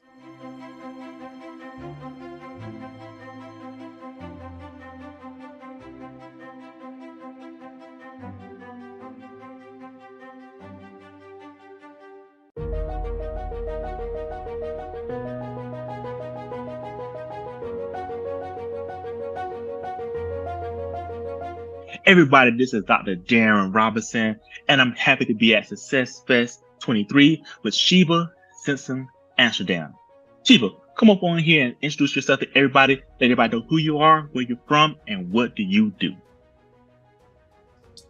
Hi, everyone. I'm Sheba Simpson Amsterdam, and I'm from New York, New York. And I am an educator by day and a CEO of I'm on Assignment, Inc., which is also located in New York. And my nonprofit organization empowers marginalized communities through advocacy, financial literacy, education, as well as social justice. Oh man, you got a lot going on. Busy, busy woman. And I guess you're from New York, New York, you know, the city that never sleeps. So it only makes sense. So here we go. Yep. My first question for you is, what has been your biggest obstacle you had to overcome? Professional and political sabotage. I've always been a person that served my community. As I stated, I'm an educator. I've known from a very young age that I connect to people. I have great interpersonal skills, and that has led me to want to serve in a political field. I ran for city council recently, actually in 2021, and it opened my eyes to a world that I had never thought people would be so vicious. However, it didn't stop me, it didn't deter me, because I'm on assignment and I know my purpose is to serve, and that's what I continue to do. Wow, love it. So here's my question then, is why do you choose to help others become successful? I think that we're all on assignment. We have roles that we have to play. I'm running my race to pass the baton on to other people, and I have something within myself that I have to give others so that they can run their race and be successful, because we're all part of the greater society. And until we're all in our ordained positions, then our society can't move forward in a positive and progressive way. And that makes total sense. Because now I know when people are called to serve people, they have a certain hope that they have, right? Because they have a reason why they're doing this. My question to you is then, what is your biggest hope in passing the baton to the next person? My hope is that anyone that I come in contact with realizes that they have everything they need within themselves to be successful. They have everything that they need within themselves to change their community. They have everything within themselves to change their city. And then we all together have within ourselves ways to change our society through education, through healthcare, through housing, through financing. And Nice, nice. Got you, got you. And the thing is, because everybody else see like, okay, so she has a plan, right? So how do you plan on doing that?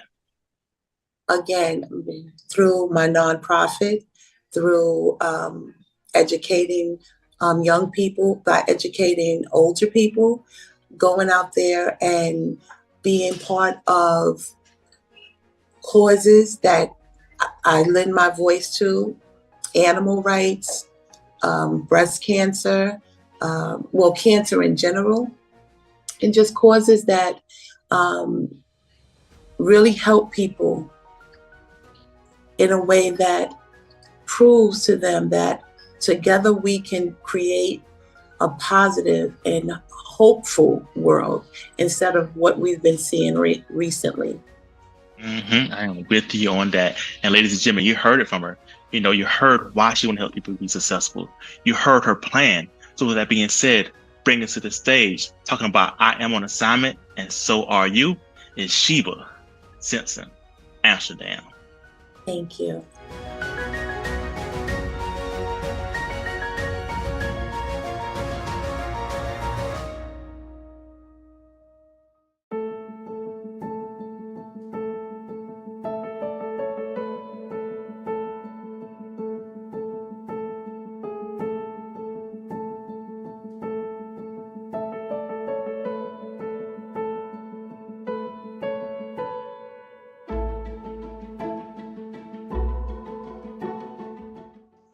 Hi, I'm Sheba Simpson, Amsterdam.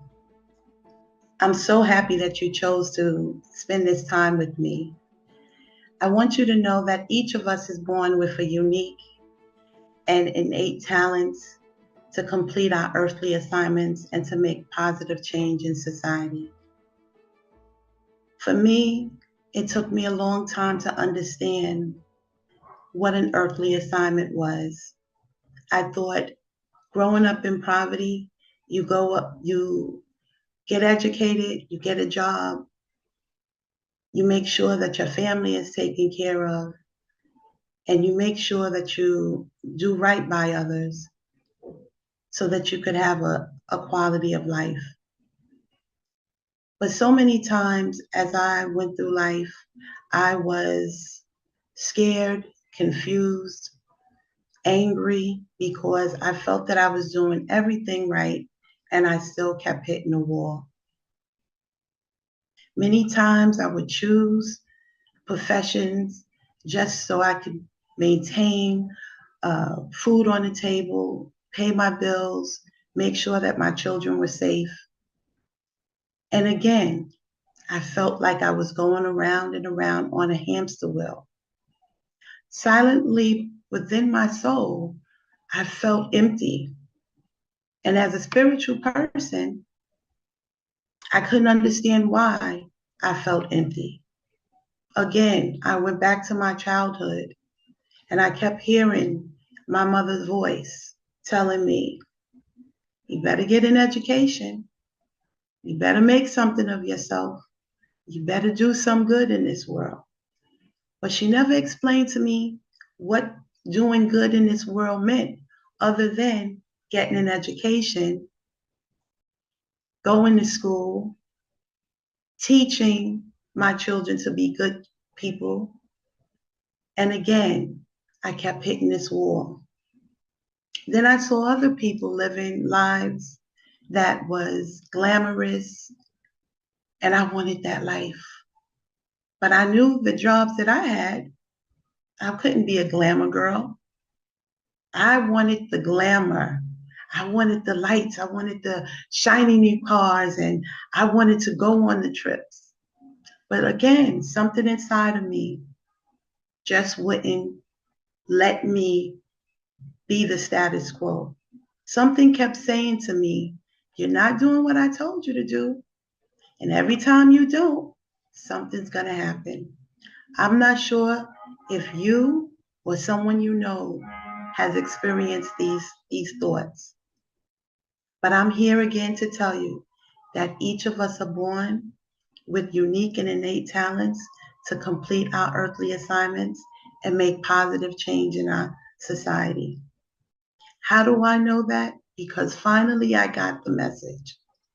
And I realized that my earthly assignment is to be of service to others. For over 20 something years now, I have been an educator, but a mother first and a teacher first to my children. I've served my community. I've done what I need to do when it comes to voting. And I finally found my niche. I finally found that I have this unique ability to connect to people.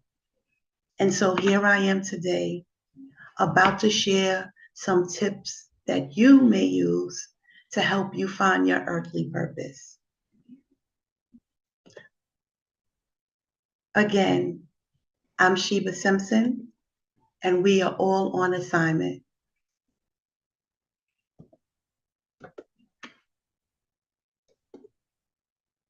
Discovering your assignment, how to find the talents that you possess naturally to change the world. The first tip I have for you is to pay attention to what you're good at. If there is something you are always praised for, chances are it's one of your skills or talents. Are you a great cook? Are you a great mathematician?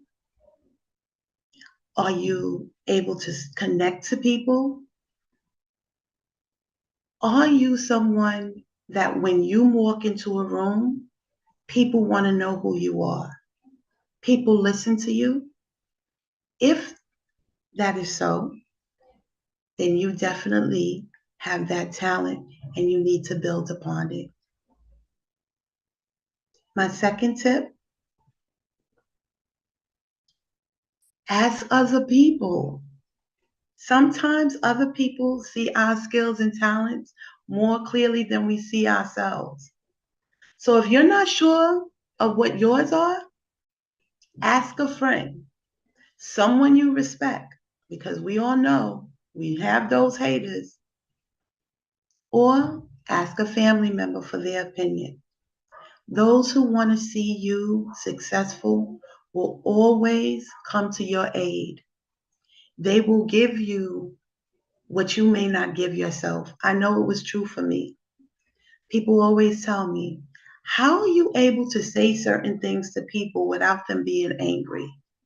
How are you able to connect people who would ordinarily not speak to one another? And my response is, it's just who I am. Because again, we're all on assignment, and I am on assignment to connect other people. I call myself the connector because when I see two people who have talent that sometimes they recognize and sometimes they don't, and when I put them together, something magical happens. So stick with me and listen to these other two tips, and let's see if by the end of this presentation, you know your assignment.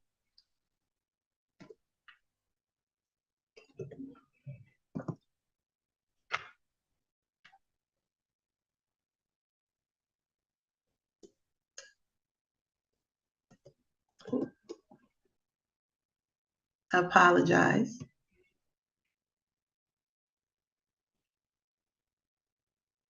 Stick with me.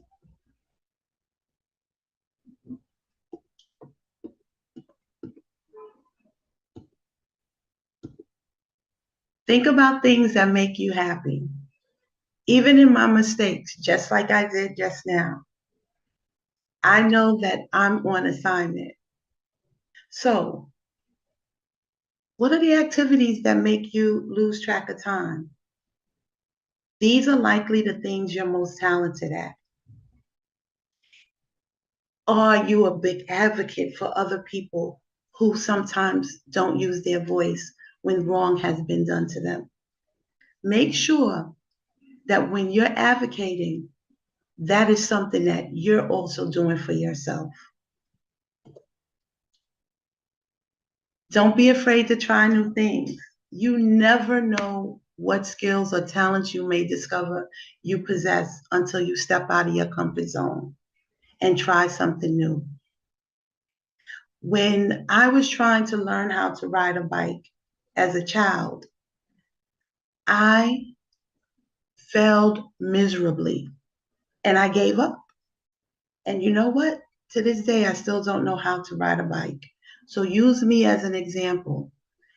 Don't be afraid to step out of your comfort zone and fail at something and keep trying until you get better at it.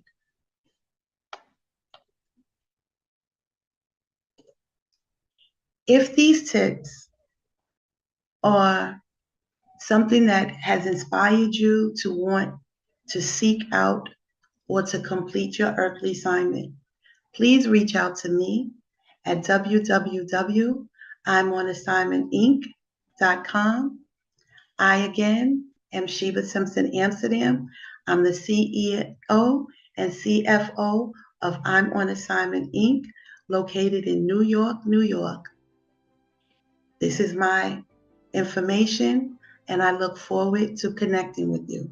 And oh, by the way, if being of service to others is something that you want to do, you can also, when you peruse my website, hit the volunteer button, fill out that volunteer sheet. We're always looking for those who want to serve. I'm on assignment, and so are you. Is my upcoming book that will be sold on Amazon.com. Again, find your purpose, live in your truth, and fulfill your earthly assignment so you can pass the baton on to someone else so they can fulfill their assignment. Be blessed, and thank you for watching. I'm Sheba Simpson Amsterdam.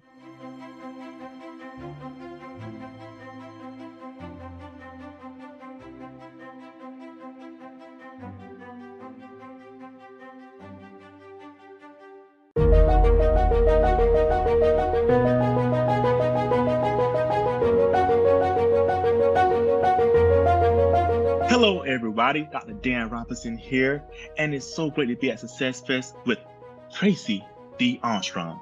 Tracy, come on and tell everybody a little bit about yourself, where you're from, and what do you do? Hello, everyone. I am Tracy D. Armstrong, born and raised in Houston, Texas, coming to you from Channelview, Texas, and I am an educator, coach, and motivator. Nice. You know, Houston's one of my favorite cities. I was just there a couple weeks ago, matter of fact, actually beginning of this month. So great to have you here. First question I have for you. What has been the biggest obstacle you had to overcome? Well, my biggest obstacle in my life has been overcoming my perspective of myself. I would always judge myself, think that I wasn't good enough. I was raised by a single mom, and so she really, really pushed me to be the best. But with that being said, she never really told me, good job or I'm proud of you. So as I went throughout life, I never really thought that I was good enough at anything that I was doing. So I would doubt myself. I would doubt my dreams. I wouldn't press through until I finally realized that it was me versus me. So that was my biggest obstacle.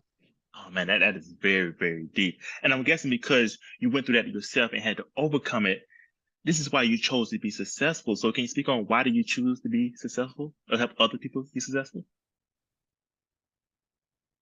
That is exactly why I choose to help other people become successful, because my purpose in life is to have a positive impact on other people's lives and to help them see past what they see. And with some people, they only see doom and gloom every day, all the time. And so I want them to see further, see that there's more to life than what they see. Because as an educator, I see that a lot with my students. And so when they succeed, I succeed. And it brings me joy to see them overcome those obstacles that hold them back also, like I did. Nice, nice. And then once you do all of that, what's your biggest hope for them once they see what they see for themselves? So my biggest hope in everything that I do, every time that I speak, every message that I put out there, I want my words to inspire hope in people, ignite a fire under them. I want to influence people to change the way that they think. And so I hope to transform minds so that those minds will transform their lives. That is my biggest hope, because when you transform your life, it makes life much more successful. And you're right about that. You are right about that. But before you do anything in life, your mindset has to be set first. So guys, she has so many gems she got to drop, right? This is just a little teaser for you. So stay tuned, because coming to the stage is Tracy D. Armstrong with You versus You. Stop stopping you from your own success.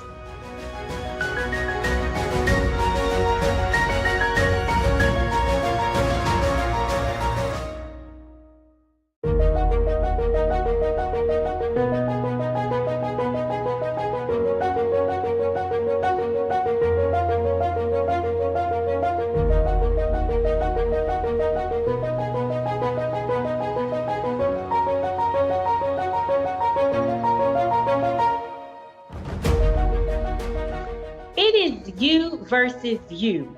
And your success is dependent on your perspective of yourself. So stay broke if you want to. That's up to you. Or live a successful life full of prosperity, thriving and flourishing in everything you desire, because that's up to you too. Your perspective is so powerful that it will propel your life to another level, or it will imprison your life to never excel. Now, if you are someone that allows your past to dictate your future, and you are ready to stop stopping your own success, then this message is for you. And it starts with how you view yourself. Now, if you desire to live life and not just exist, you must learn how to check, change, and control your perspective of yourself. Today, we're going to walk through some of the ways that I have learned to control my perspective. I use what's called the 5 W's and the 1 H. Now, understand, I was a writing teacher for a few years, so we use this in class to get a better understanding of what we were doing. And if you use this in your life, it will help you get a better understanding too. Now, the first W is the who. Who controls your perspective? You do. Who controls your success? You do too. And I had to realize this for my life. I had to realize that everything that I wanted started with me going after it and not letting the way I viewed myself stop me. When one of my students said, "Hey, Miss, you should start a podcast," I said, "A podcast?" I had no idea what a podcast was, how a podcast was supposed to be started. I doubted myself. I felt like, who's going to listen to me? What am I really going to say? What are you going to do? I was unknowledgeable of anything that I needed to do. But guess what? Sometimes you have to shut up all of those thoughts in your brain that make you believe that you are less than. And that's what I did. I shut up those thoughts and I started learning about podcasting. I started getting into classes to know exactly what I was doing. And guess what? I started my What's Your Mess podcast earlier this year. But you got to remember, you must know that you have the power to control your perspective of your life. The next W is the what. Get an understanding of what is your perspective of yourself. If you really think about it, do you constantly criticize yourself? Do you frequently compare yourself to others and think less of yourself because you're not on the same level as someone else? Now, I completely understand because I did the same thing for far too long. When I started my all-star cheer and tumbling business, I would constantly put my little gym and my raggedy business down. I would look at the buildings down the street and the other companies and say, man, I wish I had what they had. And it wasn't until one day one of my parents came and said, hey, you are doing an amazing job and you bring a lot of value to my child. This is when I started to realize it wasn't about the size of the building, but the value that I added to my athletes' lives. Sometimes outside people must show you your value before you can see it for yourself. Now, I can tell you how worthy and deserving you are of being successful, but until you perceive it for yourself, your life will never change. So stop stopping your success. And then I reflect on the next W, which is the win. When does my perspective hinder my success? Understanding when your success is hindered by your perspective will tell you when to change your perspective.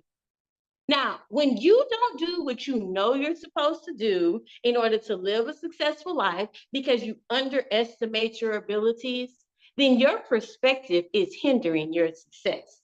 When you look at others and you compare yourself to them and you think that you can never be as great or as grand, then your success is being hindered by your perspective. Think about it. What thoughts are stopping you from pursuing your dreams, your visions, and your goals? Because I thought about it and I thought about what was stopping me, and I asked myself the next question: where? Where did this perspective come from? And realizing where it comes from will help you know how to change it. Your perspective of yourself came from somewhere.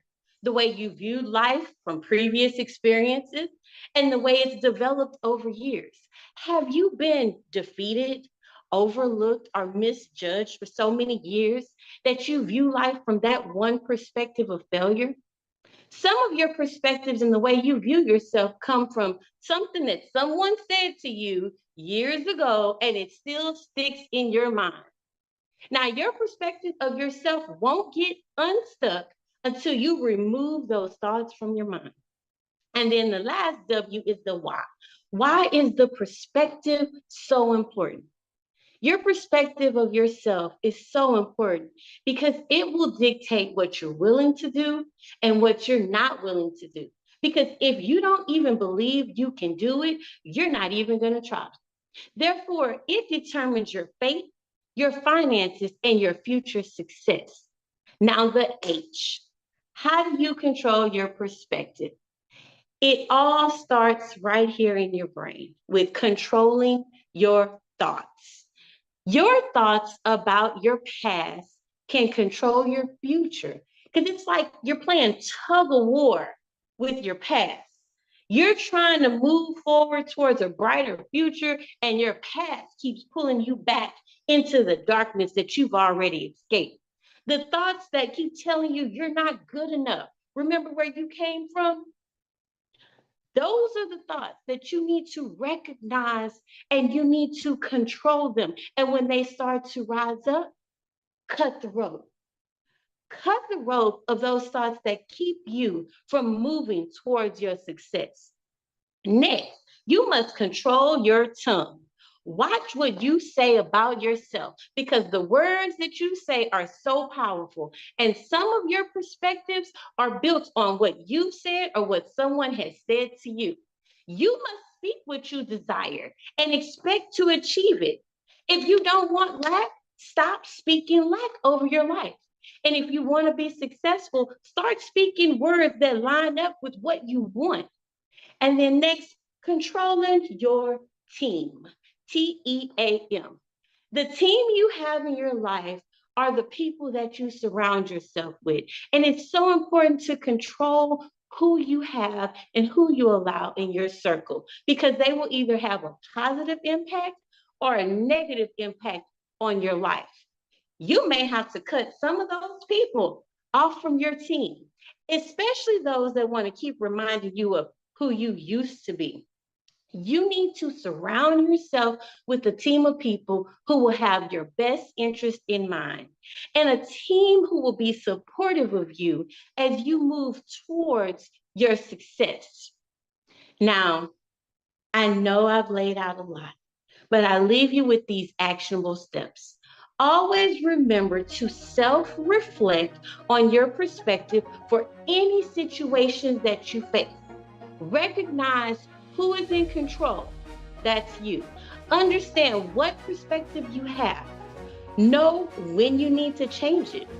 Realize where does that perspective come from and why it's important to change it. Remember how to change it. Control your thoughts, control your tongue, and control your team. If you do these things, you can stop fighting yourself and get out of your own way for a successful life. Remember, it's you versus you. So stop stopping your success. And if anything that I've said today has been beneficial to your life and you want to get some more motivational moments, remember, I'm Tracy V. Armstrong. You can find me on YouTube and on all social media platforms. Thank you.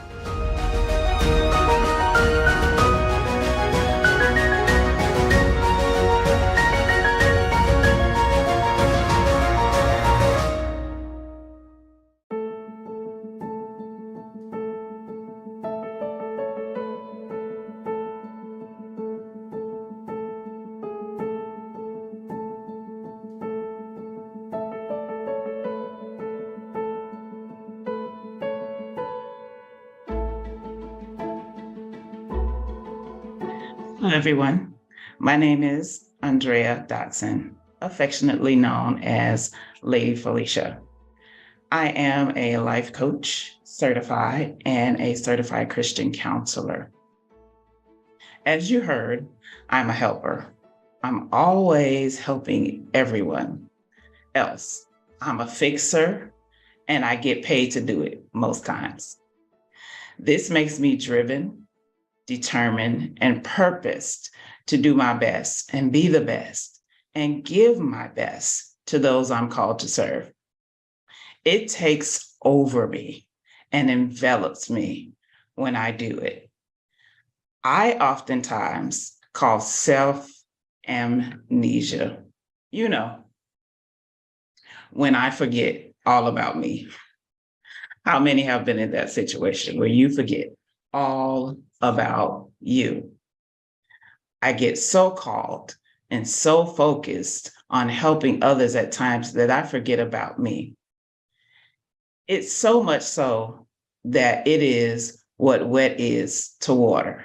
It's my breath helping people. It's ingrained in me, and it brings me joy to see the results that others get when I'm able to assist them in life.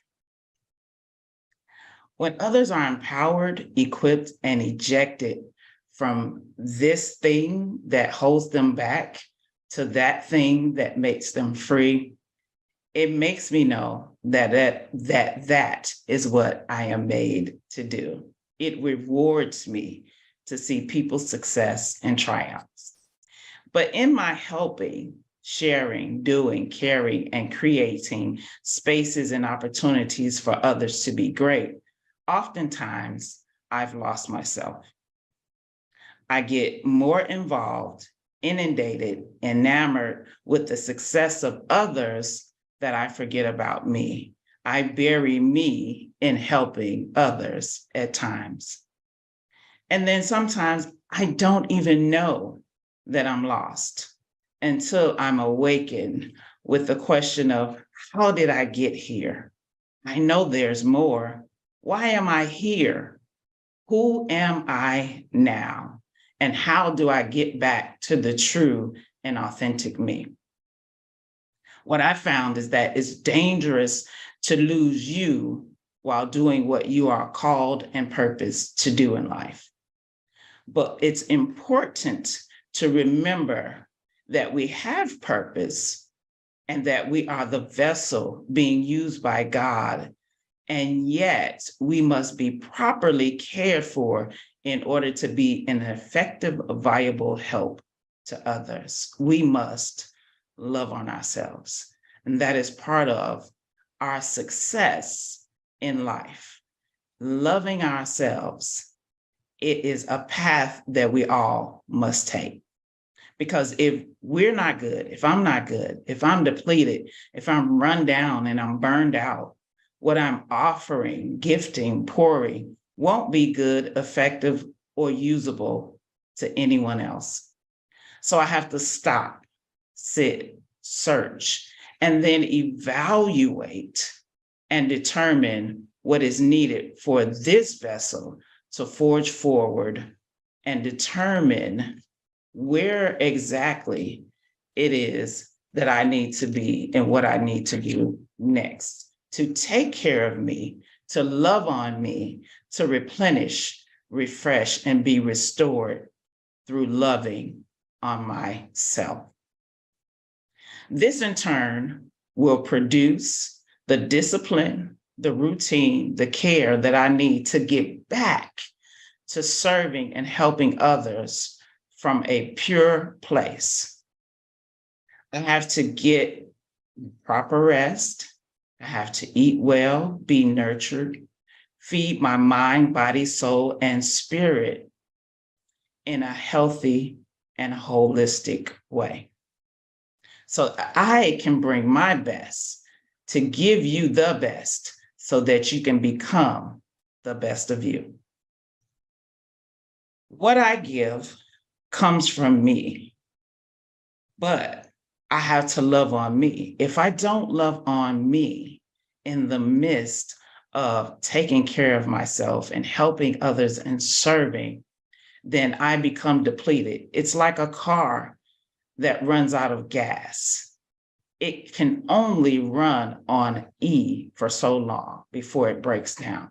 We too, as people, must make sure that we don't run on fumes. We don't burn out, and we are taking care of ourselves. Self-love, because it is a component to becoming successful, it is highly important that we do it. It is not selfish to take care of you. It is not selfish to love on you. It is not selfish to make sure that you get what you need to be refilled, replenished, restored, and revived.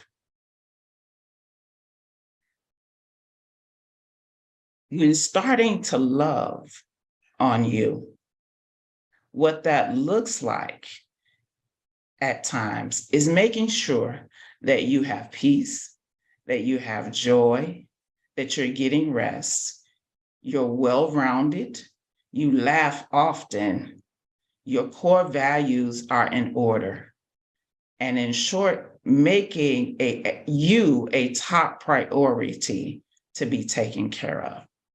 It is the place where you're on the plane and the flight attendant says, in the case of an emergency, the oxygen mask will fall first to you, and you have to put it on you, because if you're not here anymore, self-love is the oxygen mask that must go on you first. Because if you're not here and you're not well taken care of, then you can't breathe and you can't be alive to take care of the next person, to take care of your purpose, to walk in the calling wherewith you have been called to. For me, I need one day a week to care about me, to love on me, to make everything just about me. Sounds selfish? It's not. It is making sure that my very well-being is intact. When I'm not okay, I can't fully show up, serve, and speak to the greatness in you from the greatness in me. Self-care should also produce and reproduce determination to continue the discipline of self-love. And that determination comes from within. It is the decision, a decision that you deserve love, you need love, and the self that you are is not quite satisfied with what you're getting right now. It's not quite satisfied with what it sees, wants, craves, and desires. And you want more. And guess what? You're entitled and you deserve more. How does that look for you? Determining how self-love looks for you is very important. Now that we know how self-love looks and what is the definition, it's time to show up for you. It's time to take you on a date. It's time to take you to dinner. It's time to go try something new just for you. For some, it looks like counseling and therapy to heal the past wounds. One of the components of authentic success is going through the process of healing so that you can love yourself. I've done it and I'll do it again at any given moment. Another component to having the success of self-love is making sure that you produce a discipline when it comes to self-love. How does that look, Lady Felicia? It looks like you creating a routine, a regimen, a schedule. Yes, schedule time for you.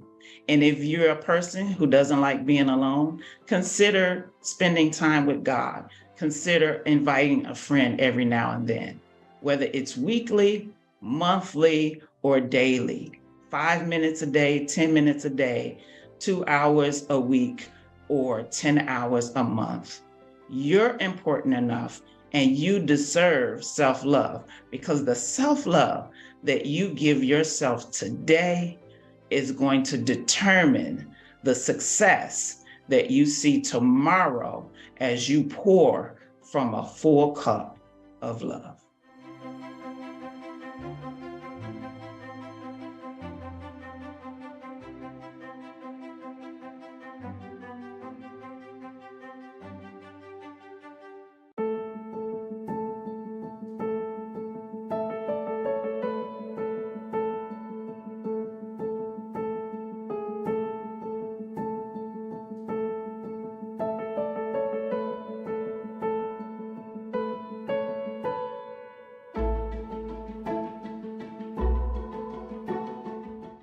Hello, everyone. I'm Coach Lady Felicia, your self-love coach. Today, we are talking about dead or alive. You can't be both. If you would, pinch yourself. A little bit harder. A little bit harder. You're alive. You felt that, right? Are you sure? You sure? Okay. Yes, you are. Well, you can't be alive and dead, and you can't be dead and alive at the same time.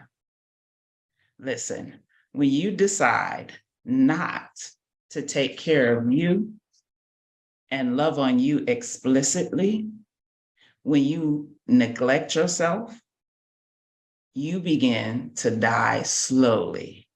Your true self begins to fade into the labels, into the titles of who you believe that you are. When we place others above ourselves, we are literally watching as we fade into the background. We watch as we become someone that we don't even know. A different person, a different self. It is as if you are seeing yourself laying on the floor, choking. And guess what? Serving others above yourself, helping others above yourself is you stepping over your choking self and leaving you to die.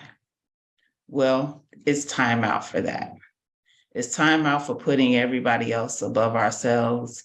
It's time out for allowing other things to come before our own well-being.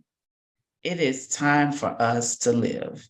It is time for us to love on ourselves. Now is the time to wake up and pay attention to what needs attention in us, for us, concerning us, and get back to our original self. Well, today, a few things we're going to talk about are the components of self-love, the definition of self-love, and some questions you can ask yourself to determine exactly what it is you want, need, or desire to love on yourself. Well, let's talk about the definition of self-love. According to the dictionary and what I looked up on Google, it says self-love is the regard for one's own well-being and happiness, a desired trait, Well, you don't have to desire it anymore. We're going to go after it. But my definition is this. It is the ability to choose oneself and well-being mentally, emotionally, financially, spiritually, and physically overall, so that then we can turn around and serve those that we love and give love to those that we serve. It's your choice. You can make it. You can choose to do CPR, which is self-love, on yourself, the Heimlich maneuver on yourself, which is self-love, to make sure that you are no longer laying in the middle of the floor, choking and dying. Listen, self-love is not arrogance. It's not conceited. It's not pride. But what I found that self-love really is, for me, it's humility in action. It is self-awareness, being aware of who I am, being aware of where I am, being aware of who's around me and how they impact me, how what they say or what they have to say or have said in even past times affects me or impacts me. It is self-reflection. It is looking at myself and seeing the growth in me, seeing the areas, the weaknesses in me that I desire to work on, that I need to work on, so that I can be a healthier me, a more whole me, be a better person, so that when I serve from that place of wholeness and healthiness. And not just that, but also from a place of purity, because I have integrity inside of that self-love.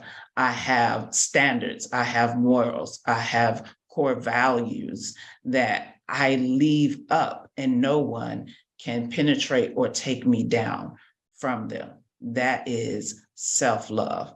And also making sure that I'm accepting me in all my curves and all the blemishes and all the faults and failures that I have, knowing that all of those things make up the wonderfulness, the greatness of me. And you too can as well look and reflect and see who you are. Be self-aware and know that no one can stop you from loving you but you. Now, let's talk about 3 key components of self-love that makes you know and will identify if you need life support, if you need CPR, if you need a breathing treatment called self-love, or if you're alive and well and just need a discipline and regimen and a routine. All right. The first one is recognize that you have a need and what area you have a need. for self-love. What do you mean? What I mean is there are times when I feel my peace is disrupted.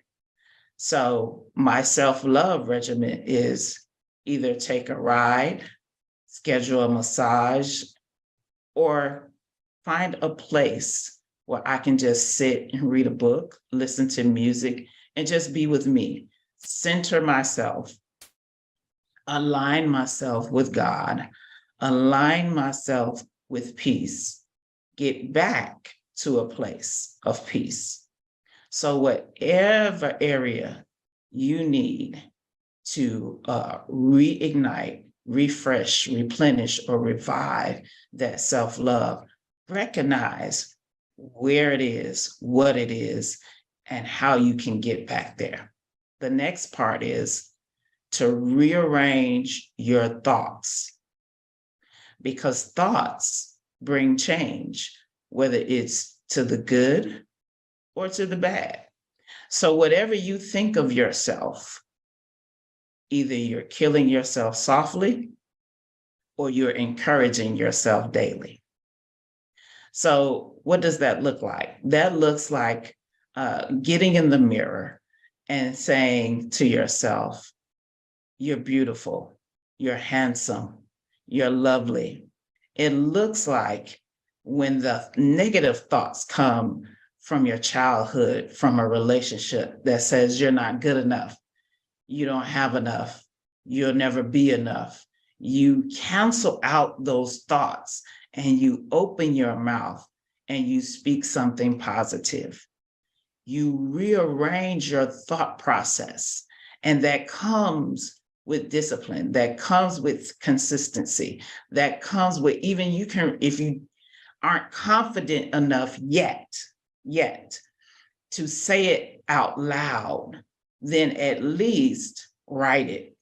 Grab a notepad, grab a recorder on your phone, grab something that you can transfer it from your heart to paper, from your heart to the computer, from your heart to the voice message. And if you record it on a voice message, you can always play it back. That way, until you get comfortable and confident, you're still speaking to yourself. So you can say, you can make it. You're okay. You're fine. You're great. You're the greatest you there will ever be. There will never be another like you. Rearrange your thoughts about yourself from negative to positive. Then number three, a third key component is remembering to love on you in all you do. So whether you're at the grocery store, make sure that you're in a space and a place of positive thoughts. So if those thoughts are coming like, how can I afford this? Or what am I doing here? Or anything negative, even if you're passing by somebody, I've heard this many times as a counselor, they were looking at me as if, or they were laughing at me. You don't know that.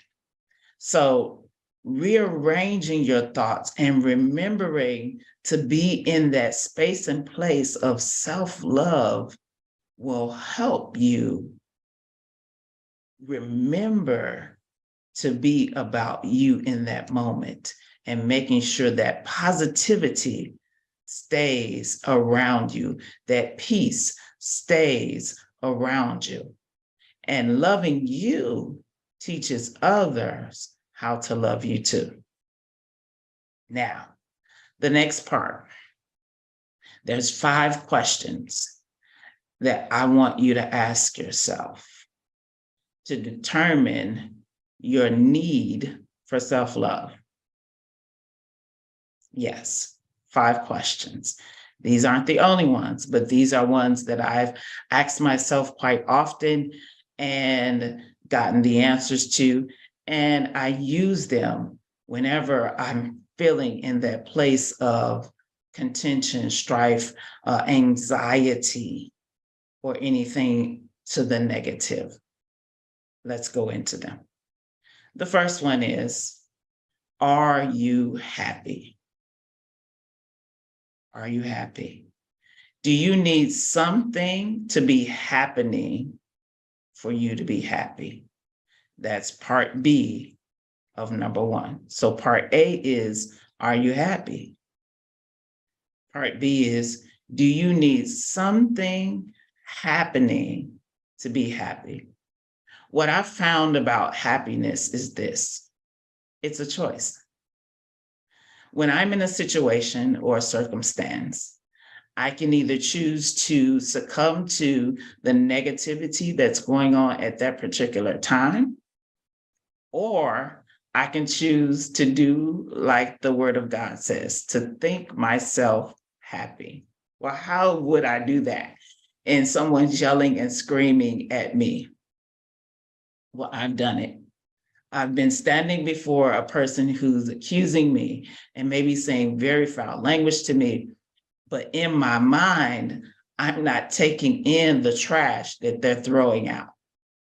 But instead, in my mind, what I'm doing is I'm thinking about, you know what? They're hurt. They're in a place of pain, and I choose not to participate in bringing more hurt and more pain to them. So what I'm going to think about is, how can I help them? How can I be a blessing to them? Or I'm going to walk away. I'm going to be calm. I'm going to remain standing. I'm not going to go down, but I'm going to be up. And then I'm going to leave with what I came with, and that is my peace. So make sure that you don't always need something happening to be happy, because that place means that you want to be entertained. And we don't need to be entertained, but we need to be educated so that we can educate others. And that is another part of self-love. All right. Question 2. When you are done talking, doing, being, fulfilling, how do you feel? Does it make you feel like, oh, I want to do this again? Yes, yes, yes. That was so great. I love to see people blessed. Or was it taxing? Was it like, I don't want to do this no more? Why am I here? What am I doing? Look at what you're doing, why you're doing it, the place and posture that you're doing it from, and what has motivated or gotten you to that place to even do it. Are you serving from that place of gratitude, or are you serving from a place with an attitude? Gratitude or attitude? How do you feel when you're serving, when you're doing, when you're on assignment and you've done what you were asked or called to do? Even in conversation, when you're talking to someone and you're done talking to them, did that conversation make you feel a way or some kind of way, as they say? Or do you feel better? Do you feel relieved? Do you feel more peace? Did it add to you, or did it take away from you? Did it shift you from, yes, hello, how are you, to, oh my God, why did I even take that call? Those are components of loving on you. Sometimes you have to let the phone ring and not answer it. Sometimes you have to say, no, not today. Sometimes you have to say, I'm not in a place, I'm not in a posture to serve right now. So please excuse me. Thank you, but no thank you. Number 3. Now we're asking questions to determine your need for self-love, okay? Number 3, how long has it been since you felt you were living the life you desired? How long has it been? Has it been days? Has it been weeks? Has it been months? Oh, God forbid, has it been years? since it felt like you're living the life that you desire to live. Well, what does that look like, Lady Felicia? What it looks like is you're happy with waking up and doing what you get to do every day. You're happy with serving who you're called to serve when you're called to serve them. You don't have a problem with it. You're not trying to find a way to get out of it. You're not making up excuses or telling lies because you really don't want to do it. Versus, you know what? Remembering that you get to choose what you do with your life. You get to choose who you allow in your space and in your circle.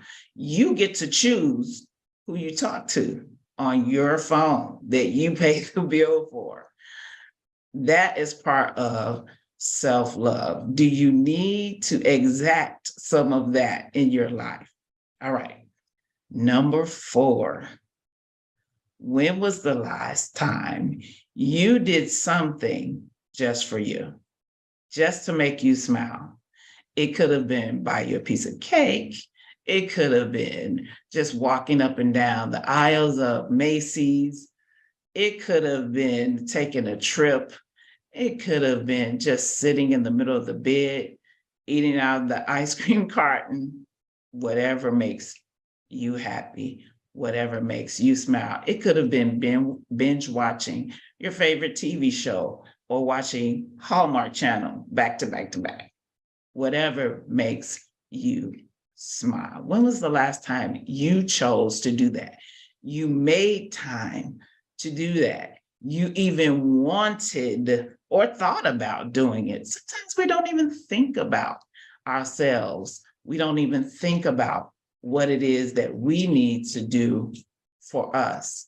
So when was the last time you loved on you?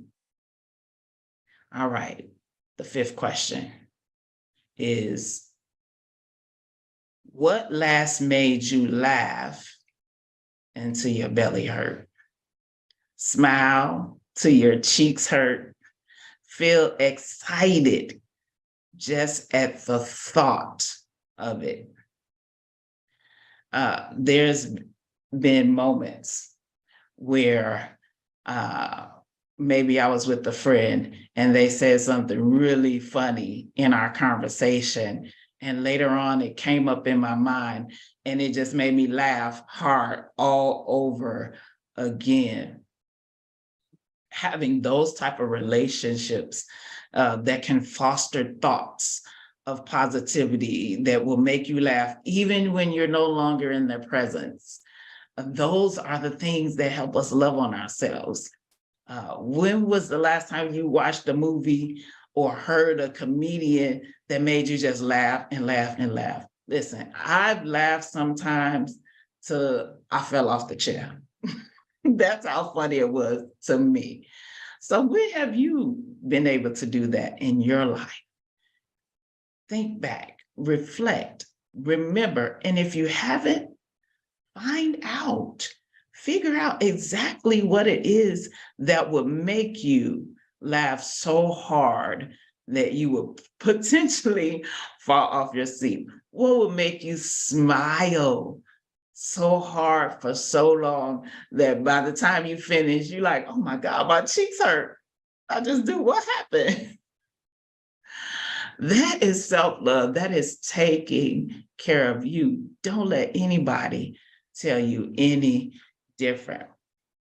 And then my final thing for today before we leave is I need everyone to figure out what are the things that will cause them to just want to do it more and more and more and more and more and more. Make a list of those places you want to go, those things you want to do, those people even that promote self-love in your life. And if you don't have any, ask for some. Figure out okay, where are these people in my life? Okay, Lord, who are they? And if you don't have any, Lord, send me friends that foster, encourage, and will help me to love on myself because they understand the value of self-love and they too promote it and do it. And then I want you, the final thing, I not just want you, I need you to get out your calendar, get out your phone, whatever you use to record your appointments and events and all that stuff. We make time for the doctor, we make time for bad news, we make time for everything and everybody else. Now is the time to schedule you. I want you to take one moment, just 10 minutes, and put into your calendar for 2023 and every year thereafter, time for you. You can call it the just for me time. You can call it the learning me time. You can call it the loving on me time, whatever comes to mind for you. But you make a standing appointment with you to take care of you, to put the oxygen mask on you, to give CPR to your mind, your body, your soul, and your spirit. It's time. It's past time. And that is overdue to love on you, take care of you, and know more about you. Because with each changing season and time of our lives, whether we're turning 20, 30, 40, 50, or 60, or even 70 or 80, we are not the person we were 1 year, 5 years, 10 years ago. And we need to learn ourselves over and over again constantly. And through self-love and self-care, that is how you will get to know who you are, where you are at this point in your life. I hope that this has helped you. Have an amazing rest of your day.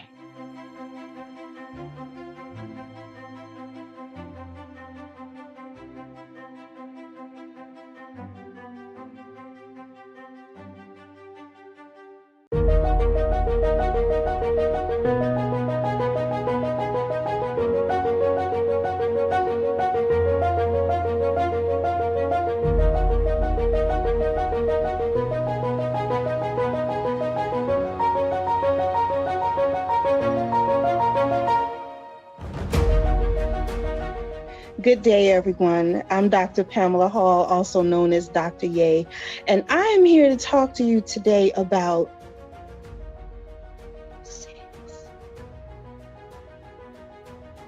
sex. Sex. I said sex. Why did I start off whispering that word? Because oftentimes when we think about sex, we usually speak about it in secret. It's usually a taboo.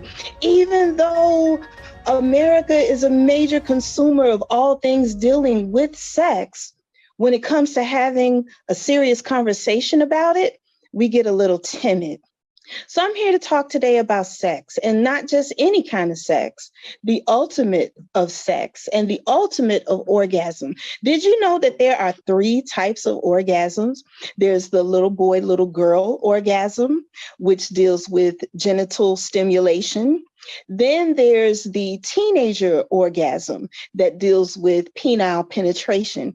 And then there is the adult orgasm, grown folk orgasm, which is tantric, which is energetic, which is orgasm that does not need penetration, that doesn't even need touch in order to occur. Is that even possible? You might be wondering. Yes, it is. Now, let me tell you a little bit about Tantra. Tantra is an energetic healing system that dates back to the 7th century and has its roots in Hinduism and Buddhism. Tantra involves things such as meditation and mantras and even yoga. But I'm here to talk about the energetic form of Tantra, which leads to experiencing bliss. Now, bliss is a state that we were originally created in, naked and not ashamed. No matter which doctrine you prescribe to, everything starts out pretty much the same. They were naked and they weren't ashamed. But somewhere along the line, we became ashamed. Somewhere along the line, we began to kind of pervert, for lack of a better word, sex. And we began to use it as a means of introducing trauma. And by that, I mean rape, molestation, abuse. Now, in full disclosure, you know, they say most great healers became healers because they needed to be healed themselves. Well, I was one of those healers. That was how I got into Chinese medicine. And that involved Chinese medicine involves acupuncture and Chinese medical herbs. So I tell people I stab people for a living and they pay me to do it and they feel good afterwards. But what got me into Chinese medicine was actually my studies of Tantra. Believe it or not, they're very similar when dealing with the meridian pathways, which are pathways within our bodies that run alongside of our veins and our corpuscles. And it helps with the smooth flow of chi or energy and blood. Now, I was sexually abused as a child for years by older family members.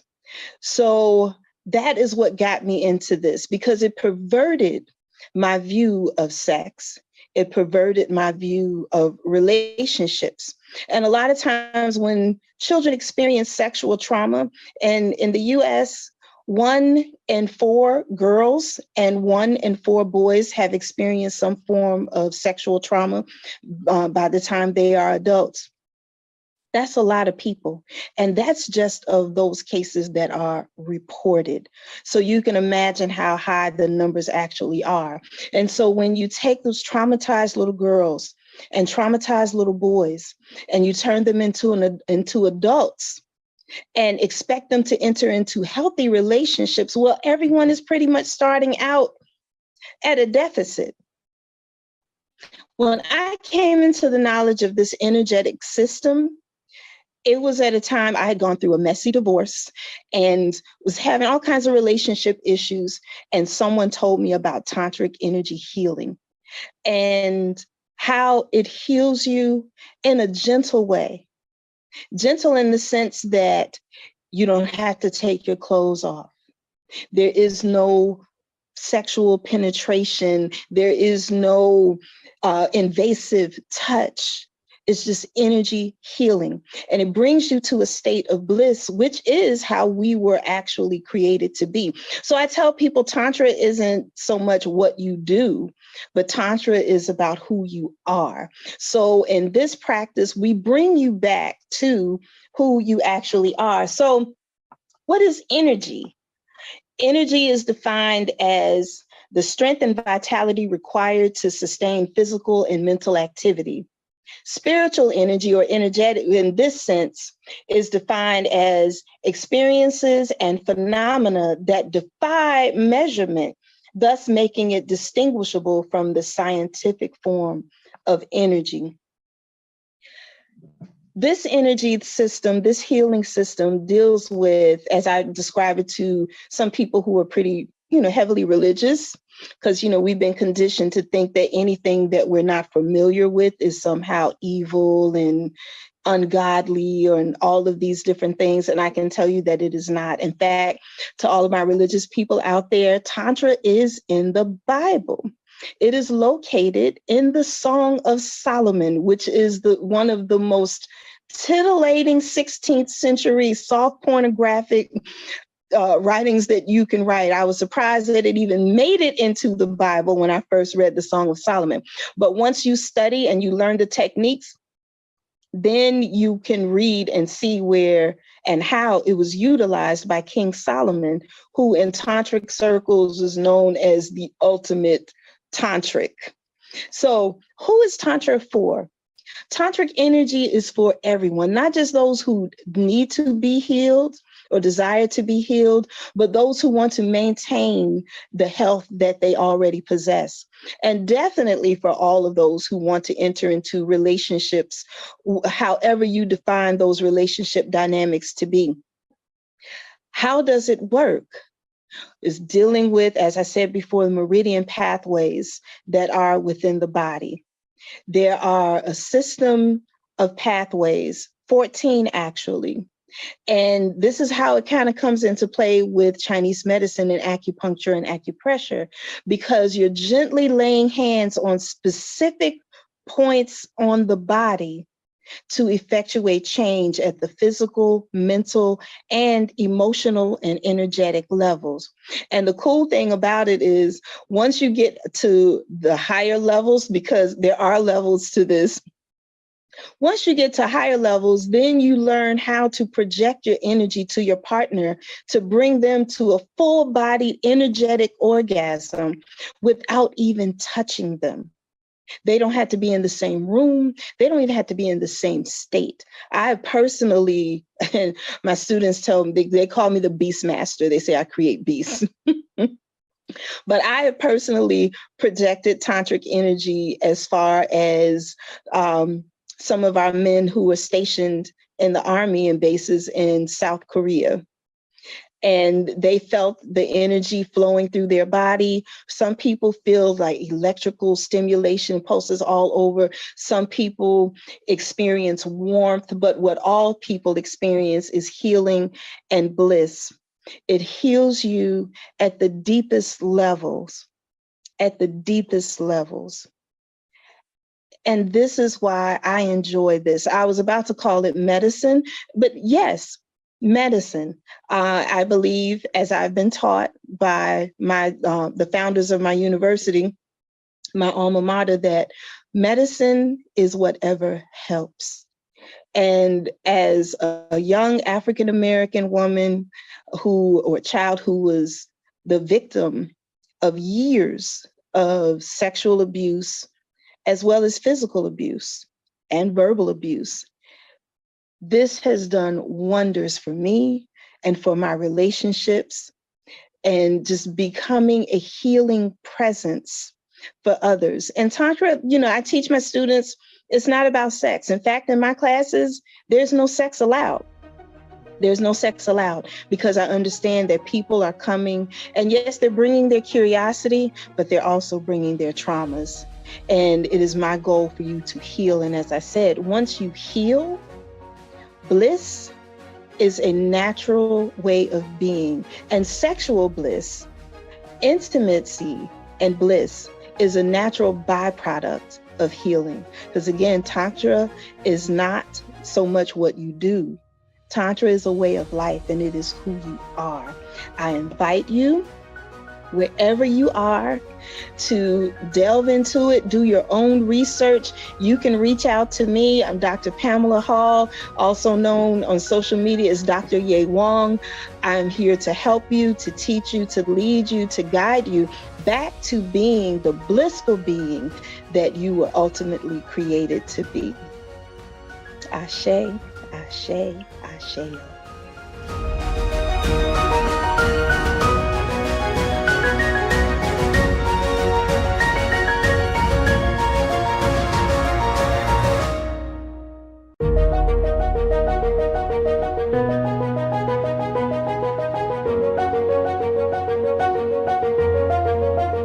All right, welcome in, welcome in. I am so excited that you're here. But first off, I want you to tell people, who are you and what's your point of expertise? What are you here to empower other people with? I am Melody R. Smith-Briggins, better known as Coach Melody R., the forwardologist. And I'm here as a life coach, business Christian coach. Pretty much my thing for people is basically it's just life, living. And basically the things that I've been through in life has called me. And I know this has been my calling, my purpose since birth. This is what I was called to do. It's just not something that I just stepped into. It's just something I'm very passionate about. And it's what I was called to do. And, you know, my background is basically the things that I've gone through, the things that I've overcome. And I know that I am what I call a life survivor. So my goal is to help others survive the obstacles that they have gone through and the obstacles that they may face. Oh my God, that is something that I think is most needed for people to like move forward in life, right? And so during SuccessFest, like what is it that you, I would say, want to really focus on, or that pivotal point in your life that really kind of changed things to bring you to today? Well, that point would be, for so many years, I lived in the shadow of myself. And so many years, I lived the story that everyone else had written for me, never living the story for myself, never coming out of that place of being in that shadow. And so for so long, I was in a mental prison. I was mentally bound for so long. And it was just like the person within was just screaming to be free. And it's as if like all the guards, the people around me, they will walk past me and wouldn't take notice. And one day it just came, you know, in prayer. And I'm like, God, I don't want to be the person that I've been. I want to be the person that you destined for me to be. And I know that the only way that I can be that person, I got to come out of this shell that I'm in, have to come out of this place of being in that mental prison. And God, you got to show me how to come out. And so it was at that point that deliverance began to take place. And when deliverance took place, that's when the boldness and that's when the confidence. And then I was introduced to myself. And then that's when I realized who Melody really is and who she was destined to be. And I began to walk in the purpose that was always destined for me. Awesome. Awesome. Wow. I want you to really go in a little bit deeper and share with everyone what is the title of your talk, and really kind of like what are the key points that you will be leaving people with or sharing with them. The title is There's an App for That. And it came to me one day, actually, while sitting at work. And we know that in corporate America, where there's always apps and they're always creating new apps. And the apps are to improve, and it's to simplify the things that we do. And so as I was sitting there and I'm in a meeting and we're discussing these improvements, and it dawned on me that there's an app for you, for your life. And an app is just simply an application. And it's just like, we tend to get stuck in things. And, you know, sometimes we make things much greater than what they are. Yes, and do. So a lot of times we tend to go deeper in a dark place that the light is right there. Only thing we have to do is reach up, turn on the switch, and the light comes on. Yes. So for me, there's an app for that. It's that no matter where I'm at, I'm a survivor. And you know, and I share with people that I overcame the things that I was abused as a child, you know, fondled by people that, you know, that I thought loved me, cared for me. And it was something that I held on to for so many years. And it was just like, I was just mentally, I was just in prison. And, you know, and it was just like, I couldn't go to my parents because I knew my parents loved me. And it was just like, I was stuck in a place whereas I want to tell, but then, but my heart was like, it was protecting the person or the people. And it didn't make sense. But the older that I got, and when I began to realize who I really am and know that I am an overcomer and know that I'm not a victim, no matter what I've been through. And, you know, and it all began to come together. There's an app for that. And it's just that no matter what we go through in life, we have to find the beauty in all of it, because there's a lesson to be gained. There's purpose in everything that we go through. And sometimes we think it's about us, but it's not about us, because God already know the way that he constructed us. And so I may be strong enough to come out of that, and someone else may not be. So God, I know God chose me to be the voice for those that are voiceless. Well, and listen. to be that person, you know, to mend those things. And the one thing, you know, but there's an app for that. Yes. One thing comes to mind, and it reminds me that broken crayons still color. What? That no matter how many pieces the crayons are broken into, it doesn't lose the purpose. It's still able to color, no matter how broken it is. So there's an app for that. We don't have to stay in that broken Coach Melody now. You dropping some bombs on here, right? And listen, so if you all want to hear more about broken crayons, right? That all of these pieces, how they come together, and how there's an app for this. Think about it. We have these phones that we carry around everywhere. Every time we need something, guess what we do now? We click on an app. She's telling y'all there is an app for everything that's going on. So come back, listen in to this keynote. Y'all saw I was engaged with her story, right? So if you want to hear the end of this story, or even the beginnings of even a new way how to look at life, come back and go check out Coach Melody, right? There's an app for that. There's an app for you out there. So we look forward to seeing you. Thank you so much, Coach Melody, for being here. Thank you. Yes. All right, you all, check her out.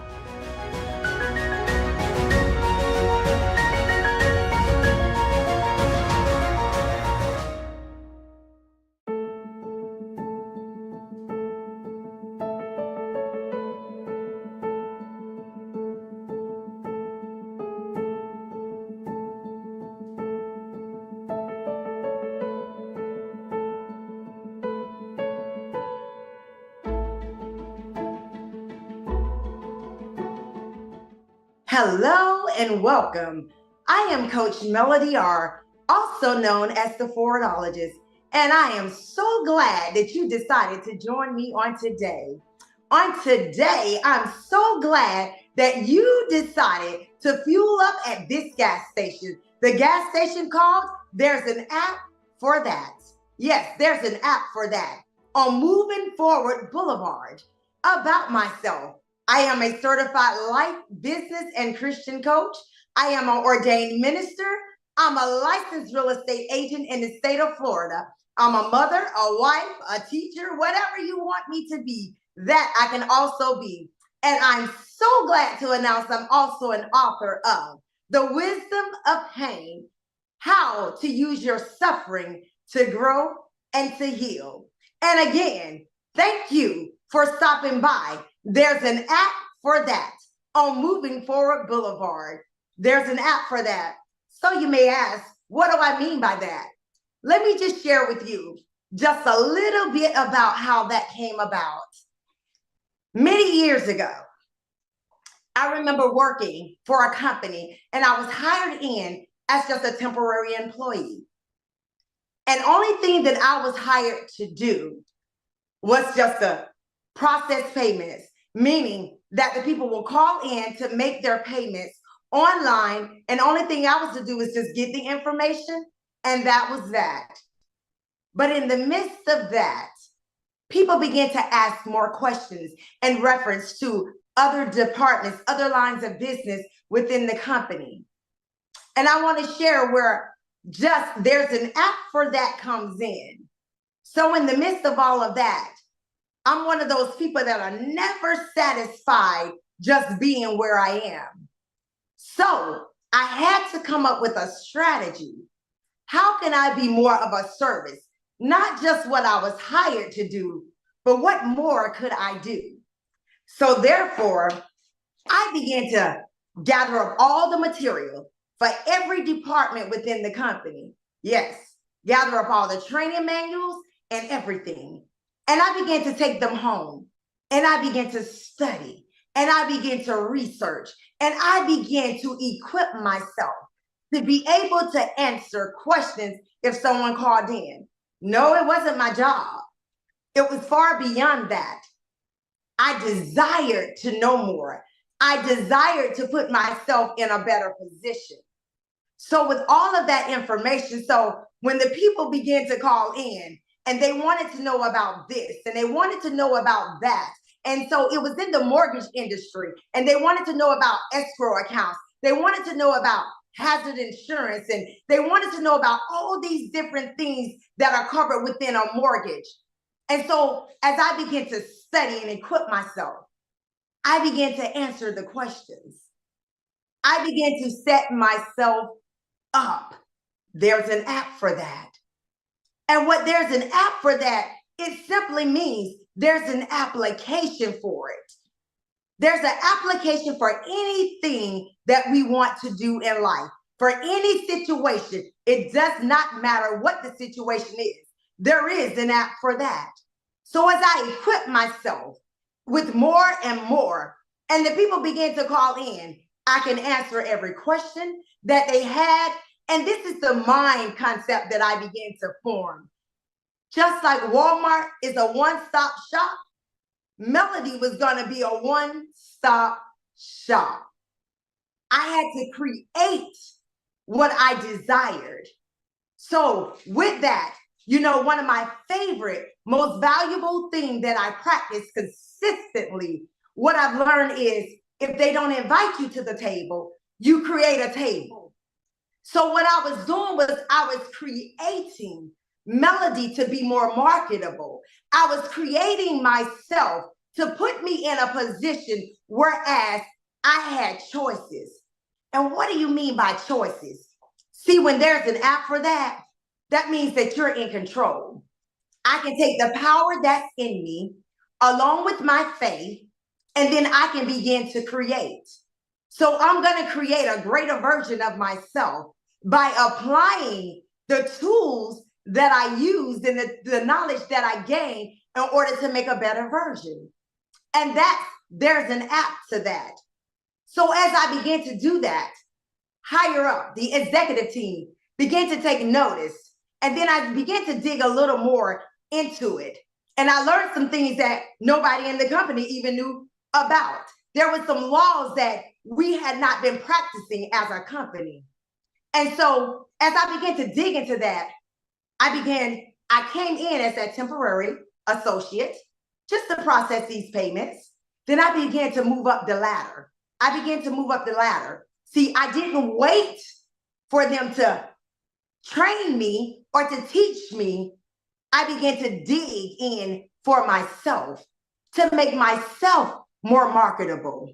See, when you discover the app, of you, you're more marketable. You're in control. You can make the rules for which you are to play by. And that is a practice that I do consistently. No matter where I go, no matter what the terms are, I'm going to always create an app for that. And you say, yeah, but that's not my story. That's not what I need an app for.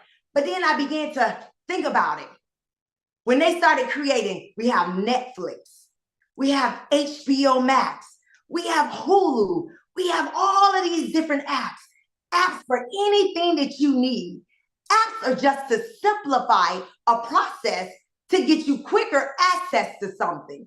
So I began to think down the road, if I can take the money to invest in Netflix, HBO Max, and all these other services, would I not take the time to create an app that's just for Melody to make me more marketable, more resourceful, and to make me more attractive to those that may those that may need me? There's an app for that. And so, and I want you to understand, and that's on the business side of things. So let's just channel it just a little bit to there's an app for that over on the life side. So I'm this little girl that grew up. I had many, many challenges. The woman that you see standing before you today is not always who I've always been. I was that quiet, shy, timid little girl that was scared of her voice, scared of her own shadow. And why? Because of the things that I endured as a child. And this is the one thing, and understand when there's an app for that, because I could have simply looked at myself and said, well, I'm just this bruised, this damaged little girl that just suffered woe is me. And you know, people just don't understand the things that I've been through. But then I had to create an app even for that. And I oftentimes say, although I was victimized, I was never a victim. Whoa, wait, what do I mean? I was victimized, but never a victim? It's the way you see yourself. And I had to come to the conclusion and I had to realize that it's the way that I receive it in my mind. I can stay a victim or see myself as a victim, or I can be an overcomer and see the beauty and the pain that I had to go through, because there was purpose behind even that. And I realized that there's an app for that. There's an app for everything that we go through, everything. So what I'm saying to you today is that you don't have to be stuck. You can come out of any situation that you're in, create the app. Just take the power that lies within you, take your faith, put them together to go forward for your destiny. There's purpose in everything that we go through. There's an app for that. We don't have to stay stuck. Now, I greatly thank you for taking the time to join me, and there's an app for that on Moving Forward Boulevard, because you're no longer in the place that you were once in. So, again, this is your girl, Coach Melody R., the Forwardologist. You can always reach me on the website at www.theforwardologist.com. And I invite you to just sign on to the website. Take a look. There's a freebie out there. It's called Self Recipe. It's your recipe for life. And I thank you for joining me. And remember, anytime you get stuck, create the app that's just for you. And remember, there's an app for that.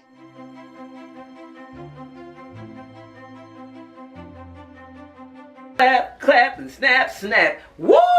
What an amazing day. You all, was it amazing or what?